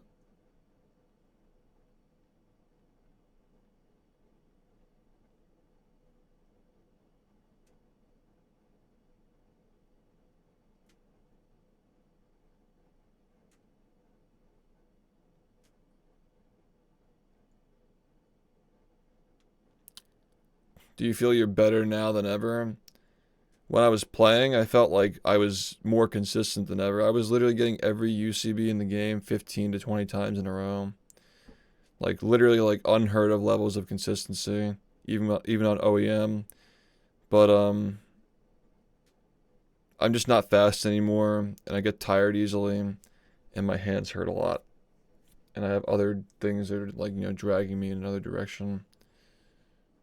So... I don't know, like, I feel like early 2023, I was just, like, ever since then, it feels like it's been really hard, I don't know why. Like, things piling up. The hands were really just the final blow, in my opinion.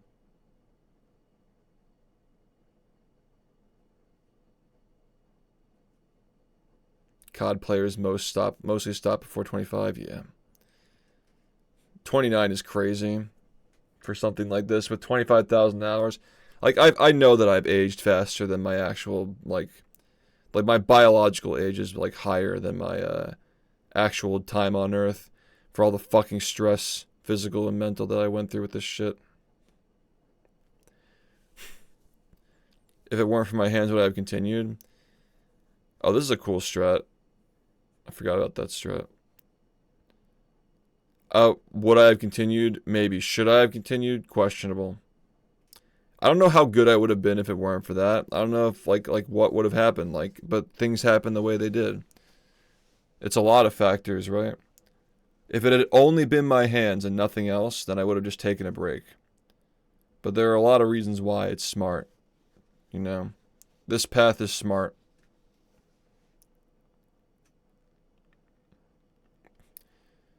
If it had only been like one or two of these things that are going on in my head, you know, it's also just what's best for the game too. Like I said, like, this game, I viewed it as my project.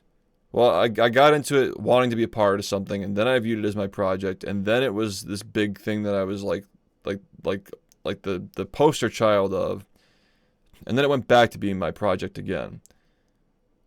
And through all of this, like, it makes you question, like, is this real? Like, was the game ever competitive? Was it ever popular? And, like, all of these, like, questions have been confirmed as of the past month. Like, it's just a massive payoff for all this time I invested into growing this thing to see it reach that point.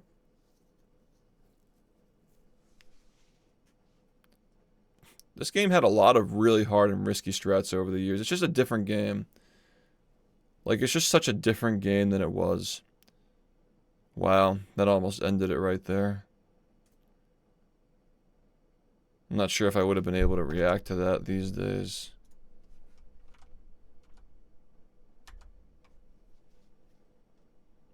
Because, like, you see how, like, the oil bubble, like, kind of, like, conceals it? Not a lot of time to react to that. The hitbox, like the hitbox is so much bigger than you realize there, by the way. Like,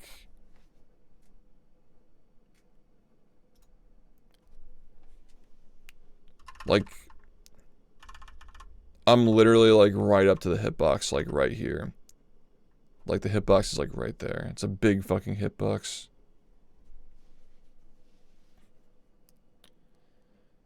I'm telling you, man, it gets harder as you get older. I started when I was 19. I started late, dude. Most of my friends started this shit when they were like 14, 15, 16. Jared started speedrunning at the same age that Star started at like 11 years old. It's just a kid's hobby. It's for kids, you know? Speedrunning is for kids. We're here to help them, you know? It's crazy how long it lasted for me, though. They just knew it wasn't time yet. Tricks are for kids. Bars. Interesting how the strategy to go on top of the pole ended up being fast in the end, right? Like going against the wall like that ended up being slow. Yo, yeah, it was really good. I liked it a lot. I enjoyed it a lot. Oh, you messaged me. Yeah, I gotta check that in a bit. I might be getting off soon. Yeah, it was really good. The only thing that I thought was like glaring about it is that like Fi wasn't mentioned, like his influence and so forth, but it's a world record progression video, not really like a documentary about the history of the games community necessarily, so appropriate to leave it out for the scope. Just because it was already an hour and 40 minutes long, right? But yeah, totally fine for what it is, you know? Yeah, for sure. There were some funny moments in it too. If you end up watching the whole thing. Okay, yeah, so it's like you're just focusing on world records, yeah, makes sense. I didn't realize he wasn't much of a no out of bounds guy. But yeah, it was good. I noticed a lot of like inspiration from the ones that I did, and thought it was cool that I got mentioned at the end. I thought that was nice. I appreciated that. I will say, as far as like the 3D modeling goes, is like I feel like 3D stuff is it can age poorly over time. Like with the games, it's understandable because like using a capture card, it's 480p. Like there's some novelty to that, but I think it's really hard to like 3D model things that'll look good 10 plus years from now. That's the only like real like nitpick that I have, which is why I elect for more like illustrated styles, like hand drawn as opposed to 3D modeling. For the sake of entertainment, like 3D models are really good for explaining things, especially in that context. It doesn't age as well. Like it ages a little better, but yeah, I just hope that like the 3D models and animations age well, like 5 to 10 years from now.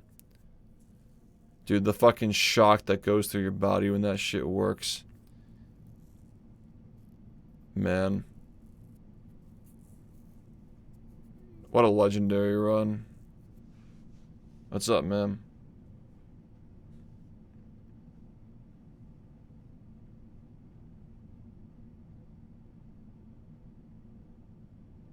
This is still a 30 sock route, right? Yeah, it is, yeah. I like how we went from 20 socks to 0 socks. We were waiting for the day that we would like cut out like one level from the run, and then we ended up cutting out almost every level from the run. It was just Jellyfish and Goo Lagoon, like the end or something. Yeah, a lot of risks for sure. Like, oh my god, that almost didn't work. Like, it's, nothing ages perfectly, right? Like, even the BfBB documentaries have not aged perfectly. There's charm to that, though, you know? Oh, for sure, I imagine, dude. I was actually considering watching both, but I didn't want to, like, expose people to it, because I know that's, like, more harmful than good. I'll probably watch the other one at some point, just to, like, be able to have that conversation with you guys. How long is it? I could probably watch it, like, I'm not doing anything else, you know? Yeah, neurosurgery was implemented. Yeah, it's shorter, right? Neurosurgery was implemented the month, like, the year before, 2018. Same era, though.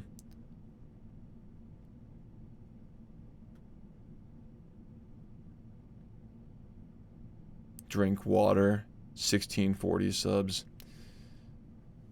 Shit, we got 1100 subs now. I guess, I mean, I said I'd play movie. I don't know.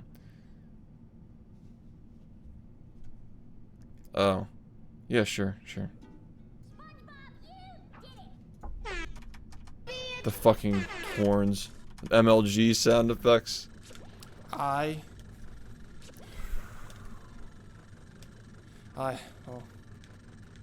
That clip was always really weird. Holy Doing shit. that from that side with the cruise boost. I'm a fucking legend.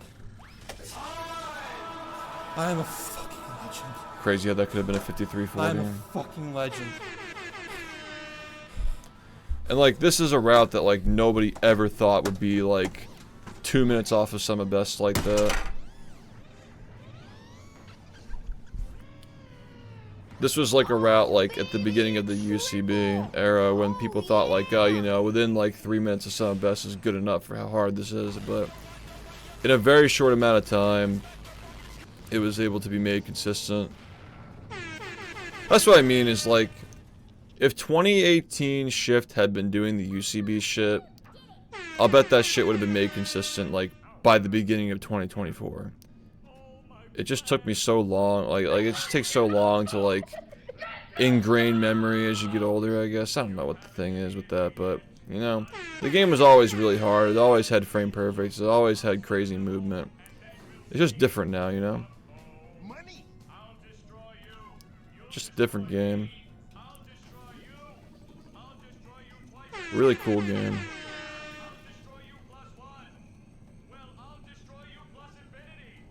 Yeah, I was running on fumes by the end, man.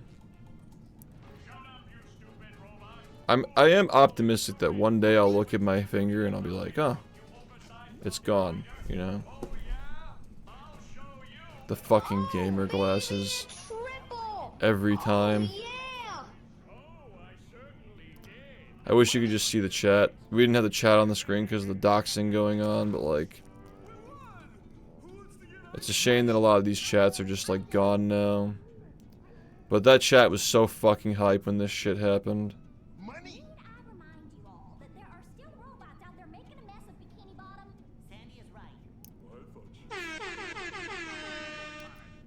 Oh, you don't know about the doxings? Everybody who played the game? Yeah, that'll be covered in the documentary. It's important. It is important. It all ties into everything, even right down to the point when Star gets the world record. Like, it's all just, it's all relevant to the story. Like, this game has such a crazy fucking history, and like, narratively, it just worked out so well. The red tinted glasses? They were red glasses? You mean these? I still have the ones in the video. This one. Yeah. They're just I just got them at Walgreens. like 2017. Oh, the chat's on the screen. Yeah, because I could actually like disable the chat if there was any doxing. We put the chat on after the runs were over. Everybody's begging for the meme runs. It was always so much more than just the game and the times that we got.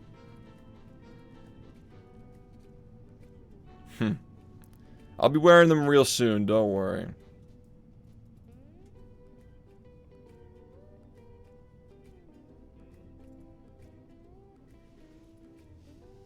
I didn't realize that Acrid was watching me back then. He went on to get some records and rehydrated too.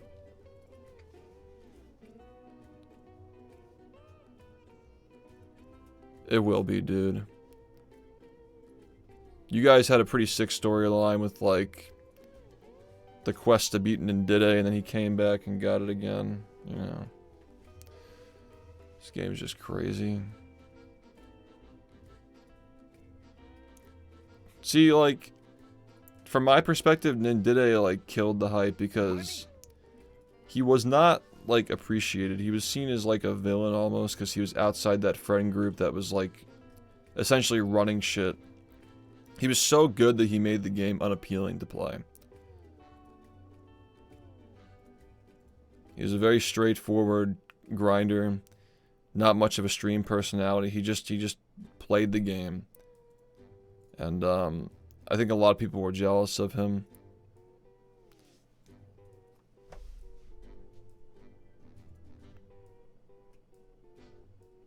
It suddenly died because Nindide got so fucking good. Everybody had to leave their ego at the door. And I think the Odyssey coming out and Hat in Time, like anticipation, like Bouncy Boy stopping because of his hands and also because, you know, Nindide just like, he probably got tired of being compared to Nindide, you know. I mean, like, Nindide was fucking mogging everybody, dude. So much better than everybody else. Yeah, you're right. People used to make fun of... I used to fucking laugh at Nindide when I was fucking 19 or 20 years old. Because he would get so mad at the game. Like, I thought that could never be me. Now I'm the biggest fucking rager of all time. Or at least I was when I was playing, of course. Oh, he's gonna drink water, guys. Look at the aura. All I had to do was drink water and people would just throw money. Look at him. He didn't even wait for the sub count to get up. Or I guess like that was before it was automatically... Yeah, that was before it was automatically updating, so... We probably got like 100 subs or some shit for that. Who knows?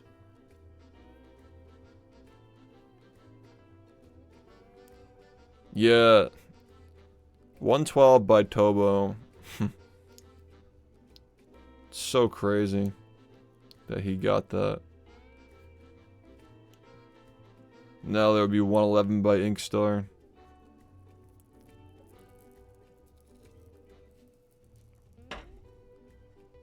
Yeah, Guy was a genuinely unlikable person for sure.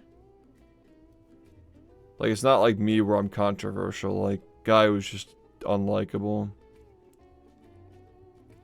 Congratulations, you won. Yo, Ink, thank you, man. Oh, thank you, Rosa, for the gift, Ink. I don't even care that I lost like 6 in the brain. More than that, but yeah.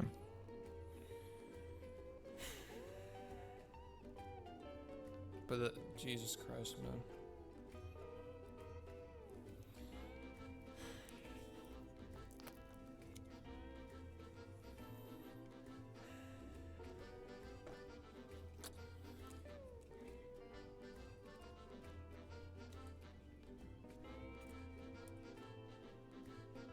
Oh, let's go. Like, you're just gonna be... No, I mean, you're never done. You'll be back, but yeah. Putting time into Bob. It's pretty cool. Looking forward to that. Dude, I think you should really, like, try to lean more into streaming. Like, keep the speedruns around. Get more into, like, you know, content creation. Like, we can go far, dude. I mean, like, look at this community we got, right? Like, it's all the same shit. We can help each other out a lot. I think that'd be a lot of fun, too. I like that you stream the Mario Kart sessions. When I hit my chair, I, like, moved, like, relocated it. Yeah, dude. Lean into that.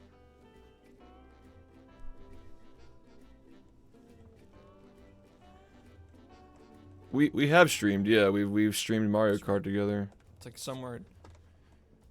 fuck, where was it? It was like right here.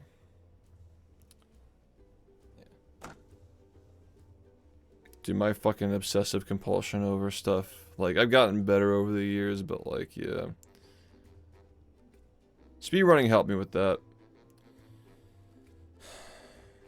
Actually, because it teaches you can't be perfect. Third day in a you know? row PBing. Yeah, you don't want to watch me play Sunshine. Around half a minute in 3 days. Now that's slop. From 54.18 to 53.50. That's true slop.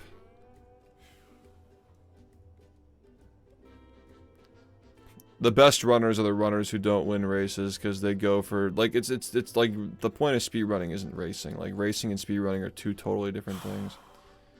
Are you bored? No. No, quite the opposite actually. 422 graveyard. 422 graveyard was considered good, I guess. Now what is it? We're going for 230s now. 3 days in a row, boys. I used to get such good splits back in the day, 28 seconds even as taken off recent as like 2 54 years each ago. Do I have to say anything? Any games that I got plan to play?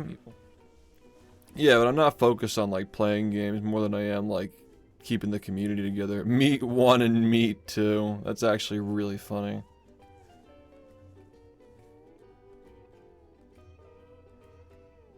Yeah, I'm more focused on like community stuff.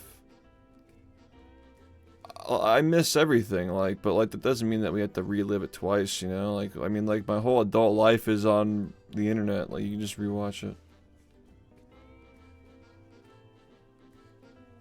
Yeah, I'm working on a video about BfBB right now, like the game and the future of it. And I have to work on a trailer for the subathon. I'm working with a lot of people in this community to make stuff for the subathon. I got a bunch of messages I gotta respond to after this. Save 35 seconds. I can save like half a minute without the museum 1 frame. Mystic, thank you for the 14 months, man. I missed a lot of shit. Hold on. It's crazy how many people I see in this chat who are still around. Project Z will be a mod for Rehydrated, yeah. Okay.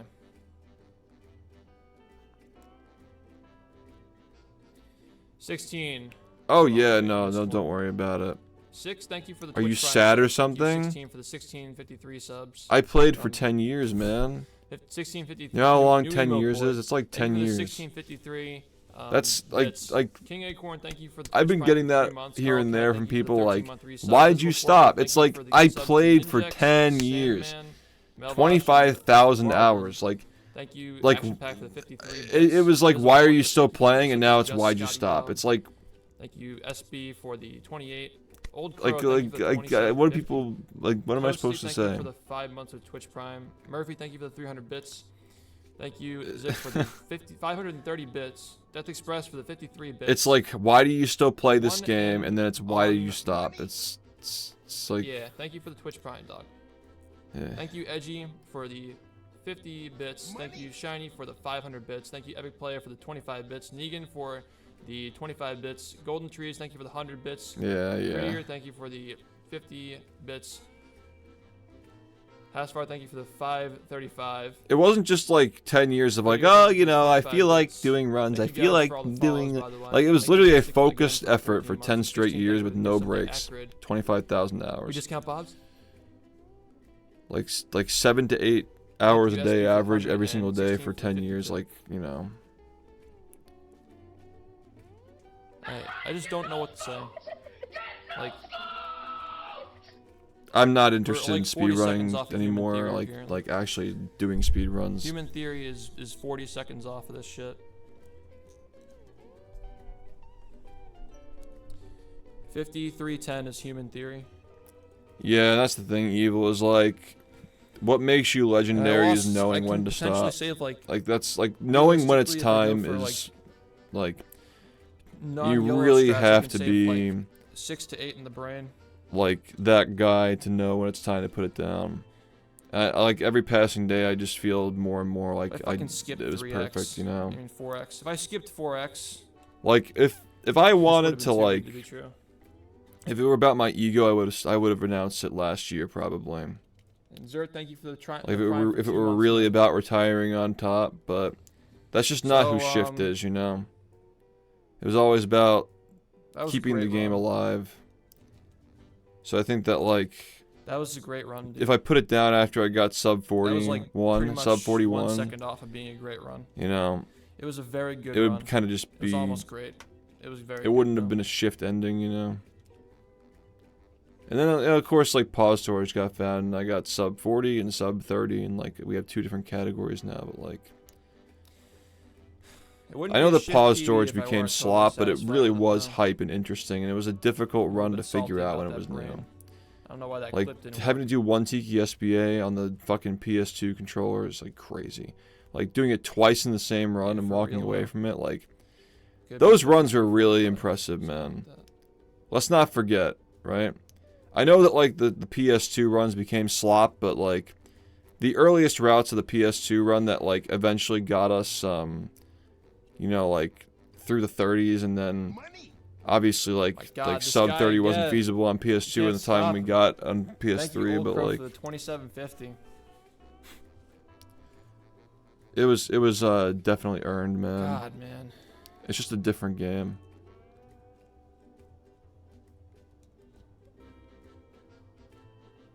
Yeah, pause storage was surreal.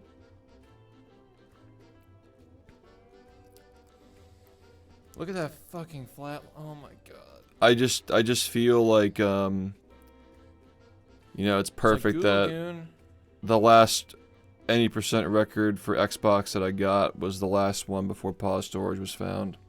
It was Goo Lagoon, and for that matter, I've mentioned this before, but in my entire time playing, because, like, Cole figured out that Xbox 360 was fast, or inadvertently figured it out. Like, they figured it out because of, like, movie or something. I have to go for the Museum one in frame 2015. Significant time. I was around when we discovered... I inadvertently figured out that Xbox OG is the fastest console for the game before we knew PS2 is actually the fastest, but... Yeah, PS2 was the slowest until we figured out that pause storage exists. I was the only player who ever achieved an any percent world record on the OG Xbox. There was never another player who ever got the world record when any percent was played on OG Xbox. And we knew that it was the fastest. We thought it was the fastest console for 10 years. Well, nine and a half years. That's crazy. It's specifically the way that memory cards work on the PS2. When you take the memory card out while it's saving, it freezes the game and gives text that can be used to overlap things in the menu. The GameCube version doesn't interrupt you when you pull the memory card out. Like, the text is not interactable. Like, the prompt is, like, interactable when you pull the memory card out on PS2. So it lets you, like, desync the menu and stuff. Yeah, it was for movie, I guess. But yeah, like... The Xbox being the fastest console era was entirely, like, literally not a single person got a record on the OG Xbox version while it was the fastest console for the game. Insane shit.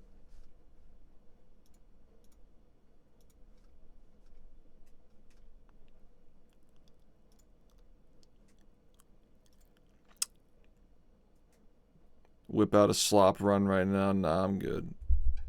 I'm fucking good. This is another legendary run here.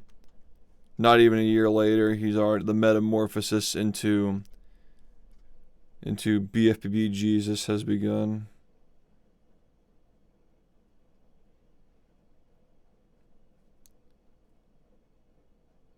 Also, this run that my cursor's on down here. That's a fucking interesting run. This was after my first hand injury. You guys know I know ice cream. I've actually been eating ice cream again. Now that I don't have to worry about, like, playing anymore, I've actually been enjoying life and eating ice cream. Can't deny how much I love ice cream. Alright, yeah, a lot. A lot of ice cream. Give me this fucking shit, come on. I'm like SpongeBob, man. I really am.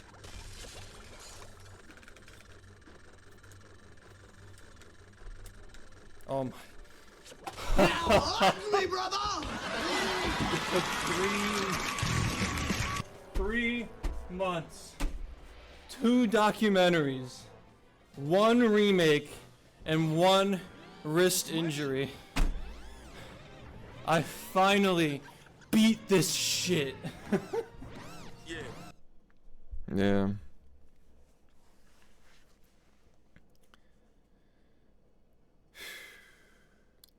Well, it was the first one. Wow. This was the highest viewership for any world record in the game's history, actually. Fun fact, because, you know, it was like right after Rehydrated was like starting to die down. Like, it was right after I'd stopped playing Rehydrated, so. I think this had like 16 or 1700 live viewers. Within the next 4 days after that, already back down to 400. Like, this run was like truly the end of the Rehydrated era. Because after that, people just got bored. Wait. Right? No. I think I'm thinking of the first 116, not this one. No, I'm definitely thinking of the first 116. Yeah, I've been doing playthroughs of games. I played Luigi's Mansion yesterday. It was out for a month and it was already dying down. Yeah. Yeah. It was. Well, no, it was dying down for... My stream was dying down from the peak of the hype, but people were still actively running the game. The game only started to lose a runner activity once they allowed lag shit, like window dragging macro strategies in August of that same year, I think. That's when Rehydrated started dying down as a speed run. But as a viewership thing, yeah, like it was still hype when I stopped playing. I stopped playing because I just didn't want to play anymore. Like, and I was like totally anti-content pilled at this point. And despite averaging 2,000 viewers every stream, I was just like, I don't want to play this game anymore. I just don't enjoy speedrunning it, which is based, but like, yeah. That definitely hurt the game a lot. Everybody moved on though, like Jay. I know you guys know Jay, the Mario Galaxy record holder. Like, he actually started his speedrunning career, I think, with Rehydrated, or at least his streaming career. So he took his audience and he went over to play Galaxy. That's his little origin story, to an extent, but yeah, Rehydrated was a fucking crazy time. And it was like, I was streaming both games. Like, one stream I would play this for 6 hours and go to Rehydrated for 6 hours. Another stream I'd start with Rehydrated and then this. Like, it was consecutively 12 hours. Like the game that we ended with the previous stream was the start of the next stream. That's how I managed it, but I was doing record attempts of like both games at the same time. I never got an NTG record in Rehydrated. Probably because I was fucking doing the ballroom strat on uncapped FPS with no buffering strats, which is like, you gotta be a pretty psychopathic person to fucking do that. I just like doing strats. I never really cared about like having the record, but like, yeah. I just wanted to show people the game, and I thought that the ballroom strat was really cool, the Kobe dunk. That was the year that Kobe died in the helicopter crash, so we called it like Kobe skip, actually. Yeah, I got a first try in that run, which wasn't even my PB. My actual Rehydrated PB was like a 56 or something.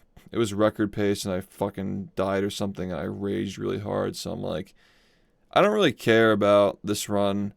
I shouldn't upload it because I'm just making the game look bad. And it's not even a record, so I'm not obligated to upload it. So I'll let that 59, the race that I had with Jared, be like the run that people watch. But yeah, I could have gotten a record and Rehydrated if I like wanted to, like really wanted it, you know. I just wanted to like show people the game, and I wanted to get people interested in the OG game. That's the reason why I played it as long as I did. Yeah, I heard about that with Oliver Tree, yeah.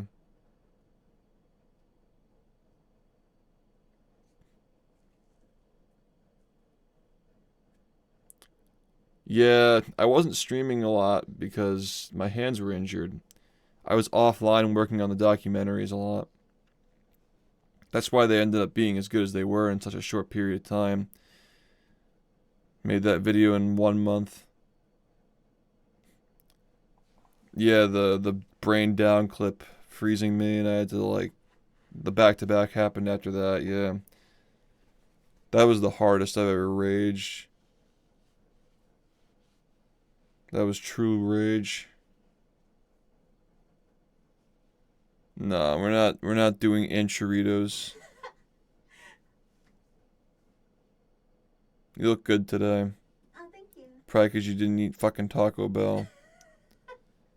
Guys, don't eat Taco Bell. Makes your face like puffy and like it fucks up your skin. Like that shit's so bad for you, man. She's been off Taco Bell for at least a couple of months now.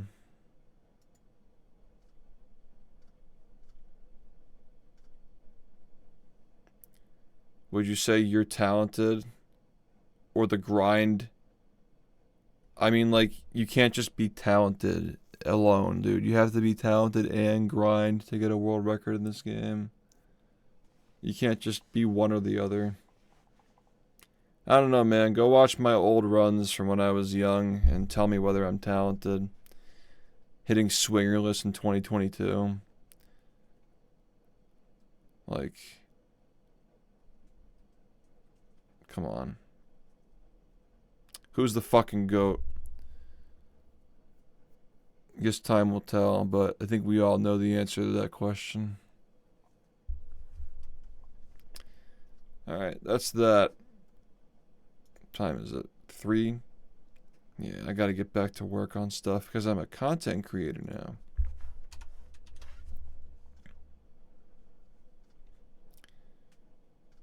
Well... It took me 2 months to get my first record from playing, and I learned the game in a week, which was considered impressive at the time when nobody could even figure out how to do the strats Cole was doing. It took Fuff a month to learn, and he had help from people as well. I learned the game on my own in a week, for what that's worth. I got a record in 2 months. By the end of the year, I'd improved that record by 7 minutes. That was in my first 6 months of speedrunning. I improved the record by 7 minutes. I was speedrunning any game, let alone that one, which was considered one of the hardest games. I was partnered within my first 6 months of streaming. I got a GDQ run in my first attempt. A year into my career, I did a task strat off the cuff without even knowing how it works and getting it and clutching a world record in a minute break by 1 second. Pushed the game to the point where we're doing non-stop 1 frames. Like look at what the run looked like in watch Fuff's final record versus my final record and tell me, you know, it's not even the same fucking game, dude. It's the speed at which I was learning these strategies, implementing them, and getting these runs that push the routes to their absolute limits, right? Obviously, my ability to do that diminished over the years, but I was still able to hold strong despite all the problems I was having. So, I don't know. I will say, though, that I think that, like, my real talent is with creativity. Like, I know that I've done a lot of crazy things with my runs, but, like, the only thing that I have more talent in is, like, marketing and presentation, like charisma, stuff like that. I don't think that that'll ever be replicated, and it's better for me to be focusing on that stuff now as opposed to running, because I'm only getting smarter and I'm, like, physically deteriorating when it comes to the actual gameplay, so better for me to lean into the things that, you know, I'm still exceptional at, you know. I'm still exceptional at BfBB. It's just that I'm not as exceptional as I was years ago. It's just not necessary anymore. It's actually harmful for me to keep playing.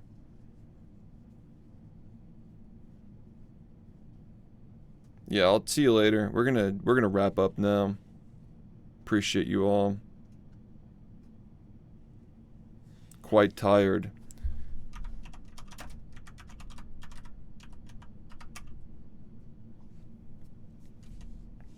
But yeah. I'm gonna raid Zane. I'm trying to raid different people these days. See you soon. Go watch. I think he's the current best player, right? It's either him or Cody. I don't know. I don't keep up. Yeah, thanks everybody. I'll be back tonight. I'll ping you in the Discord server, discord.gg/shift.